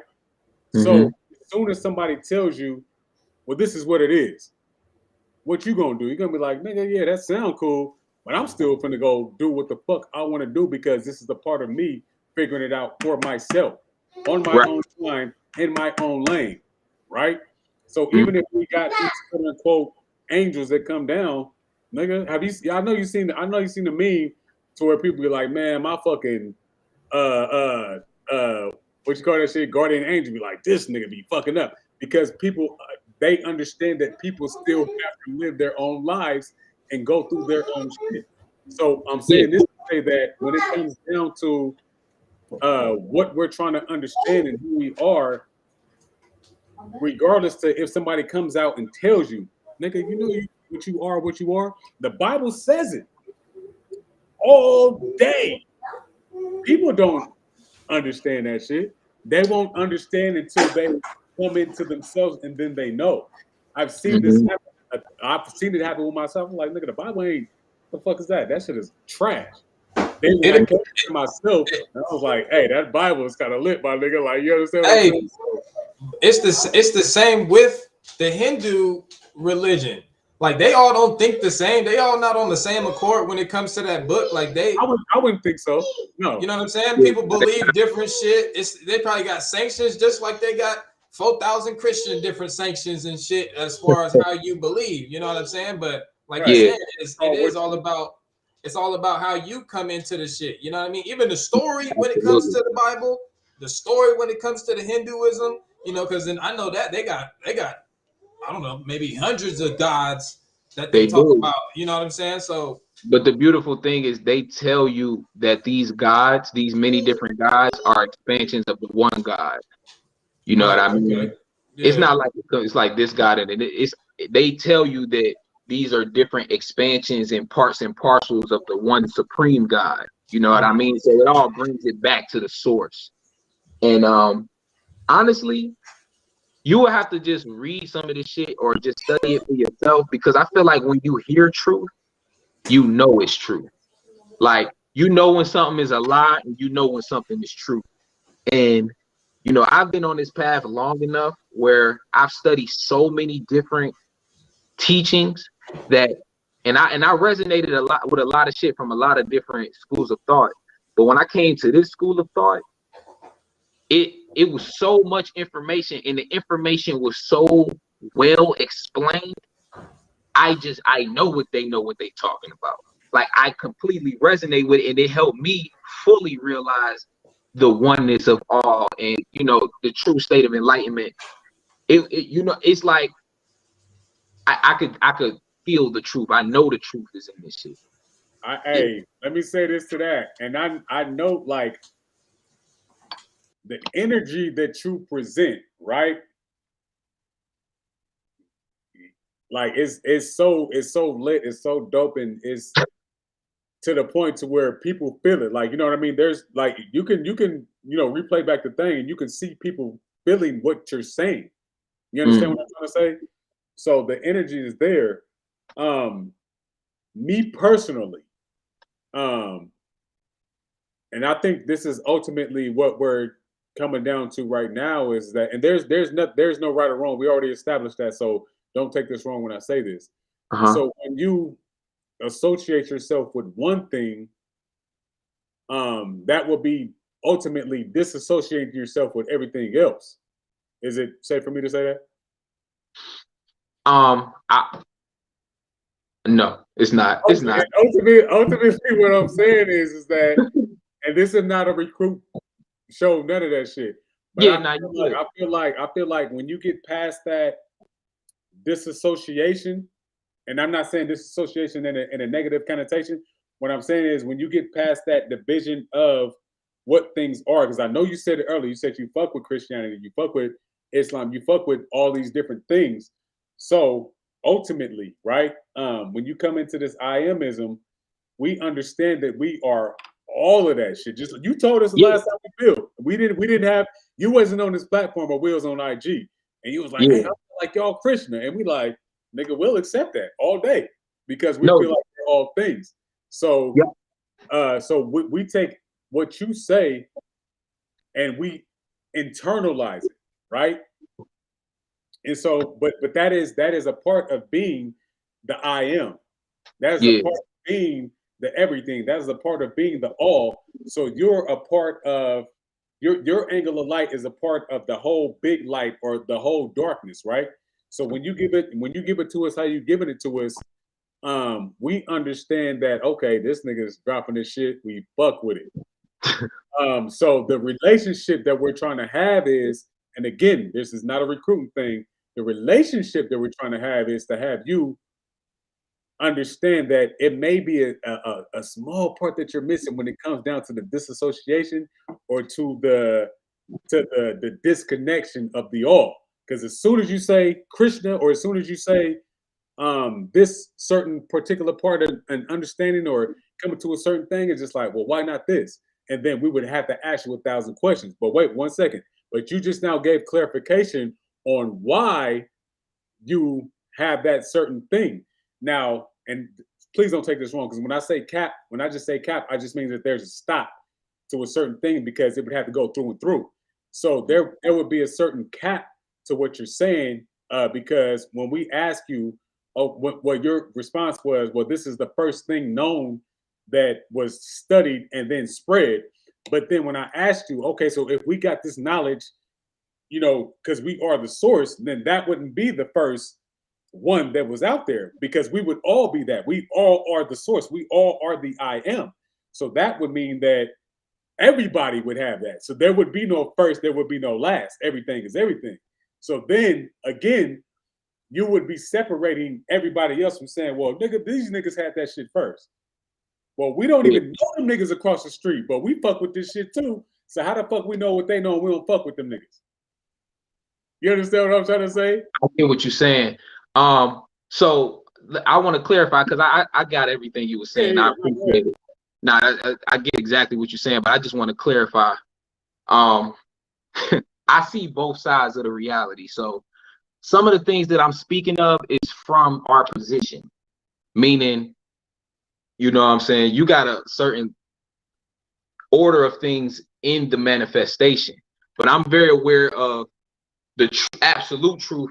If you zoom out of the whole manifestation, there's no separation between nothing or none of us. And I was saying this, I don't know if you was listening at the point where I was saying, everything is Krishna. And when I say Krishna, what I mean is the absolute truth. To me, the word Krishna literally means the absolute truth or the supreme self.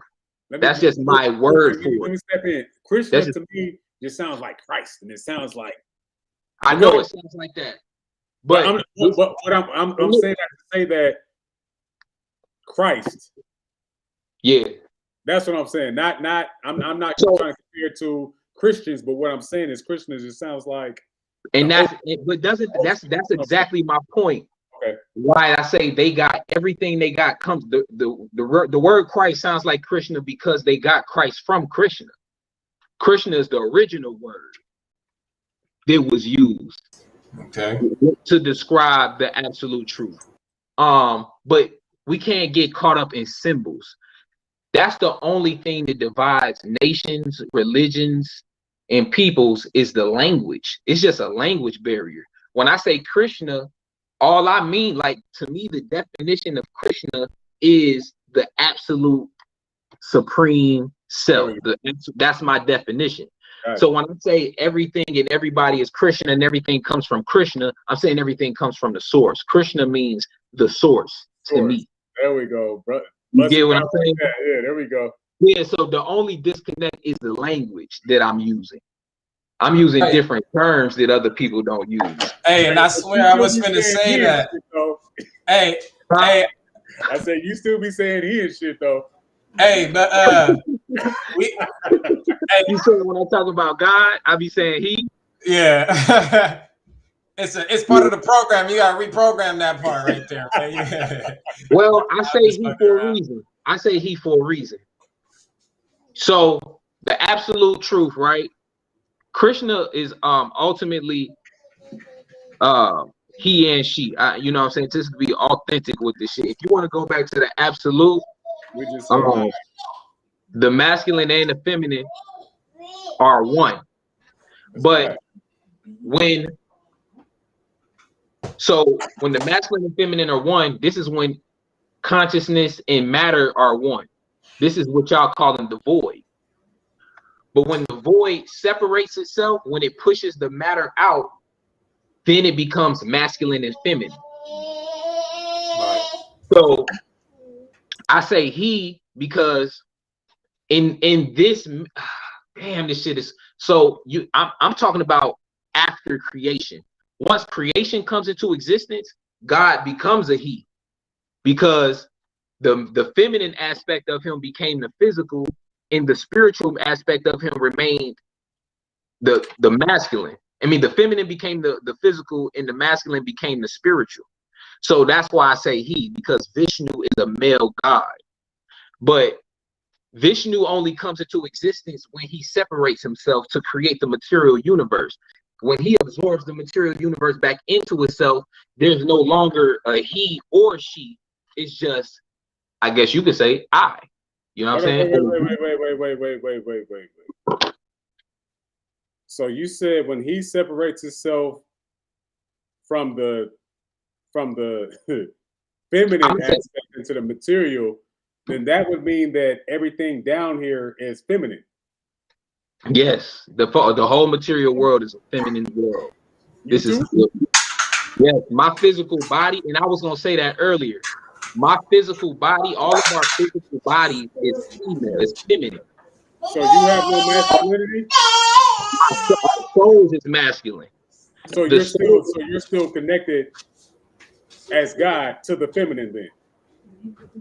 And what about the females then? Like, what would the females be if we're all androgynous beings, but it's not like a nigga with a dick and titties, like how they try to describe. That's just a symbol for it.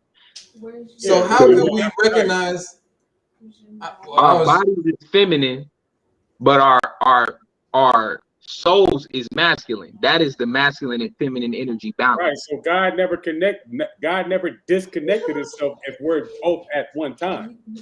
What you say? I'm sorry. God never disconnected himself if we're both at one time.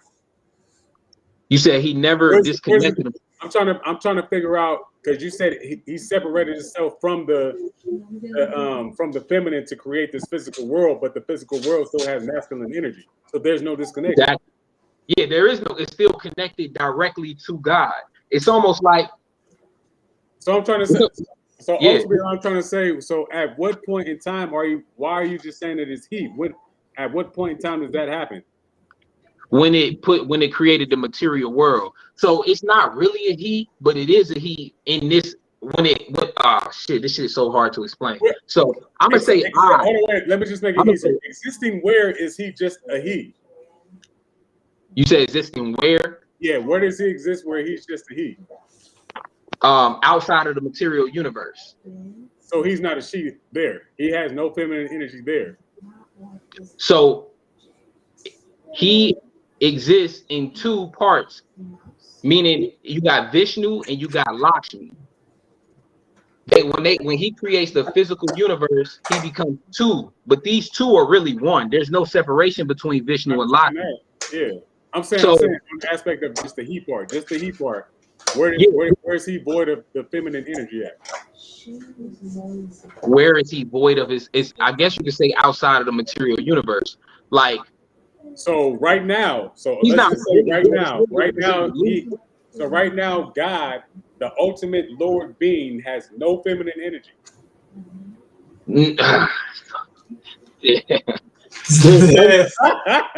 No, there's no. Understand what I'm trying to say right now? I get what you're saying. There's no separation, but there's the illusion of separation during this time period of creation. So why are you speaking life to an illusion? Okay, this is what I'm saying, right? And while we exist in this material form, right? Damn, you know what? I'm gonna say this, but I'm just trying to figure out why God is a he and not both things. And you said You gave me the example of him separating himself to create the physical. I get that part. So then when we come down to the physical, we're still man and we're still both energies. So then when we go back up to just the God being, is he void of being having that? He's not really void of it. He's just in that form at this moment. Like this shit. He's incomplete. Let me just say that. Let me ask you that. Is he incomplete? Is God incomplete? No, God is fully complete. Not if he ain't got no feminine energy. He's always got his feminine energy. It's just when they create the material universe, they appear to be separate. That's why I said I'm not talking. So you keep on going to the physical. I'm saying in his essence, in the boy part, in his non-physical, does he still have feminine energy? Yeah, he's still the whole thing. So why would you call him he? You know what? I'm about to show you.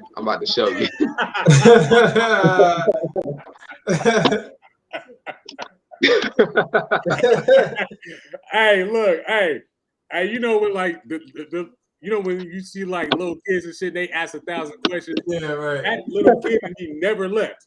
I got 1,000. Right. So it's two different aspects. I'm about to show you this. Hold on. I got the perfect image that embodies everything. All right, I'm gonna show you this one first. This is something that you study or something that you understand? This is something that I understand, but I never really. This is the first don't time. Show me anything. Just tell me. Well, images. Sometimes you gotta show images, and then I can build off of the image that I showed you. I write scripts. I'm a movie. I'm a visionary. So anything that you're telling me, that's why I'm it's so simple right now, because I'm trying to envision what you're saying, and I'm drawing blanks, my nigga. Like, you know what I mean? So, I know, and that's why I want to just fill it in. Okay, my bad. Go ahead, my bad. You know what I'm saying? Yeah. All right. Hold on. Can I turn the camera around? I don't know if you could flip the camera on this shit. Fuck it, I'm gonna just turn it around. Hold on, let me pull it all the way up. So I'm not saying that this is a perfect image. Don't mind like the features. Hey, if you giving me something, you better have that shit. So I can't look at it at the same time as y'all, right? So look at this, right? I can only see a head gleaming. Can you see it now? Huh?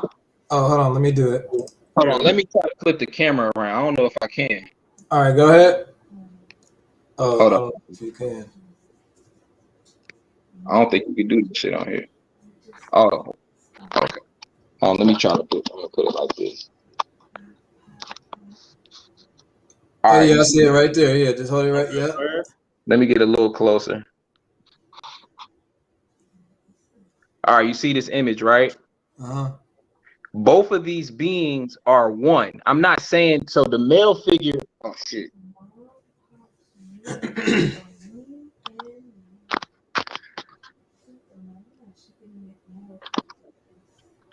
My fault. Give me 2 seconds.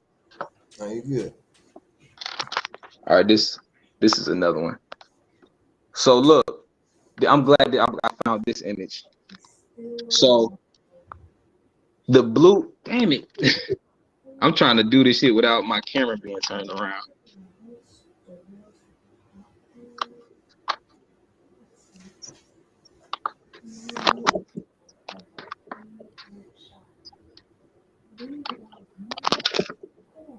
All right.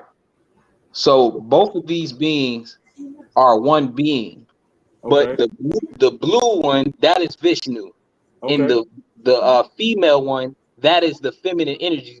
They're both one being, but this is how they exist with each other. So, but the blue one is the spiritual being. This is the spirit, the consciousness, and the female represents his material energy. And this is how they exist. This is how they exist together. She is always in constant devotion to him, and he is the supreme controller of her. But they are one. They're not separate. They both are eternal. But this is why I say he, because when I say he, I'm referring to this one, the supreme controller, the spirit, the consciousness. But this is like she represents the material energy.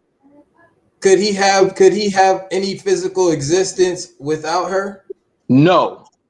So then, so why do you separate them then? Well, I'm not separating them. It's just like they both need each other. It's not like he's just the controller and she plays no part. It's like they both play the same part, or they both play opposite polarity type parts, but they need each other. At one point, and before they came into these two expressions, they were just within this being, and she existed in his heart, right? And then he pushed this aspect of himself out, and this represents the full material energy, the womb. Wait, so you said she existed in his heart? Yes, meaning they were one. Like that's his energy. She is his energy. And but vice versa. Nah, but yeah, it would have to. So is it possible that he existed in her heart? Honestly, that's a whole nother side of Hinduism. So you got people who believe that the female is the supreme and that Vishnu came from her, and then you got a whole nother side that believes that the male is the supreme and that she came from him. So let's say that both people are right, then what happens? Both people are right. So the point is that both of them, imagine it was a wheel or something right here, and this wheel was the supreme unpersonal Brahman. This is the unpersonal source, and then that impersonal source expresses itself through these two entities, right? Into the male and female. And this is the one that I'm referring to be there in the beginning, but it was at one point where they was just the one thing, but it expresses itself in two forms. But he plays as the controller, and she plays as the control. He plays as the director, and she plays as the directed. He's the spiritual energy. She's the material energy. He moves her. Can their roles be reversed? Can their roles be reversed? No, it's never reversed because that's not their roles. That's not their roles. That's like saying, can the woman be the leader? Hold on, wait. So with that being stated, if their roles cannot be reversed, then this God that you believe in has a cap. It can only go one way, not another way. I mean, it can reverse if it wanted to, but why would it? You just now said it can't. No, I'm saying like that's not the way that it is, though. Like it's not. I'm just saying in a non-physical world, in a non-logical world. Because if you understand the science, that's like saying, can matter rule over spirit, or like, you know what I'm saying? Like, I understand what you're saying on that aspect, but what I'm saying is that I would ask you the same thing. Can there be a matriarch and a patriarch? And you would probably tell me no, but experience would tell me yes. That exists in the material world. We talking about these two beings, though, the absolute reality, the absolute truth. But that's the real nature of things. But a patriarch and a matriarch is an absolute reality because it's real. So what are you saying? Like in the material world, there's matriarchy and patriarchy? I'm saying if we're going to give a hierarchy in matriarchy or patriarchy, the roles can be reversed. So anything that's anything that happens in the physical happens in the spiritual first. So if it's possible in the physical, that means it already happened in the spiritual. There is no cap to what we are. We are eternal. I have to stress this point. With us being eternal, then that means that all because in this spiritual plane or level of understanding that this can't happen because A through Z, just like you said, there's another plane of existence that don't even abide by these rules, right? Mm-hmm. So there's a slight, follow me, there's a slight possibility that the roles can be reversed. That's what I'm saying. I get what you're saying. I just feel like on the highest level, that role isn't reversed. It's not that it's impossible, because nothing's impossible. If Vishnu decided to be like, Lakshmi, rule over me, he can do that, but that is not the original intent. That's not the way that. They can't say, I'm just about to roll over you, Vishnu. Fuck you. How come they can't be like that? How do you say what? Nah, what you say? How come Vishnu got to call the shots? Right. But when that happens here, then things become out of order. That's not the original. Things have to become out of order for things to come back into order. That's Look what Benet said. I'm just saying, like, whenever a female is ruling over the man, that is a dysfunctional relationship. So we, not to say it's impossible, it's possible, but that's not the way things was intended to be from our original intent. But how could you, I mean, aren't we just energy? Does energy have a cap to it? Like energy? No, I'm saying that it's not. It's possible. You can have a nigga can have his female run his life right now. That's definitely possible. But that's not the right order of things. That's not the way that this creation was created. I'm not saying it's impossible, but that's not what we were intend to do as God. So you don't think that you don't think that on another planet you have males, right, like us, but are actually feminine energy the whole way, and then the whole total opposite. Man, hey, look, let's go with some real shit. There used to be a point to where men was just like, you know, okay, we finna run this shit, yada yada yada. There's a lot of men right now that depend on their women to take care of it. Am I bugging? Totally dysfunctional. That's totally. I don't care if it's dysfunctional or not. This shit is reality. It is the reality. But but do situations like that still work? No. Shit, it does. It does. That doesn't work out for the good of anybody, though. Okay. It does. That's your personal opinion. Okay, look. It's working. It works. That is a part of the things that are not to do. But like you said, sometimes you got to do what you're not supposed to do so you can know what you're supposed to do. So I believe all men who are going through that, they are this part of the soul that need that experience to realize why they shouldn't do that. Okay. That is not the right order. That being stated, so you don't agree. Hold on, wait, matriarchy. So when the what was it, patriarchy? When the matriarchy was going on, do you think that was a lack of men being men, or how does that work? Absolutely. Yeah, I believe that was a lack of men being men. Whenever there was a time, and none of those civilizations last. Honestly, those civilizations never last the test of time. The natural order of the world has always been patriarchy. So men being men, right? You said that should be the one that lasts. But men, according to what I just said, women are running this shit right now. And so that's exactly why the world is dysfunctional right now. That's why we're in decay. Wait. Listen to what I'm saying before you go there. You just now said that the women running shit is not going to last. But obviously, when the men was running shit, that shit didn't last either.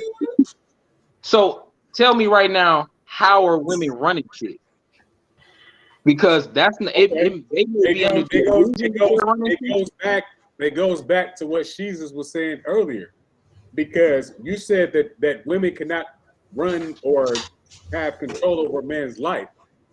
Your mom has control over your life before you even understand it. You're in her womb. She's controlling everything that you do. But you're not a man in that state. You're a child. Wait. But she's birthing a man. She's going to give birth to an ultimate man. To a child. No. But she's birthing a man. She ain't birthing no woman. Yeah. You understand what I'm trying to say? So what I'm saying is that she had a control over your life that's going to bring you into your manhood. Am I bugging? I mean, she's in control of your life while you're in her womb. Like that's a temporary thing. You know what I'm saying? And then you're a child, so you can't even make decisions for yourself. Has she not did what she did as a mother before? Who you are. Wait. But okay, I hear you. But how does that mean women are running shit? That's my point. No. That was a prime example of how they have control. Because they're in control at that. You can't do nothing at that temporary control. Okay, but men have temporary control. Women. Okay, let's do this. Are you single right now, or you got a girl? I got a girl.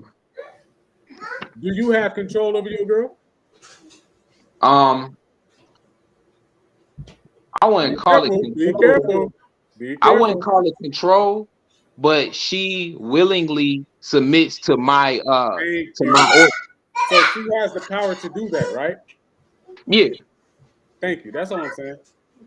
She got the power to do what? To be your woman and make sure that you're the man. Yeah, that's a fact. To make sure I'm the man. What you mean by that? Make sure that you're the man. I'm the man, rather she acknowledges that I'm the man or not, though. Okay, so with that being stated, can you be a man without a female around, without a woman around?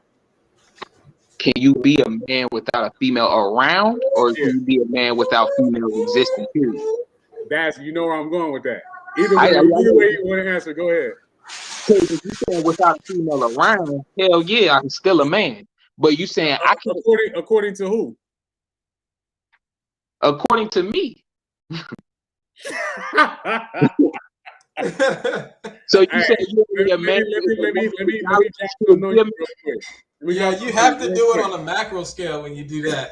My bad. All right, let me break it down. My bad, because I was probably ahead of myself. And I said this earlier. The purpose of difference is to understand what you are, right?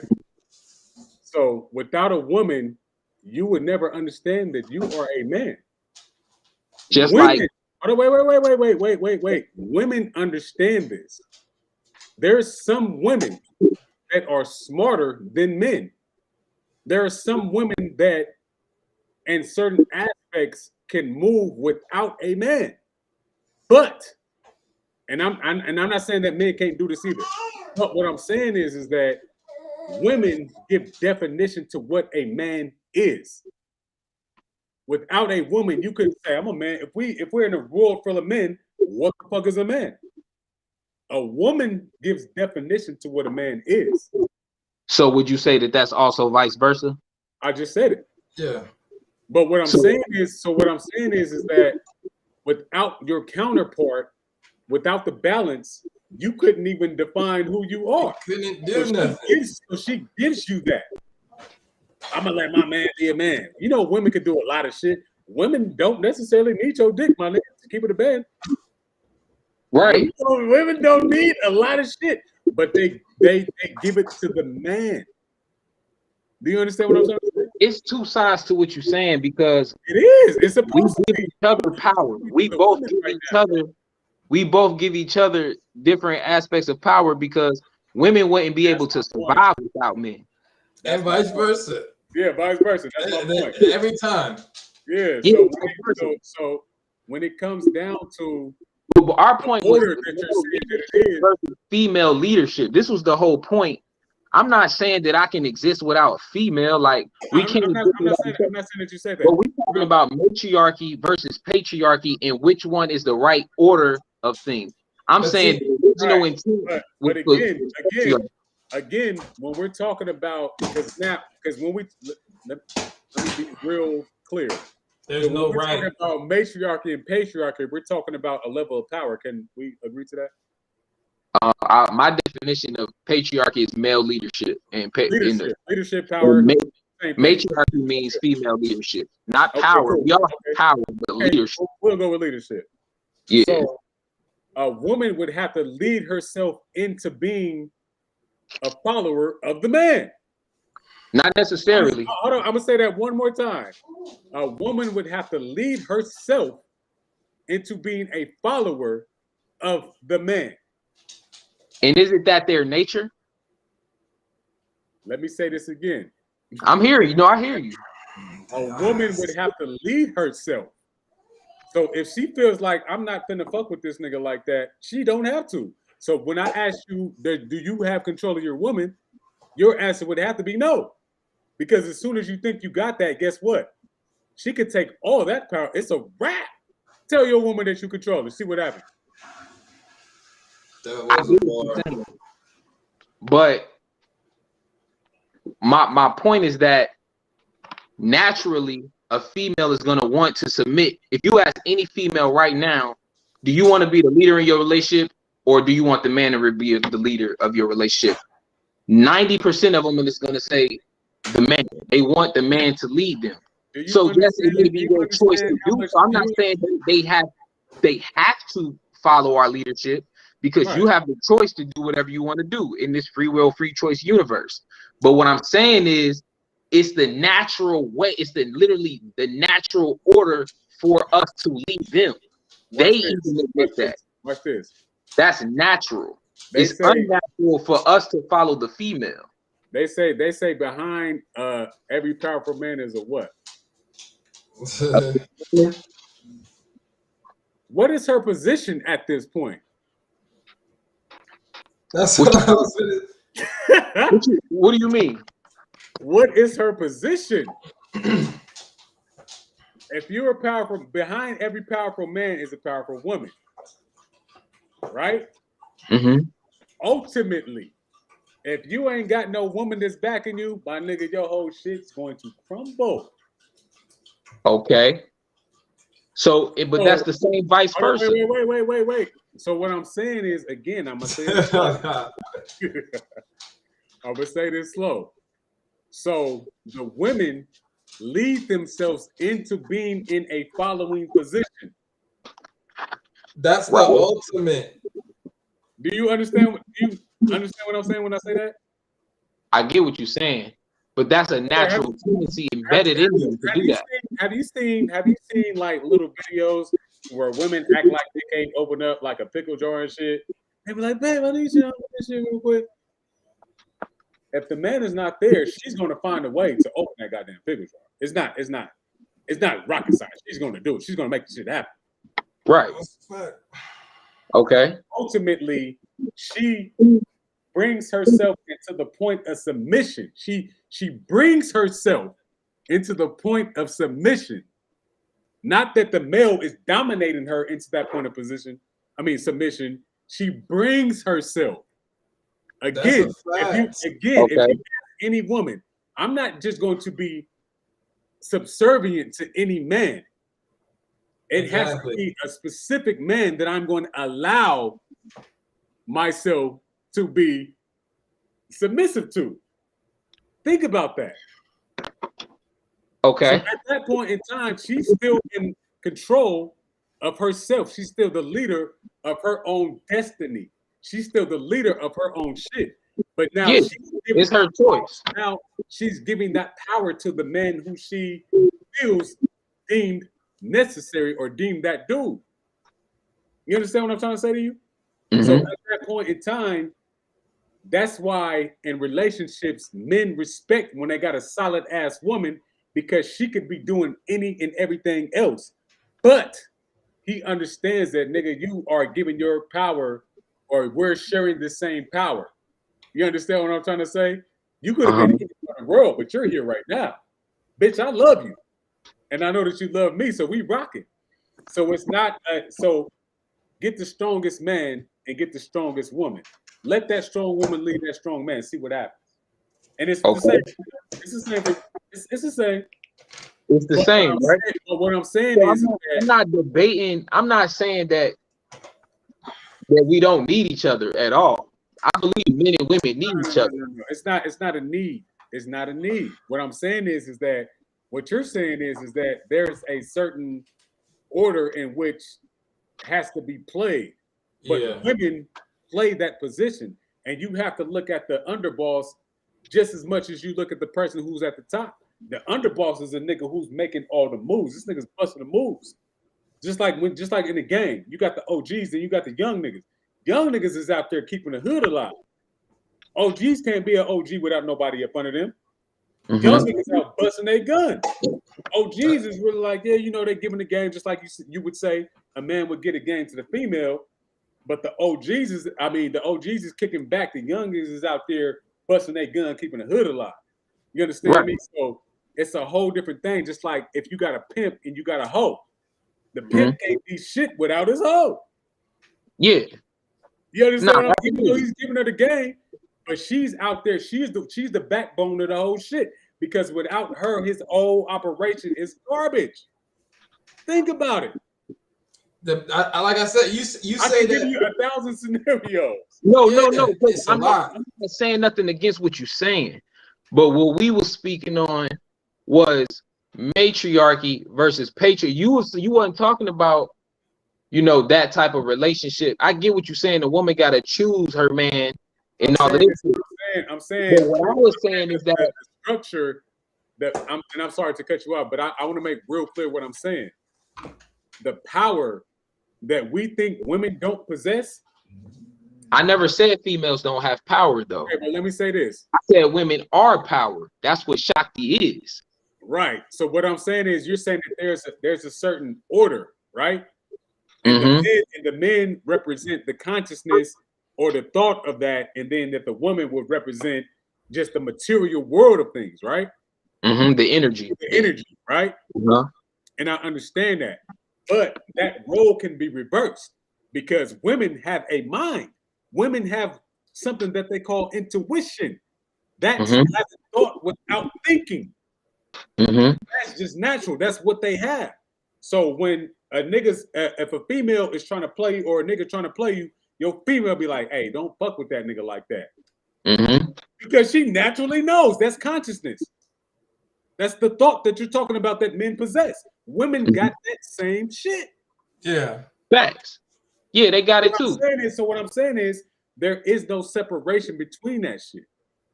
You would have to give it to the woman just as much as you give it to the man, but it may seem like niggas got all the power. I love that shit. I love to be around women to talk my nigga shit and flex my money. You know what I mean? You understand what I'm saying? I do that shit because that's what niggas do. Females play the background, they be chilling and shit. They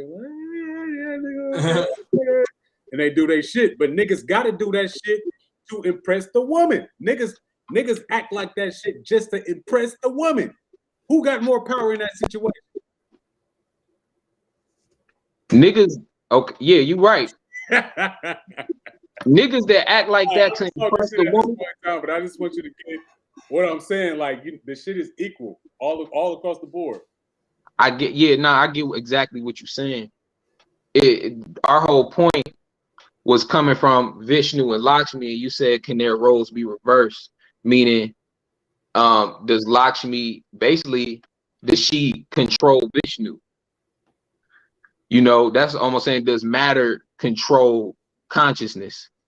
And when it does, you know, that's called ignorance. Like if I was to let my flesh rule my soul, you know, that's possible. It's definitely possible. But that would be me being in a state of that's what I'm saying. But you're saying that the woman does not represent anything outside of the material. That's the whole discrepancy. You understand what I'm trying to say? So I understand what you're saying with what you're getting at right now. You're separating the women from being the consciousness and the male from being the maternal or being the material, right? It's not a separation. They are representations of it. So we're both the spiritual because women have souls too. And we are both we are also the material because we have bodies. So what's the that's what I'm asking. What's the problem? Niggas is looping. It is looping. We're the same thing, but the female is the representation of the material. Why not the man? Huh? Why not the man? That because men represent consciousness. No. You have to be a real response to that, not because they represent that. Because you could say that, but that can be subjective. I want a real objective response to how come men cannot represent the material. That's all I'm asking. What I'm saying is the female body, the female form is a symbol or a representation of the material energy. And why not the men? Because of our functions in reality, right? Hear me out. So female, so men are always more, mental, intellectual, knowledge based. Women are. Wait. I just gave you a prime example. Yeah, you can't say that. Of when men be asleep, women have a natural intuition, meaning that they're thinking outside of what men think. Yeah, you can't. That's that. So we can't. So I'm a dead. What I'm saying is you have a cap to what you're saying, because I just now gave you an example of what you're trying to give me, and I gave you an example of how women do the same thing. So you would have to give me something other than that. Hold on. So wait. I don't know. I think it's probably just a misunderstanding there. I think we just thinking because you're saying that the men is more logical, right? Ultimately. Mm-hmm. Okay. Yeah. So when men can't think and women have this thing called woman's intuition, what happens right there? So it's like you flipping the roles. Like, so you saying when men aren't logical and women are logical, what is that? No, I'm saying like, again, so when men cease to exuberate this logical thought that you say that we naturally have, we turn to women sometimes, and women sometimes just have a natural knack just to give us everything that we need, either be it by way of emotions, or they just naturally have some type of gut intuition to say, hey, instead of doing this, do this. Or, babe, I was thinking about this. Okay, babe, well, instead of doing this, do this. And they have that natural thing, as well as men have the natural thing. So at that point in time, if it's natural for both of us, now the women could have it to where they're keeping it, they're allowing the men to be the thinker, right? But they're kicking back watching. You understand what I'm trying to say? They're watching, they're waiting, because women do that. Women peep shit sometimes that men don't. And again, that's what I say, that they have that natural intuition, because they can see shit before we do. So at that point in time, is that logic? Is that thought? Is that something that men don't have? Or what? How do you explain that? I'm not saying that women don't have it. I'm just saying that because we both have it. We both. What's the difference? That's what I'm trying to ask you. You're saying that, you understand what I'm trying to say? Because it sounds like you're contradicting yourself. It sounds like you're saying, well, men have this, but women don't. But then I get no. I'm saying that got it too, but like, so I'm trying to figure out what's the difference. You have to give me. I'm basically saying that the exception is not the rule. Like, predominantly, men are more logical, and does men have more emotion? Are men more intuitive than women? Are men more intuitive than women? I guess I would say no. All just right. for the sake of your conversation. I mean, because I got my own opinion about that, but I mean, I get where you're going with it. That was rhetorical. I just wanted to ask that. Yeah. I don't know. I think we should probably just agree to disagree on this topic, because you got your own perception about it, and I got my own perception about it. I get what you're saying. No. I understand what you're saying. I just see it differently. Again, when you understand that you are everything and everything is you, everything that you see would have to hold that same thing. So I wouldn't look at a woman and say, hey, you want to know what? I couldn't trust you because I don't think that you think how a man would think. I would never say that. Hold on, wait. I'm just giving you an example. I would want my woman to think outside of what, like, you gotta be on some shit to where I'm like, hold on, damn, I ain't even thought about that. Because now it's just not, okay, I'm ruling over, yeah, whatever. You saw Coming to America, bark like a dog, hop on one leg.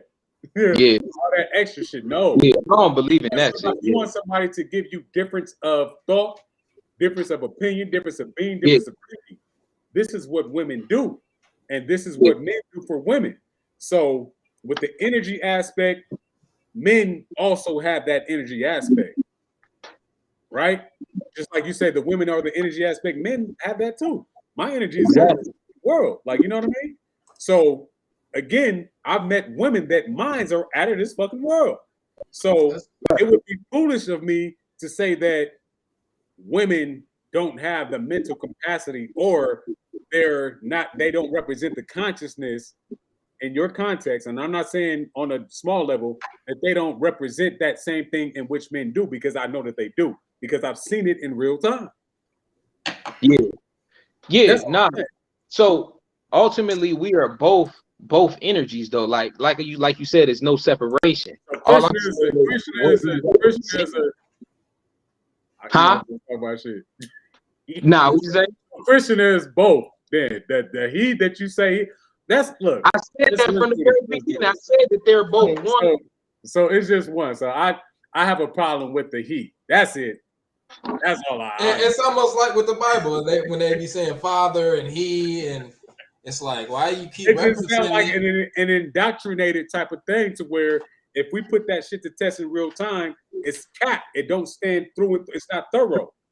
It sounds good to somebody who would think that would be the natural order. But when you, just like I said earlier, when you get, oh no, you weren't on here. I'm sorry. I'm so sorry, because you weren't on here earlier.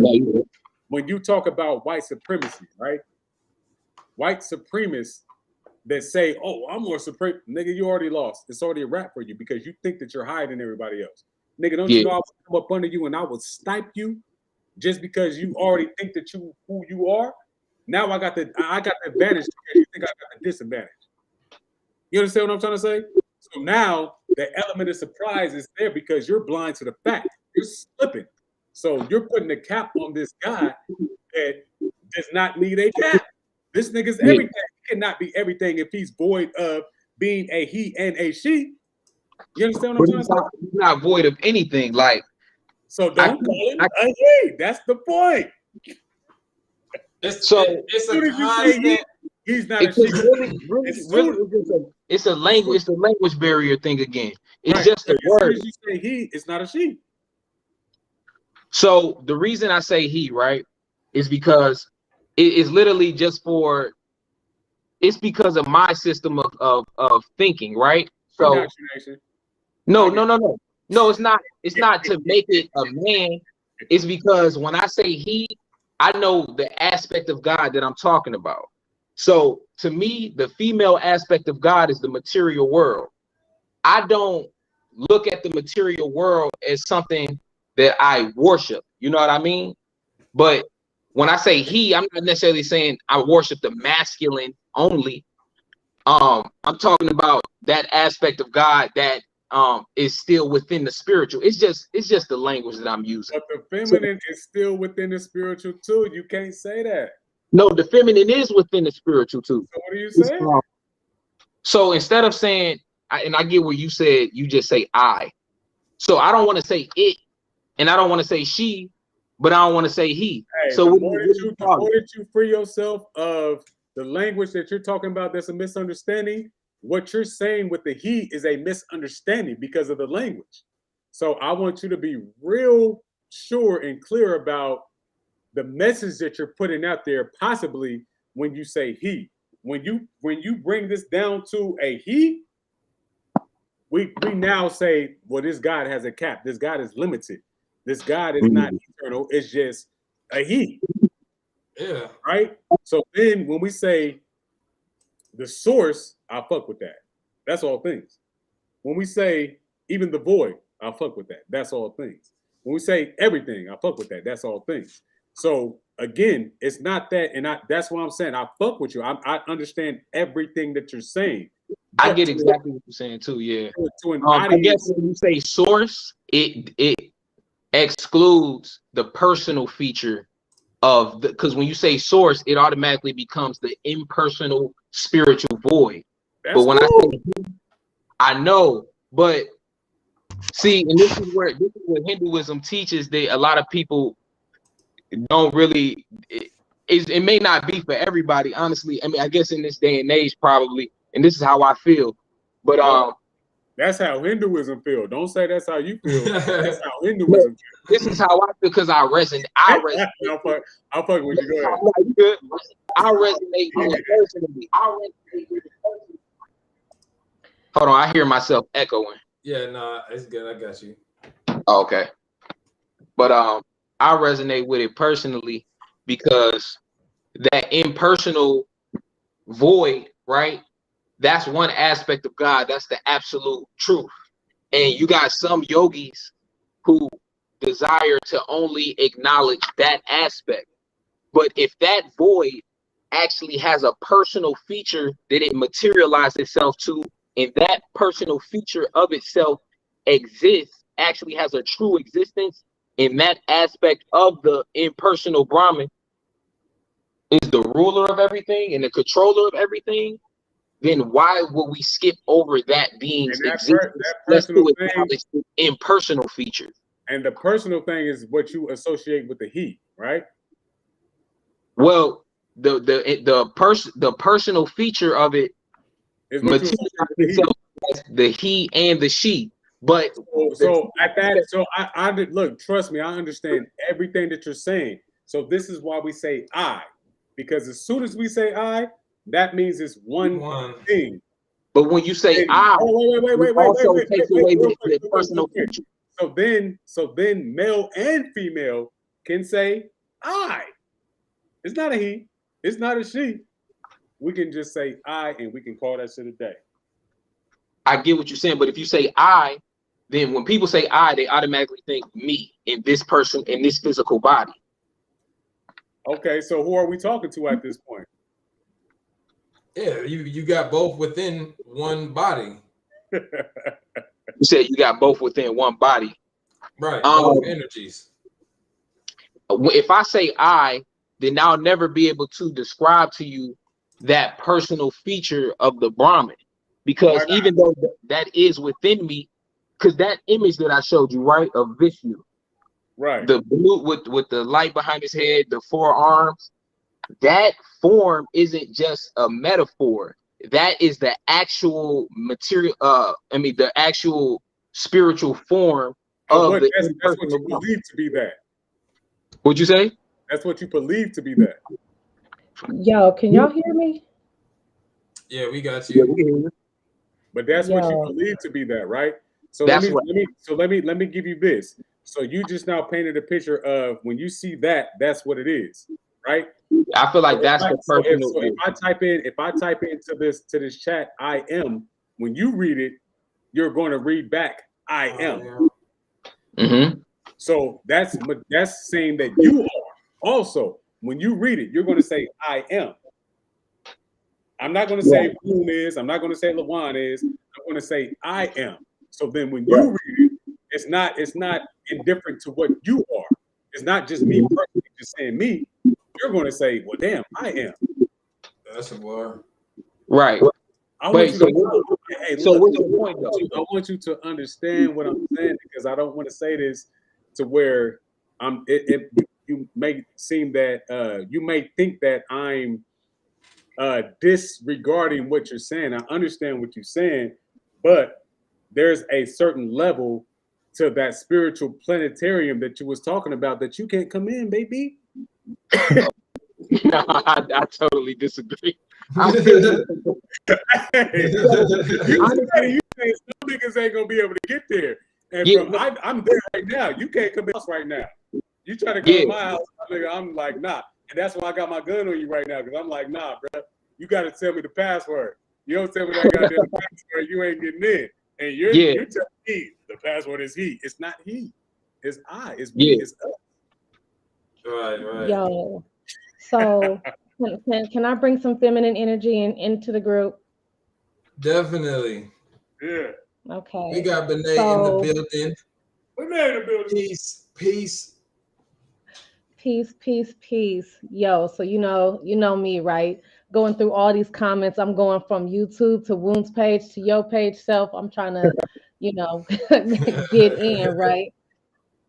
Because you know, Prince, I don't know if you've seen me before, but I definitely understand where you're coming from, right? Yeah. In the sense of, you know, dimensions, and there's all different types of things when we're talking on a spiritual thing, because I've studied Krishna. I'm part of the I am, though, to make that like Okay. perfectly clear, right? That's But I've studied Krishna, and I understand. I would say Krishna is probably a closer thing in helping people understand source. However, when the thing that Krishna is lacking, and when I say lacking, it is a religious standpoint. When Okay. you Okay, so what I'm saying is, you know, because I've studied it all. I'm in metaphysics, right? So, um, studying to get my doctorate in metaphysics. Okay. So, So under, yeah, so understanding the principles in what you're saying, that Krishna, um, that's a basis of a lot of the religion or source, but it is still foundationally religion. Does that make sense? yeah. So when you are part of I am, though, there is no, and your I am is your spiritual identity. So in your spiritual identity, there is no religion. I definitely understand where you're coming from. I get that. I get what you're saying. I definitely get. Right. And so when you were talking duality, right, and I understand the male and female, trust me, all the way down to like the scientific side, right? DNA, when it comes down to DNA, a man or human beings host both masculine and feminine energies and DNA, right? That's the purpose of creation. You cannot create without having a male or female form. And there's some that are what we would consider hermaphrodites, where they don't need a uh, male or female because they're all together, right? Like the what's that, the seahorse, right? He gives birth to his, you know, he actually gives birth, but he's the man, right? Right. So I understand that from a material way. I think from my study, it's just that Krishna is still based with religion. And Yeah. so you get to that place of understanding, when you It definitely is. separate that, then you can kind of get it, you know? I definitely I appreciate you coming in and saying that. I just want to clarify. So I'm a part of the I am too. I don't want y'all to forever think that I'm not aware of who and what I am. And this is why I don't like to explain this at this level yet, because I know it's hard for people to fully comprehend what I'm trying to say. Because let's be clear. In the true truth of all, we're all the same source. We're all God. We're all God, and there's no religion there. There's no form there. There's no nothing in that absolute highest expression of what we are, right? But my whole point that I'm trying to get people to get, and maybe it's just not time for me to say this, or it's just not everybody not gonna resonate with it. Our impersonal form, where I mean, not even, it's not a form. When we're in that formless state, you know, what I've learned about Krishna is that, or Vishnu, is that impersonal form that we all, I mean, that formless state. I'm sorry, I'm getting tongue tied. But us in our formless state actually came into a spiritual form, and that spiritual form that I'm talking about is Vishnu. That image that I was showing. I don't know if you've seen the images that I was showing. Right. And that image of Vishnu or Krishna, they basically the same thing. I'm just saying that is a worshipful, that is the actual form of all of our souls put together. If you was to take all of the souls in the whole entire universe and all the universes and put it into one, and you can look at what that being looks like, it would look exactly like Vishnu. So that image isn't a metaphor to me. That is the actual how we look in our supreme state, in the ultimate supreme state. That's still a belief system, though, which is absolutely fine. Don't get me wrong. That's absolutely But who's to say that if I'm wrong or if I'm right though? Like that's just something. But Yeah. had you not studied that, you wouldn't have came to that conclusion. I know. No facts, right? Because I ain't gonna act like as soon as I found it, I just totally believe. Because I'm a super skeptic, so I was super skeptical about it when I was studying. I'm like, how do I know if this is true? Is Vishnu real? This might just be another religion or belief system. But what I do is I don't judge it until I come to that conclusion. Like, nah, this ain't what it is. So when you say that, are you saying that you know? Man, I ain't gonna lie, bro. I know. At this point, I know. You said you know? I know. Woo! I know. Okay. Yo, and like I said, I'm not here. I wasn't trying to say that you were wrong, because if you go back and look through, through some of the chats, like I understand. Like, to me, awareness and thinking is different. So like I can really go there deep and talk about the difference between awareness and thought. And awareness is really just presence. But that's another thing. That's right? A very good word. It's presence without thought. Right. So when you meditate, I understand it's just like, to an awareness of a thought is not thought. It's not thinking. So I understand all of that. So I get you, right? And if, as you will learn me, I am the most understanding person, and I can kind of listen to what you say and can come to a certain point of view. That's part of my I am, though, right? Is having that understanding. I just what I'm trying to get you to see is that the association of tying down a particular image as the supreme being is still holding on to a form of religion. And as a God, you are above a religion. You're above that kind of an identity. You have a spiritual identity that really, in a humanistic form, we can't really even, we have words to describe, but it defies description. So when you're holding on to this image, yes, I mean, just if you really look at it, a picture on a screen is a bazillion pixels, right? So when we're putting all those pixels together, that creates an image, but we can't hold on to that image or praise that image. That is idolatry. Ooh, she's right. Deep. Now I respect what you're saying so much, and I get exactly why y'all would say that. I appreciate, because I know exactly what you're trying to do. It's funny. Y'all want me to see beyond this image and beyond Hinduism and Vishnu and all these names and forms and images, and just realize that I am. Hold on. It's not that we want to. Well, you just now told me that you know. So I do. I bump everything that you think we want. Like, I want you to show me what you know. And how do you know this shit?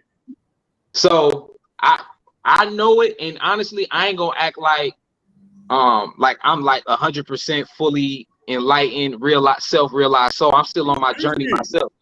Huh? Yeah. Shit. If you know what Vishnu and Krishna and the images are real, I don't. There should be no question in your mind anything else about life. And honestly, I don't. But I never had to explain it. I'm still studying. I'm still learning it more. But the reason I know it's true is because of my own personal experiences dealing with this information, through meditation and the shit that I've experienced that proved to me. Wait. So you got confirmation. So you said that you're still studying what you know? Yeah, because you know why? Because I mean, even though I've come to see it, it's always more to learn about it. God is infinite. We are the supreme. Don't know. Infinite. I know that image of God. I know what God looks like, but that don't mean I understand his entire being and all of his qualities and all of his powers, and so I'm still studying all of that. You know what I'm saying? I'm still studying the details. because I know you said this earlier. So God looks like the blue hue of Krishna. Yeah. And you've seen this God outside of any painting or any book or anything. You've seen it for real. I've seen him in my own meditation, but when you meditated, it's not just the image. It's not just the image that I see, the vision that I seen of why I believe it, because like that could just be my imagination. It's the experience that I got from that vision is why it confirmed to me of who he was. Wait. So you saw this vision prior to you studying anything that had to do with Hinduism? You said I seen the vision prior to me studying Hinduism? Yes. Don't do me. No. I ain't gonna say I did see the images before, and that's what I'm saying. That's all I want to know. Hey, I seen the images before I seen the vision. You know what I mean? But it's not. That's why I said it's not the vision that I seen. Like, cause like I could have just been projecting that from the pictures that I seen. Exactly. But it's that's what I'm asking you. So you said that you've seen Krishna and he looked like how the images look. Yeah, slightly different though. The images can't really do it justice. But it had the blue hue and everything. Yeah, the blue hue, the forearms, the conch shell, the lotus flower, the club. I seen all of that. And the way I was able to see it all made sense to me. It's like it was all leading up to me seeing the image. And so why 4 arms? So don't give me no indoctrinated thing. I want to know why you think that Krishna or God has 4 arms when this is God. God should have a bazillion arms. God should have infinite arms. You know what's funny?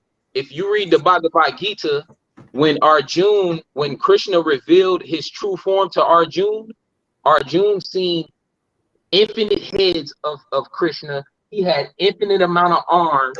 He had an infinite amount of mouths and eyes, and he seen the infinite form. You know what I'm saying? So why 4? Huh? So why 4? See, honestly, I ain't gonna sit here and act like that's why I say I'm not a full master of it yet. I'm still studying, I'm still learning this shit. I can give you the answer to that. A lot of my questions are rhetorical. I'm sorry. Please do. You're going to give me an answer to where you ain't seen Vishnu. No, but I can give you the answer on why because I've asked this question about the 4. I'm sorry, go ahead. It's more in the sense of it, again, from our humanistic mindset to be able to draw it out. You know how like when you're looking at an image and you're seeing like double, triple, or whatever, so it's really meant to be seen in like a 3D-ish image, that if you turn the image at a certain place, you can see like this long thing of an infinite amount of arms and heads and all of those things. So flat on, looking at it straight, this is what you're seeing when your eyes are open. But if you were to blink and be constant, they're actually moving, and that head is actually moving. So I understand why that comes from. This guy needs physical arms? No, I don't believe that. And that's what I'm saying. It is I'm gonna be a master juggler if I got 3 arms. My job is to be a juggler at this time. I'm juggling. Where they're coming from really is just why do God need arms? That's my ultimate question. Why would God need arms? I just said for the sake of the conversation, but why would God need arms? I know I'm with you. I'm definitely with you. And that's why I'm saying that there's things about it that's still based for me in religion. Now, what you just now gave to me was absolutely dope, saying that when you look at it under a certain level that it's infinite. I get that. 4 arms, 4 seasons, 4 corners, the 360. I get that. But when it comes down to a literal guy got 4 arms, Yeah, no, and that's what I'm saying is it's just like for human beings really to understand something, we typically have to believe in something. We have to have some sort of imagery, and that's based in religion. When you're free of religion, you don't need imagery because it is uh you're looking through the lenses of your godness, right? Thank So it you. is Yeah. you don't need that Thank imagery. you. I see. So That's what I'm trying to say, Benay. I don't know how you be saying what you be saying, how you be saying what you say, but I will say that the I am is void of imagery. It just I am. yeah, and Prince, I know where you're kind of going. There is a thing if when you're starting to get kind of deep into different things when we're talking like dimensions, like the fifth dimension was talked about. There's a level called the 10th dimension where it is supposed to be like that final level, right? Where everything that could possibly all the infinite possibilities and everything that could possibly ever be imagined has been imagined and thought of. So now there is no need for further comparison or thought or experience. It's supposed to be the 10th dimension. And with that, there's supposed to be a level of, um, I guess, to plainly put it, supreme understanding because you've seen everything that you could possibly see and do everything you could possibly do in this at this level, right? Right. Where people use the scripture, have heaven and earth will pass away, but my word shall remain, right? Right. Meaning Right. this physical thing will be here, but I will still be here. I get all of that. So like I said, I get where you're at, but I just will say somebody that has studied it. I'm telling you that the association with an image or a something to gravitate on outside of seeing God or being in your fullness through your own lenses because you still have access when you're meditating you are accessing that source. Right. So instead of holding on to the image so to speak, and I'm not saying that there is not a quote unquote image. It's Mm-hmm. not. Well, hold on. What I'm saying, you know what I mean, right?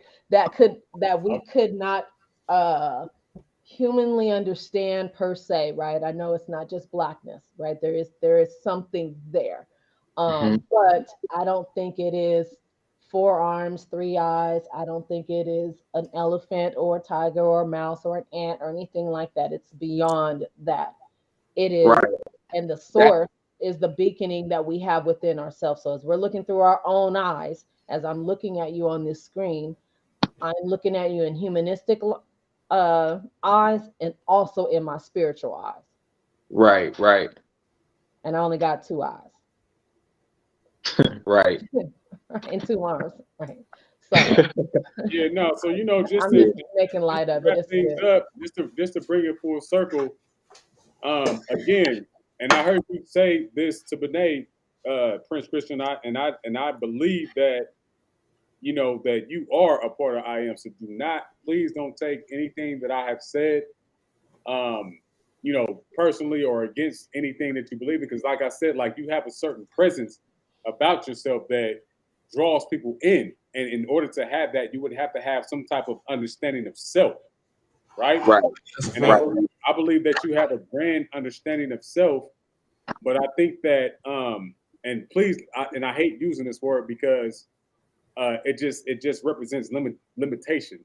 So there's Mhm. a certain cap that you're putting on yourself, like you know what I Yeah. mean. So when you come down to you know certain things, it's just like Benet is saying, like instead of putting yourself in the realms of this shit, nigga, don't you know that you can you could take a selfie and be like, nigga, this is motherfucking Krishna right here.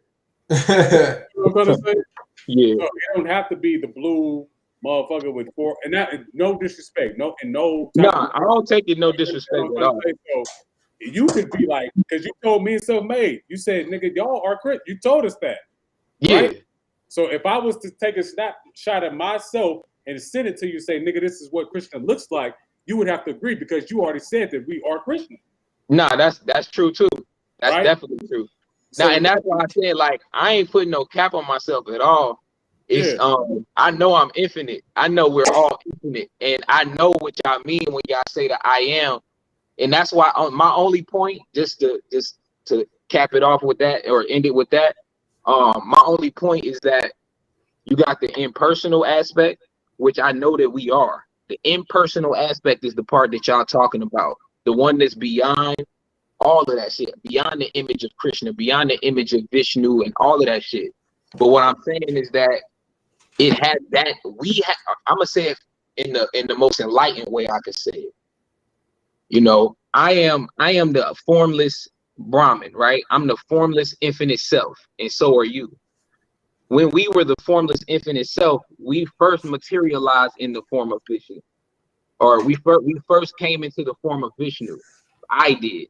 I'm gonna say I was supreme source. I was alone in the formlessness, right?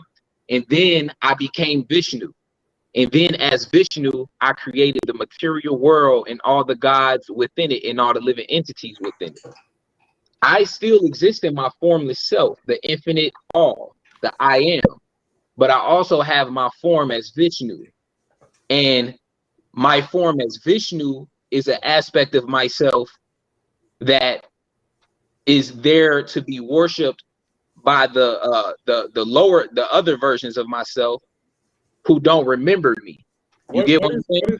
What is your definition of worship? Worship is just like service, like devotion, really. Devotion to myself.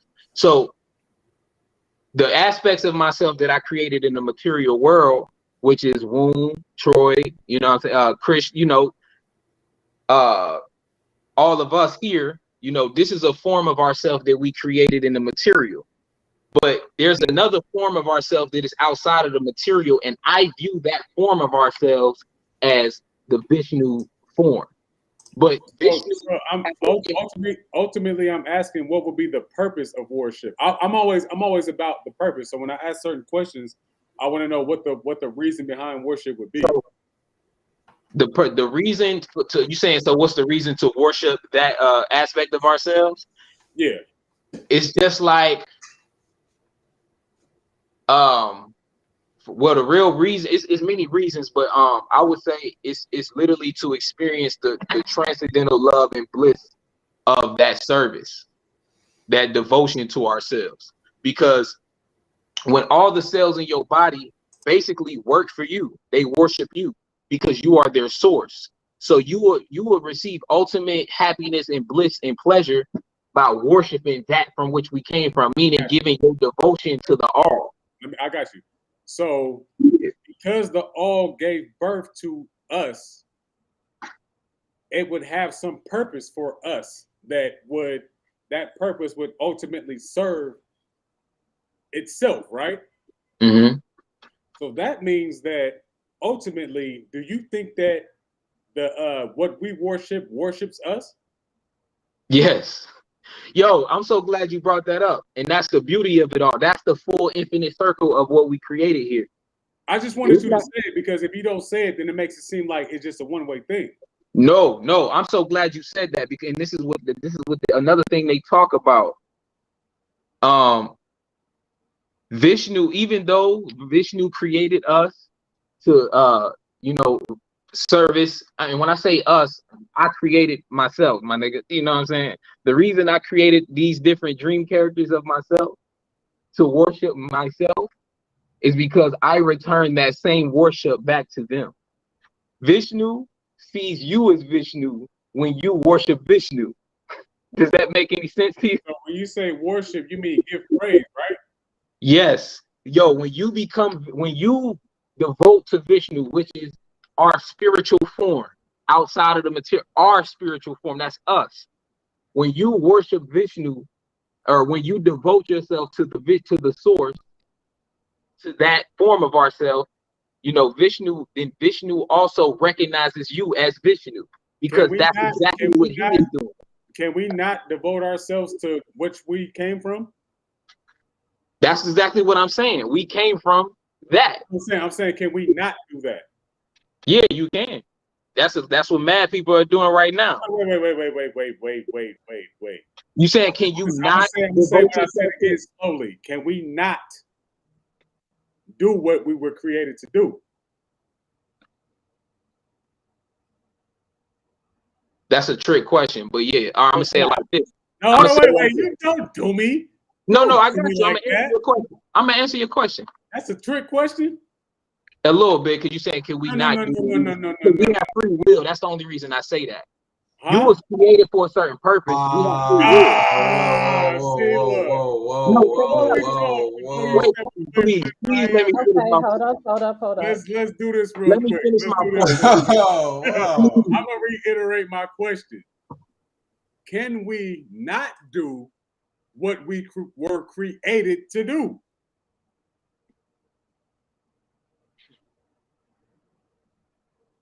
I'm gonna say it like this. You could take a different route. If all roads is all right, say it like this.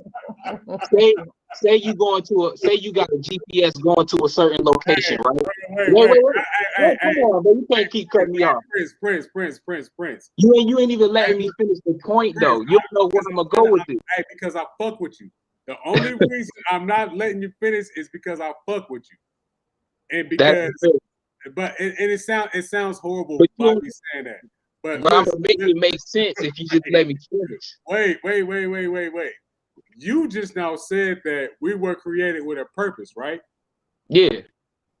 So anything that we would do would be a purpose serving Vishnu or Krishna or whatever you said. No, for real. It's ultimately serving. Anything that we do would serve that purpose. Anything. It don't matter. I get what you're saying. Nah, that's true. That's why I say everything is pushing. Wait. I don't want a fast answer. Wait. We will chill. Let me take a sip of the air real quick. I'll take one sip. All right, don't mind me too, bro. It's 3:22 over here, so I'm a little slow. I get it. You feel me? You're on different time frames for sure. Yeah. Okay. But what I'm ultimately saying is that slow right now. Let me say this. What I'm ultimately saying is that the things, when people talk about worship, people would say that we need to worship something for creating us, correct? Mm-hmm. The thing about worship is that without us being a creation, the creator would have no purpose. And I try to express this to people who believe in the separation between you and the creator, though. You are the creation and the creator. So what's the worship? That's my thank you. Worship is just devoting back to the source. It's a loop. But you don't. Okay. So listen to what I'm about to tell you. By you existing, right, is giving everything that you need to give to what created you. By you existing, hold on, wait. Let me finish. You are. I don't pray anymore. I am a walking prayer. I am that. I embody everything that needs to be done. I am it. You understand what I'm trying to say? So I don't think that I need to do anything outside of being my natural self. Why? Okay. Because I'm existing for the purpose of existing. To give confirmation to what it is that I am. So I don't need to worship anything. I can say, hey, well, you know, you're doing a goddamn good job. But I don't need to step outside of, hey, well, Woon, you got to pray to this God and give thanks and get down on your knees. But this is the ultimate thing. I think this is, by me being who I am, is that. Okay. Nah, I can resonate with that. You're not wrong with what you're saying. I see all sides of all this shit. Right. Hold on. Let me ask you straight up. Do you feel like if you don't worship anything, that something would happen to you? No. You either way. What is the point of worship? Huh? So what is the point of worship then? The point of worship is basically for you to become fully self-realized and to experience the true transcendental bliss of the self of which you are. Because remember, when I say Vishnu, I'm not saying this like this is something separate from you. I'm saying that is you. That is the whole you. So do you worship yourself? Huh? Do you worship yourself? Yes. I am Vishnu. I just told you this. Okay. So let me Vishnu, right? I am. What do you do to worship yourself? So, okay. It's certain things that I do. Okay. So, I do what's called devotional service. What is that? What I do to worship myself is help others because they are myself. Assist others in whatever they may need if I can do that. You know, help people who are in need and shit like that, because it's like by helping them, I'm helping the all. You know what I'm saying? Worship has nothing. Do you pray or do you meditate? What'd you say? Do you pray or do you meditate? I meditate and I pray. I do both. I meditate and pray. So when you pray, who do you pray to? The source. I mean, it's basically me. The source, like to Vishnu. But when I say Vishnu, you gotta understand my language. I'm just saying that's the supreme soul. I look at Vishnu as the reservoir of where we all came from. So you're not that. So you don't think I am that. I just said that I am that. But you just now said that it's the reservoir, meaning that you're not the reservoir. I am the reservoir. That's how you connect back to the reservoir, by acknowledging the reservoir. So you're saying back to. So you're saying that you're not there now. No. Okay. This is what I'm saying. If I was to only praise me, right, which is I am a part of the reservoir. No, hear me out. Because you're gonna go there. You said if I only praise me, like what? I only praise Troy. Because that's my real name. Right. Here we go. Let's get there. If I say I only praise Troy, right? Troy is the supreme Lord. He is the supreme God, and I puff myself up. What happened? Nothing bad will happen. Nothing's wrong with that. But I would be, by me only acknowledging that, I feel like I was somewhat. I mean, me doing that. I mean, I do that. I see myself as Krishna. Go ahead. I see myself as Krishna. So I'm not saying don't acknowledge, because really they teach you that Vishnu is in the core of everyone's heart, because he is. I understand that. So you got your individual soul, but then you got the super soul that is also within you. So you are that reservoir. It's within you. But by me just acknowledging the reservoir itself, I'm not saying that it's outside of me. You are the reservoir itself. I am the reservoir itself. But what I'm saying is, if I say, okay, if we all agree to acknowledge the reservoir and we look at the reservoir and we devote to the reservoir, then we're worshiping the all. But if I just worship me, that can become confused. Niggas can think that I'm only worshiping, because it depends on what you mean when you say I. If I say I and I mean the physical body, then niggas can think that you worshiping the material ego, the false ego. I swear, I love your position right now, because you're so much right there, and it seems like you don't want to cross that line, and it's just like, if I cross that line, it seems like if you think that you cross that line, it's going to happen. Like, okay. So I'm gonna impart something here. Don't be scared to cross the line. It's good. No, I'm on both sides of the line. There is grand, bro. I'm on both sides of the line. You're not getting what I'm saying, G. No, trust me, I'm following you. I wouldn't question you if I wasn't worshiping the reservoir. I'm acknowledging all of us. Because if I say when you say I am, you're representing all of us. Are you not? No, let me say this, right? If I say Troy is, that's representing everybody. Because why? Because everybody is a reflection of Troy. That's all I'm saying. Right, but I can't make other people. Okay, I get what you said. We're not talking about nobody else. Huh? We're not talking about nobody else. I'm talking about Troy. Yeah. Yeah, Troy is the reservoir, just like you're the reservoir. Okay. But what I'm saying is, it's wait. So sometimes it takes for you to say, nigga, Troy is that nigga, for other people to say, I'm Woon. I might not think I'm that nigga. No, fuck that. Troy said he that nigga. Woon is that nigga too. God damn it. And then we all understand that we are who the fuck we are. We are who we are. But yeah, I guess you got to understand that takes a certain understanding, because what happens. He understands what I'm saying. Okay. That's why I'm getting at him the way I'm getting at him. If I didn't see a spark of flame in this and Prince Krishna, I wouldn't even be talking to this nigga right now. I see a spark of flame in this nigga, and he's one of the ones. So I gotta talk to him how I'm talking to him. I have to do it. Yeah, this is really the God's building right now. I know exactly, bro. I know who you are, and I know who I am. I never say that I'm not that. I'm telling you, I know both sides of the coin. I crossed the line, and I'm on the other side of the line. I look at Troy like I'm not Troy, my nigga. This is the point that I'm trying to get to you. Troy is an illusion. So that's why I don't say I, because I is pointless to say, because I can become confused. Krishna is an illusion. Bro, Krishna is the reservoir. That's the truth. We are the illusion. Krishna, the truth is an illusion.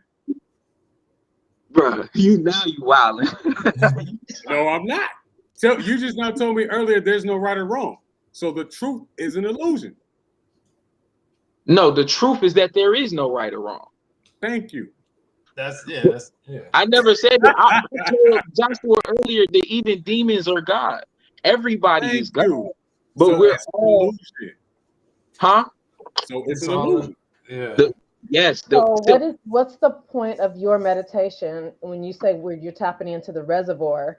Are you trying to say the reservoir as one supreme being? Or are you talking about the collective? The reservoir is one supreme being and the collective. The collective is the supreme being. You know what I mean? What is Troy playing in that role? I'm just an actor in this motherfucking movie, my nigga. I'm just a script. This is just a script that's playing out.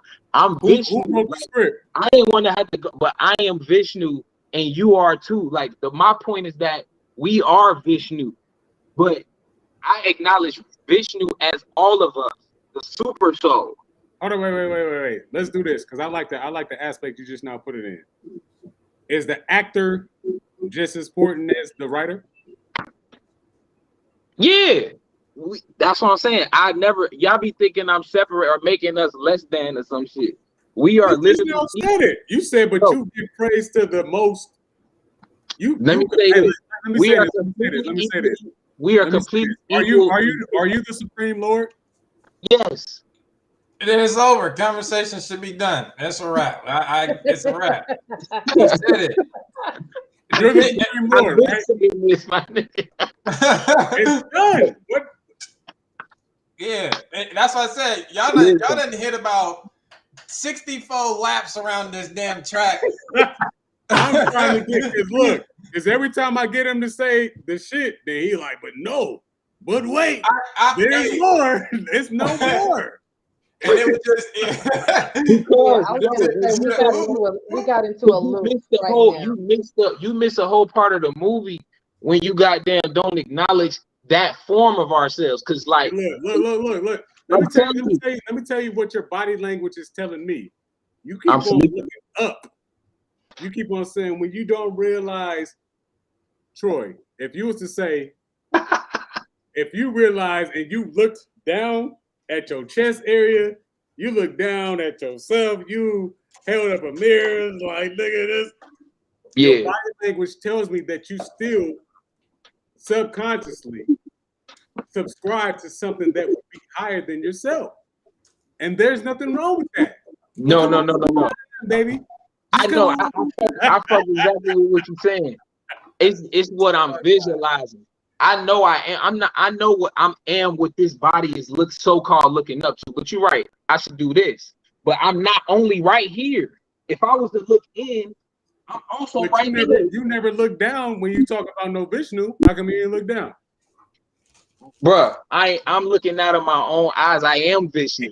Like I'm saying though, like if I point within, if I point within, this is only one part of Vishnu. I'm not even pointing at you and pointing at Josh and point. So you I'm looking. told me I was Vishnu. You don't need to point at me. You already told me that. You don't need to point no more. Are you all parts of everything? Yes. So that's the point that what Woon is trying to say. By you visualizing and like looking up, you are still looking outside of yourself. You're still looking outside of yourself. No. Hold on. So when you look, but what you just said was if you look within, then that is a limitation to where you are. But if because I'm not trying to localize it. Because really, what I'm saying is. Because really, if what I'm saying is you are localizing it, whether you're looking up, outside, or whatever, you're actually localizing it. But because I think Troy don't want to scare nobody. So look, hey, let me tell you, I'm being real right now. Troy don't want to scare people into saying, "Look, nigga, I am that nigga." So look, hey, we gonna whisper from now on, and everybody in the chat is gonna understand. Hey, I got too much power, my nigga. Yo, if I tell you I need a Krishna, yo, but no, it's a fact. Yo, God is right here, right? God is within this vessel, but God is within and around and everywhere. So I'm not trying to just localize it in my body, because God is in my body, but He's also in everybody's body. God is in this damn incense holder. God is everywhere. So I'm not looking up like He's in some far location in heaven, like the Christians or something like that. I'm just like visualizing a central point. I'm done. What'd he say? He said you said he, so he done. Don't get confused on the language. All right, let me say we. I'm gonna say we. I'm gonna say we.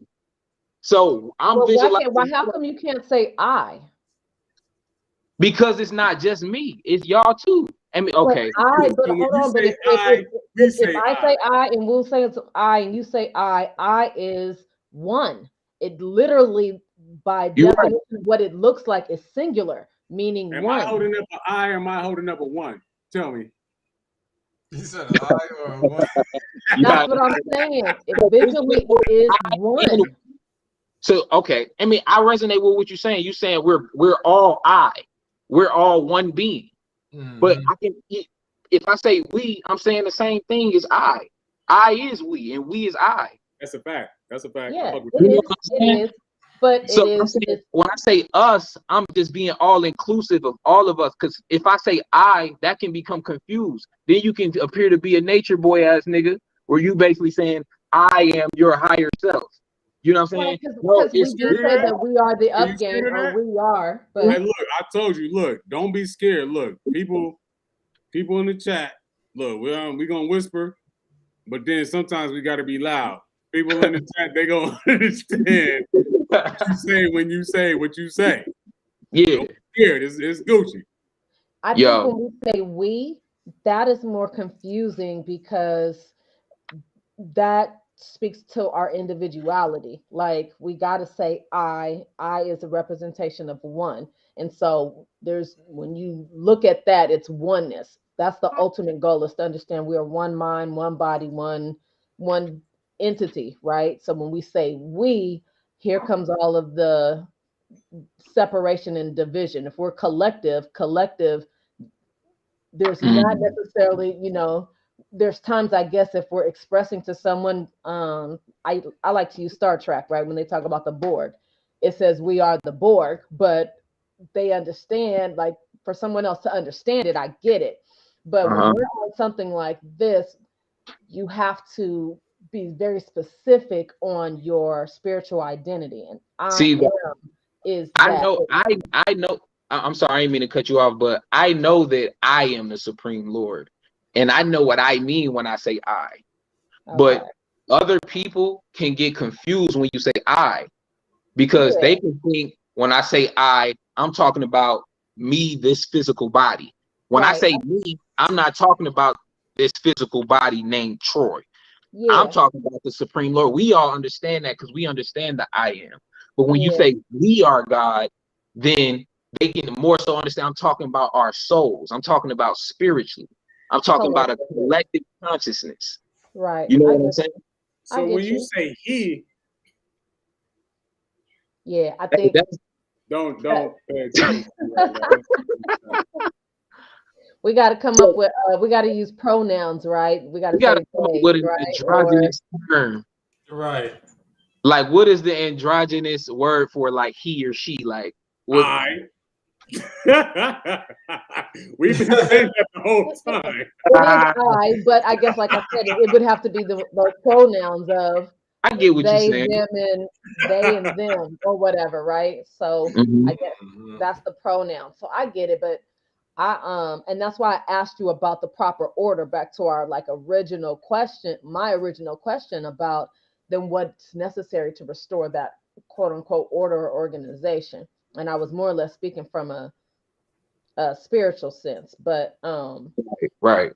yeah. And somebody put in the chat, I don't even know if that dude is still here, but I did want to address it. But Mr. B dude, huh? Yeah, I'm so sorry. Hey, shout out to everybody that's been in the chat, because the chat has been kind of lit, and we're talking about Mr. B Brazy. He was still in there with a lot of things. Shaq RD was. Excuse me while I go down this chat real quick. Some lady named Benet Love Bailey, she came in the chat. Tyrone was in the chat. Yeah, Tina Cole was good. Vince was in there. Oh yeah, Vincetti, yeah, he was in there. Yeah. That's D. Yeah, so shout out to the chat. But I'm sorry, go ahead, because I just want to acknowledge the chat. My bad. Nah, that's beautiful. No, and I guess it's nothing more. Hey, wait. A couple of loser guys was in here too. Oh yeah, bro was in here. Hey, we gotta give it up to a couple of loser guys, because he was shout out to bro. Yeah, and he was, you know how he come. Got some people watching. Instead of like seven people watching, so. Oh yeah, rocking. It's about to be 1 o'clock out here, and it's probably like 4 o'clock where Chris at. And he's trying, and you know I gotta give it to you, bro. Bro, that's because you look tired, but you're trying to stay build right here. This is a master build. I ain't gonna lie, the more tired I get, the more tapped in I feel like I am to the spirit. But you know why? You know why? Because it's that energy. It's that energy. You're tapping in. You know what I'm saying? We give energy. We give life. So that is actually your energy to continue on. It's not. You're not asleep. You know what I'm saying? You're just tapping in. Shout out to Carter French. He was in the thing too. Oh yeah. Carter. Yeah, Carter was in there. Definitely, he was dropping. Yeah. Zenithine. Shout out. KY. Oh yeah.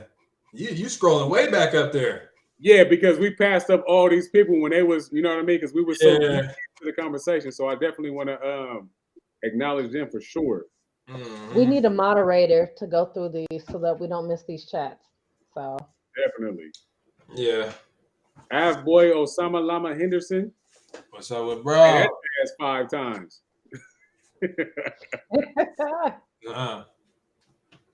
Yeah. I realize I gotta talk to y'all, man. I gotta come in here, but yeah, nigga, I'm Vishnu. I'm the supreme person. Hey, when you do that, I'm gonna be like, hey. Yeah. With that energy, nigga, I'm everything. That's a whole nother energy right there. That's a powerful energy. That's a powerful energy, man. I ain't gonna lie. I guess it's the way that I look at the hierarchy of the creation and shit, and I just acknowledge both sides, because I definitely get that we are all the reservoir, but then I also look at the way that it all trickled down to us becoming these physical bodies. Right. And I see the layers, like that's just how I see it. Like, no, I don't know how y'all think that the physical world came into existence, but I don't know if y'all heard the story of how Lord Brahma sprouted from Vishnu's navel, and then so that's why when you say creator, I was trying to differentiate, because in Hinduism you got the preserver, the creator, and the destroyer, and that's Vishnu, Brahma, and Shiva. It's all Trinity. I get it. That's what I just now said. If you heard what I was saying when you was triple confirmation, like you know what I mean, and right, the triple confirmation, you got the 1, 2, 3, right? That's just one aspect. So you need a second opinion. Then you got the 4, 5, 6, but that's still just 2 different aspects, right? But in each group they have a confirmation, but each group is only confirming one thing. So when you get that 7, 8, 9, then you get that's the triple confirmation. Then it's just like, you know, you got a confirmation, then you got a confirmation of confirmations, right? Right. 1, 2, and 3 of the 3, which is the 9, and the 9 means the full circle. So as soon as you get out of the realms of that triple confirmation, now we're talking about thought, right? So imagine this. So think about in the Bible when God is having a meeting in heaven, right? Real quick on a metaphysical level. God is having a meeting in heaven. The devil comes in and he asking like, nigga, where you been? Devil says, I've been to and fro. Meaning my thoughts have been everywhere. Okay, so what you think about this? What you think about this nigga right here? You're like, hey, I can do whatever I want to do. We're talking about Job at this time. So then the thoughts are there, and then now it has to come into a physical manifestation of what's bound to happen, what's privy to happen, right?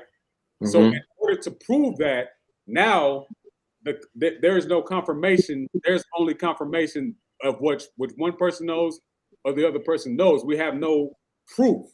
So now the physical experience is going to birth that confirmation or the understanding. And when I say birth, you got the father, the mother, the kid is the birth. The kid is the understanding. 1, 2, 3. 3 is understanding. You understand what I'm trying to say? So then when you get that, when you birth that idea and that idea presents itself in the physical manifestation, now we get to see how it plays out in real time. It's no longer a thought process. So this is why what you were saying earlier with the spiritual thing, how it was just more just a physical thing. I'm sorry, a spiritual thing or consciousness. Now it has to play itself out. It has to be proven true. So this is where confirmation comes in at, because we need to live this out to have a confirmation. This is what the I am is. So with consciousness and energy, both of those things are eternal things, right? So these things being eternal things, there's going to be unlimited expressions of what this God is for the outcome to try to express what it is. And you said it earlier. You said, well, we can never fully understand what we are because we are constantly growing, right? So now we understand that it's infinite or eternal, right? So now we do have a stamp on what this thing is. We can stamp it and say it's eternal. Right. So we can't give a identity of what eternity is or what infinity is, but we know that it's what it is, that it's ongoing. So we put a stamp on it. So that's everything, right? The stamp. Nothing is the eternity. So at this point in time, that's where the balance comes in. The nothing and the everything. Right? The physical trying to make sense of what the spiritual is. Right. Spiritual being the nothing, physical being the something.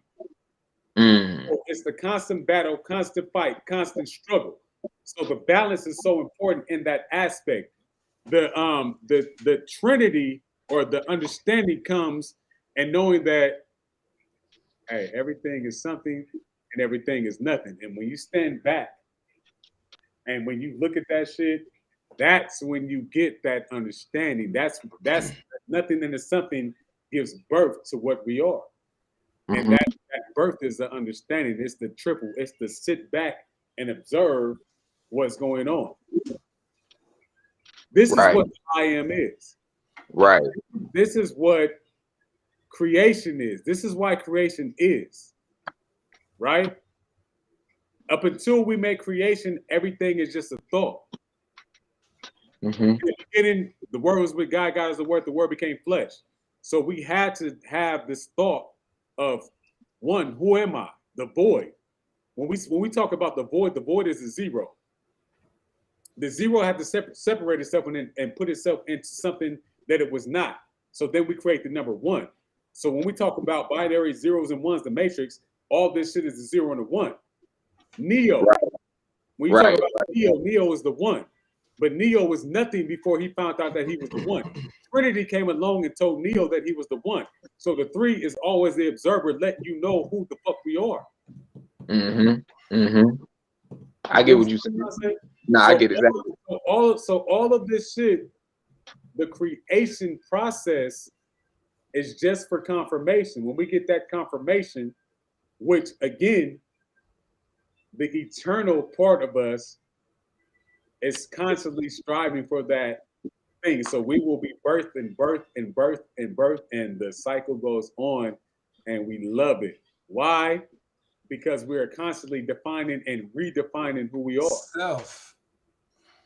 If we are defining who we are, that's something. If we need to redefine who we are, that means that we were never nothing. You understand what I'm trying to say? So, Yeah. So ultimately, when it comes down to the purpose of the creation, it's so beautiful because we are the ones that's putting in the work. We are here to serve God, like what the Christians would say, but we're here to do a service, meaning to help, meaning to give definition to what it is, which is what's trying to find out what it is. Ultimately, we would come down to the I am, right? Because if we're all of these things eternally, we can't, again, define what eternity is. So we just like, nigga, we all that shit. I am. Done deal. You don't need to say I'm a farmer. You don't need to say I'm a firefighter. You don't need to say I'm a prostitute. You don't need to say I'm a pimp. All that shit. We're everything. And everything matters. Just like you said, everything matters. Because we're all given definition to what we are. We have to have multiple facets of what we are, and it needs to play out in order to confirm that.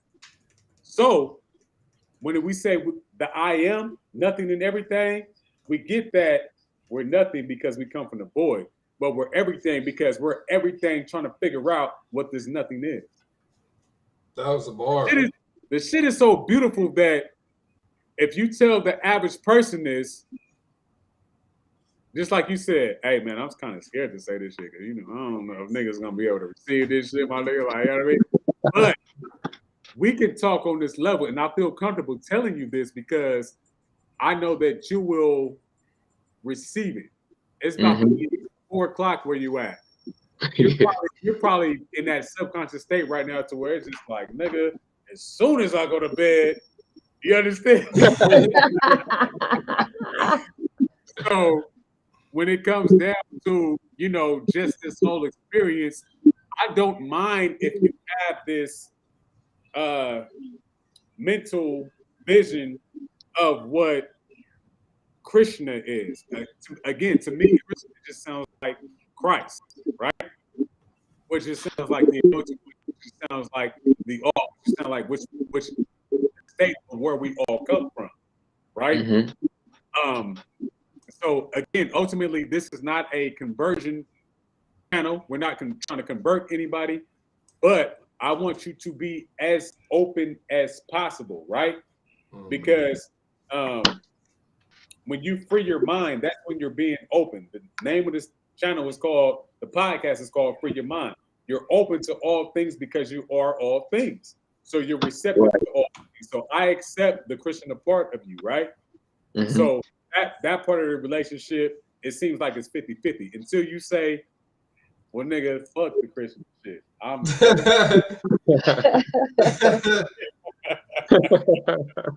Facts. That's a bar. You understand me? In time. Yeah. No, but I want to say this was actually a dope build, because I'll say, Prince, that you opened up some things that some people probably not aware of. Like, Krishna, like you said, is not something that people come across all the time, because that's not the main religion that people study. They stop at, certain things, and there is a different level that you study when you're studying that, if you come across it.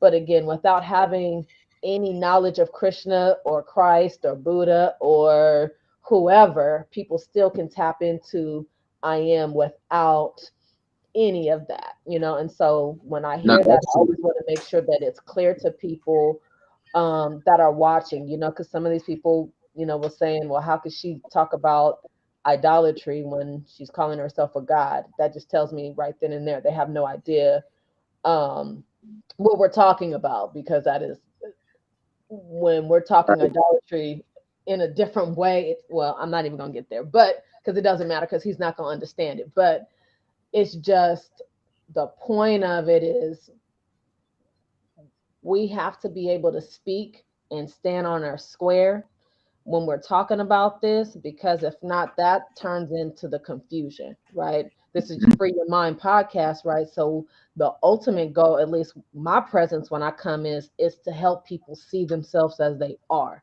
to really help them let go and really free themselves of feeling like they have to cling to something. I use the Bible all the time, and when I'm teaching, because I know that that's a place where people, that's a foundational place. I came from the Bible, so um but we got to let go of it in the sense that we know it, or we have to really rock with it, like we say.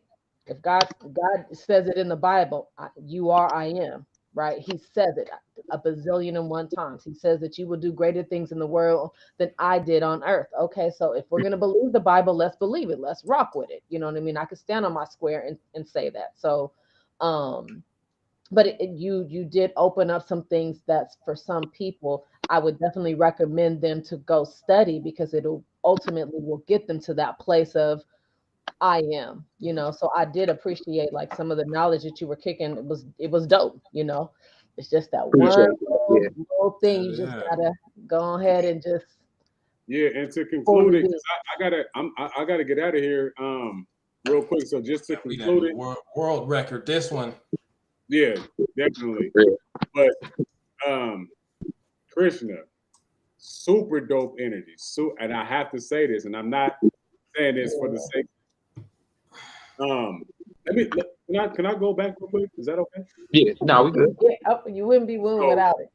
So right, I have to be me. Selfmade put me onto one of your I think you did a live on Facebook.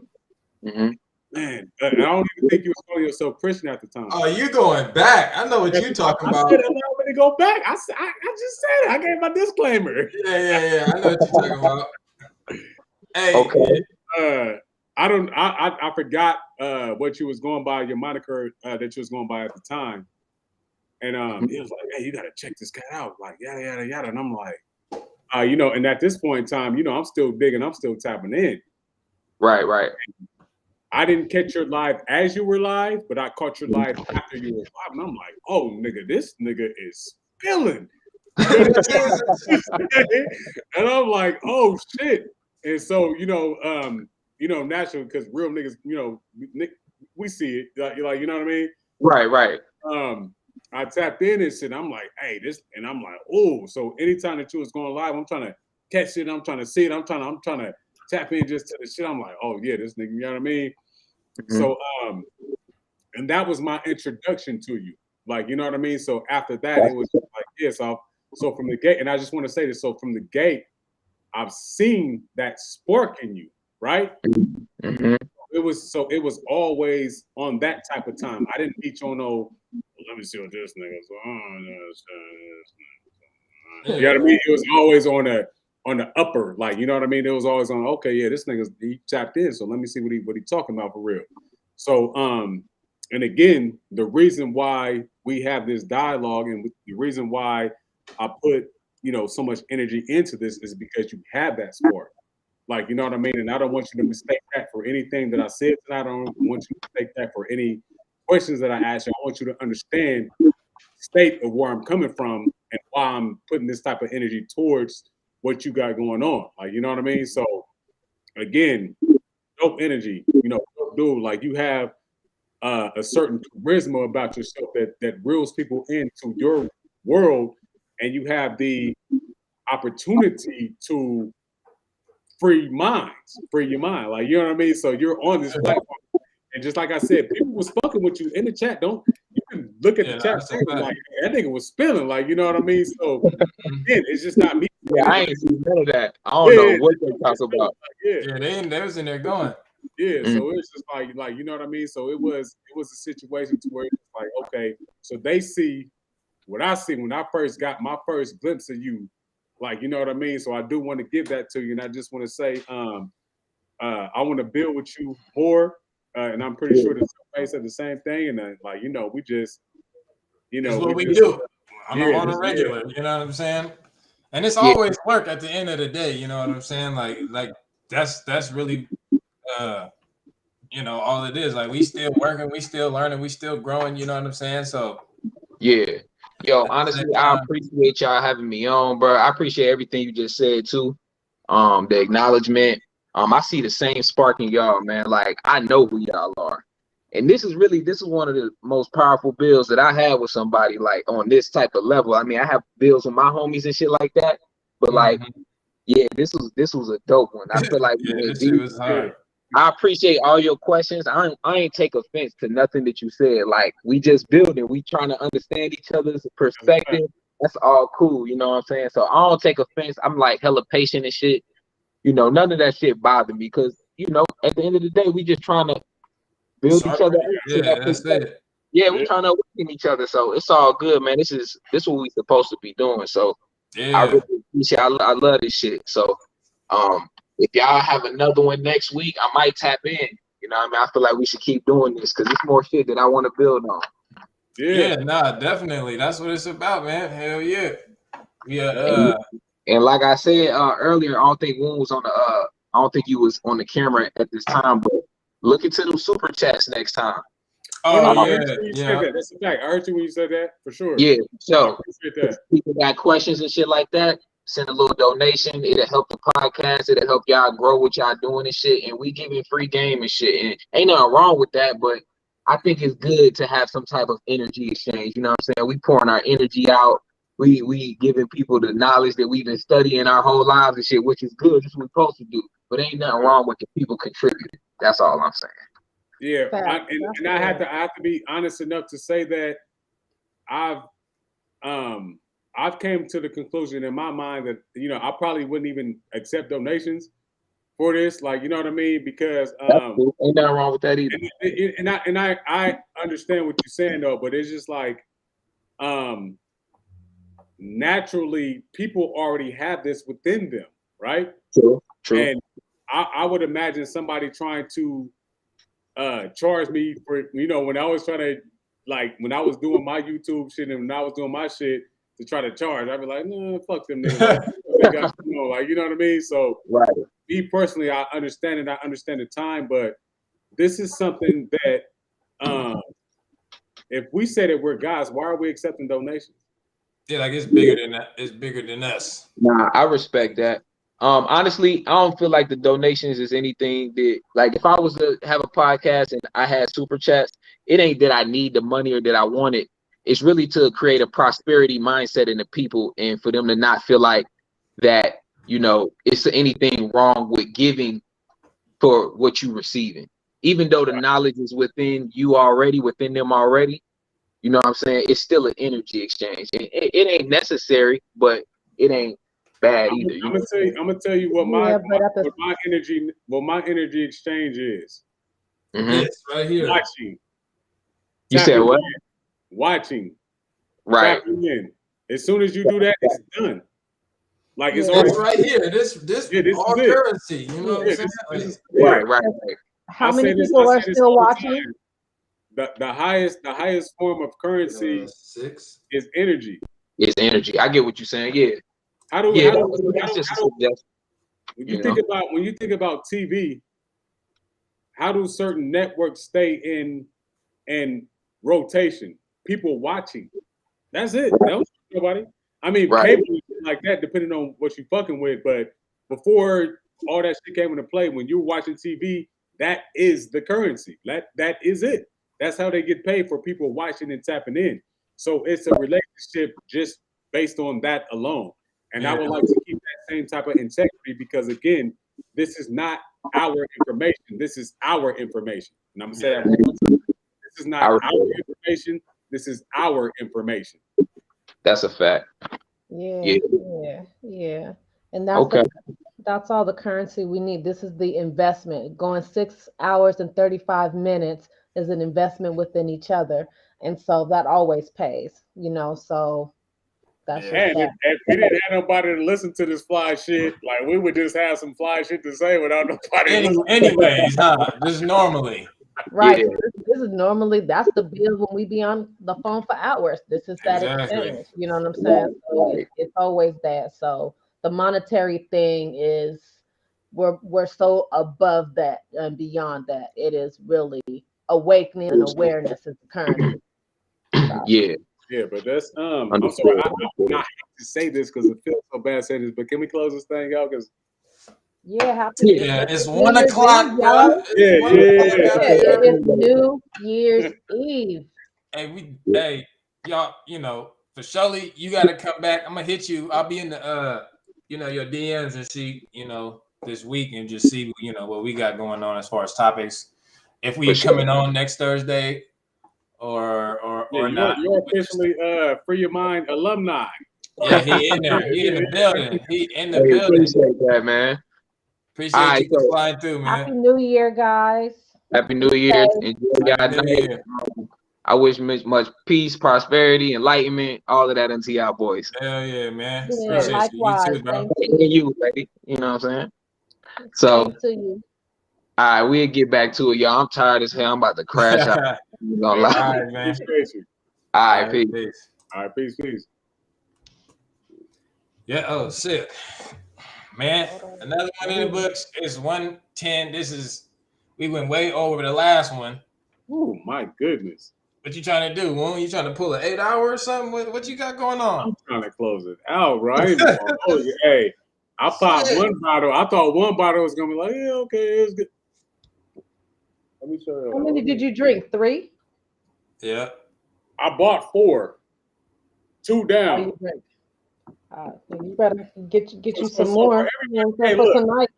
For everybody that be thinking I be faded when I naturally talk shit and I'm naturally silly.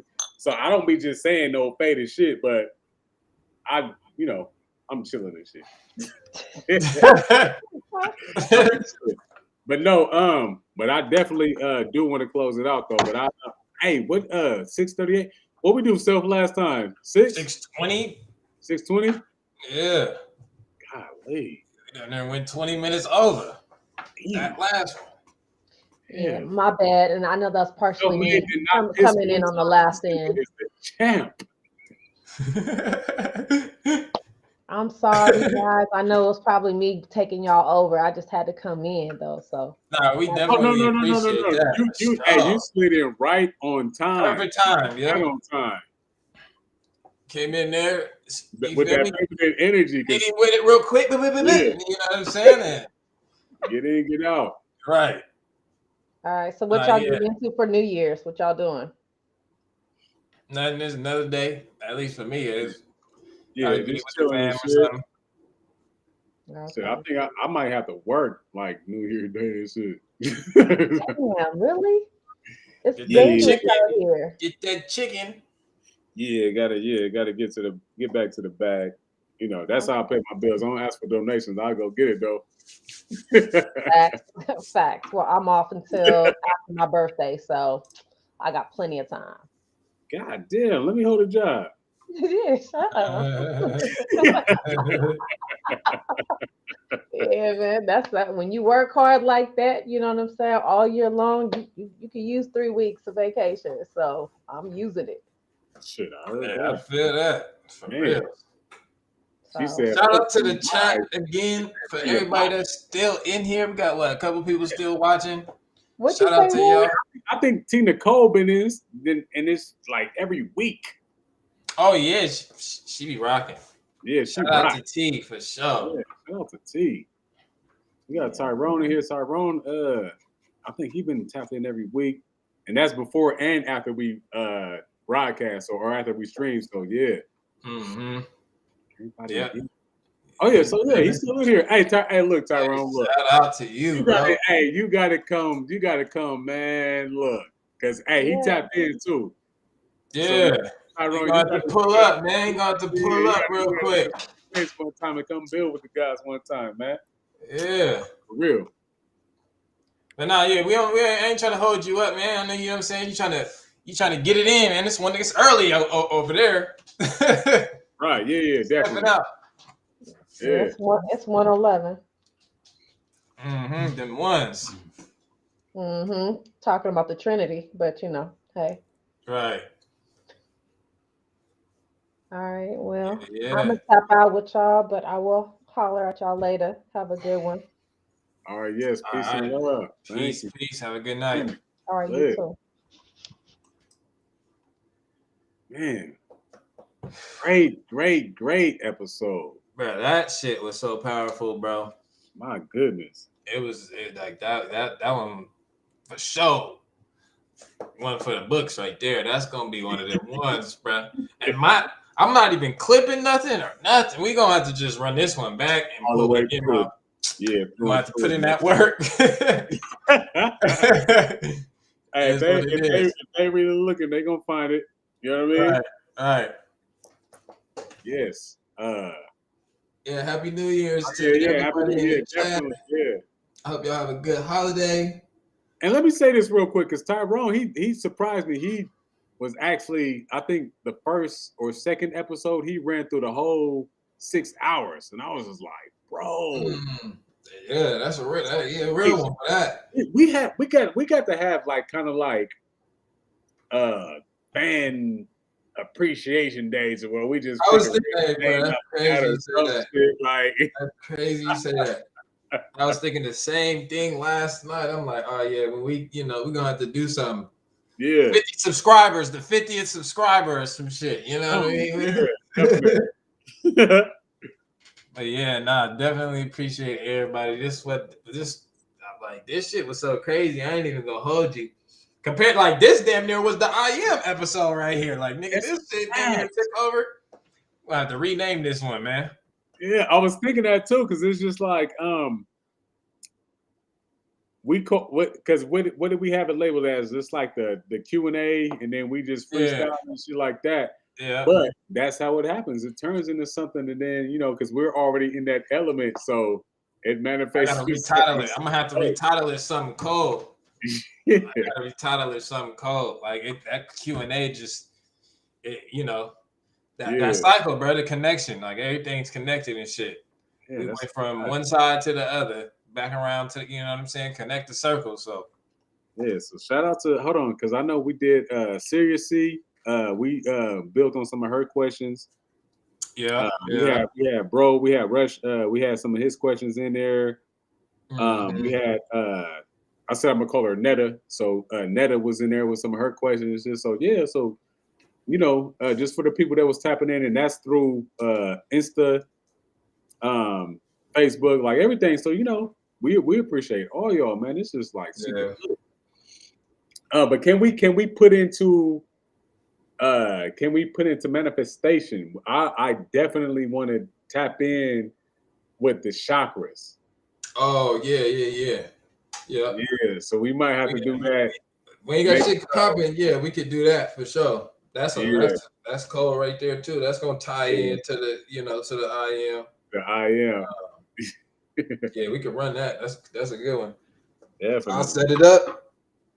You know, if you're trying to be a part, let us know. Hit us in the DM, in the comments, something. You know what I mean? Let me throw the email up there real quick. Slide that in there. You know what I'm saying? Hit us in the email. I'm about to grab me something to eat because nigga, I'm hungry than a motherfucker right now. You are the goddamn. You are that dude. Let me just say that. I saw you Man. drinking water. Oh yeah, you know I go you. I ain't seen you eat. I was eating shit. I went to the bathroom. I got up. I slid to the bathroom this time. You feel me? I should get all that drinking that water and shit. You know what I'm saying? Like, that shit didn't caught up. Yeah, but it's just super dope, man. And again, man, it's naturally what we do, man. And it's just dope to just have the people come in and deal with it, bro. Like, yeah, that shit hard. That's just lit. You know, you getting the interaction, like that's really what it's all about at the end of the day. You know what I'm saying? Being able to build and sharpen each other's swords, and you know what I'm saying? Like still sharpen steel. So that's really what it's about. And it's we live for this. Yeah, and super shout out to Prince Krishna again. Hell yeah, bro. He rocked. It's damn near 5 o'clock anyway. Damn. Went from sun up, sun down, damn near like. He was rocking. He stood on his shit and planted the flag. Boom. Yeah. So and with that, man, you got to give respect to that. There's certain people that won't even come on to the show or wouldn't even come on, not even on this, podcast, but just in general, they wouldn't show their face or, just proclaim what they stand on because sometimes it may seem outside of the ordinary. And we super appreciate people who put themselves in that position to be vulnerable because that's a vulnerable state. Yeah. Not easy to say what you truly feel or what you truly stand on. It's easy to hide behind what the group is saying or, so. But it helps with us too, though, because, we come at people with, a certain type of energy. So, we not coming at it from an ego standpoint, trying to make you feel bad or put you down or like, you know what I'm saying? We're not coming from that type of angle. And I think everybody that jumps on the show feels that energy that we got when we start kicking that shit. And so even if we got to question you or hit you with certain, things, it's still coming from that space of, good intention. I'm not trying to do nothing to sway you. You know what I'm saying? Like you were saying, this ain't, I'm not recruiting nobody, nothing. It's at the end of the day, we building and they feel that. You know what I'm saying? They feel that. Because, sometimes the love can be so strong that it can be deemed as hate, right? That's a fact. And I know a lot of times we get misrepresented or we get looked at as like, man, these niggas are doing too much. But it's just we're getting flack from the people who we're trying to ultimately plant the seed or help them come to their blossom stage. And we get it, but I think we've came to the point to where it's not even no longer a point to where we're not to say that we ever was, but to the point to where we're not bothered by that. Yeah, like, we can continue to rock, man. It's like, no, okay. You know what I'm saying? Like it is what it is. But the ones that actually really want to build, you can tell. You know what I'm saying? It's a different type of energy. It's a different type of frequency. Crazy. It's like how bro came in. It was a different type of energy. Yeah. You know what I'm saying? The Shia, he was rocking like different. It'd be different types of energies. You know what I'm saying? You can build like that and really have them long ass 6-hour, 7-hour builds with those types of people. You know what I'm saying? Right. And this was the first one. Like we did the Instagram one, and it was nothing like this shit. You know what I'm saying? Hey, that's a fact. That's a fact. You just take that time, So now just imagine what the next one gonna be like. You know what I'm saying? We had Jesus in the building. Her sound was messing up. So she said she'll jump in on the next one. So we got the hitters is here, man. The hitters is here. They gotta be ready for Jesus. They gotta be ready for her. They do. We might have to do a prep because certain aspects of the conversation was kind of like it, today. But we gonna have to. We probably gotta have bro on with the aliens and shit. You know what I'm saying? Because it's gonna get there for sure. I definitely want her like in her rawness though. I let her rock. Just let her rock. Yeah, she raw. Just let her rock. Go ahead, spit. Take the mic. You know what I mean? Yeah. Let But her again, you know, Free Your Mind podcast, you know, episode 5. Episode I 5. I feel like we went to the 5th dimension today. In the bag. You Yeah. feel me? The Pentagon. You know? So yeah, man. Appreciate everybody. Hope y'all have a good holiday. Live it up. Always. I'm out. Peace. You got something? Nah, it's it. We done. We Peace. said it all. Peace.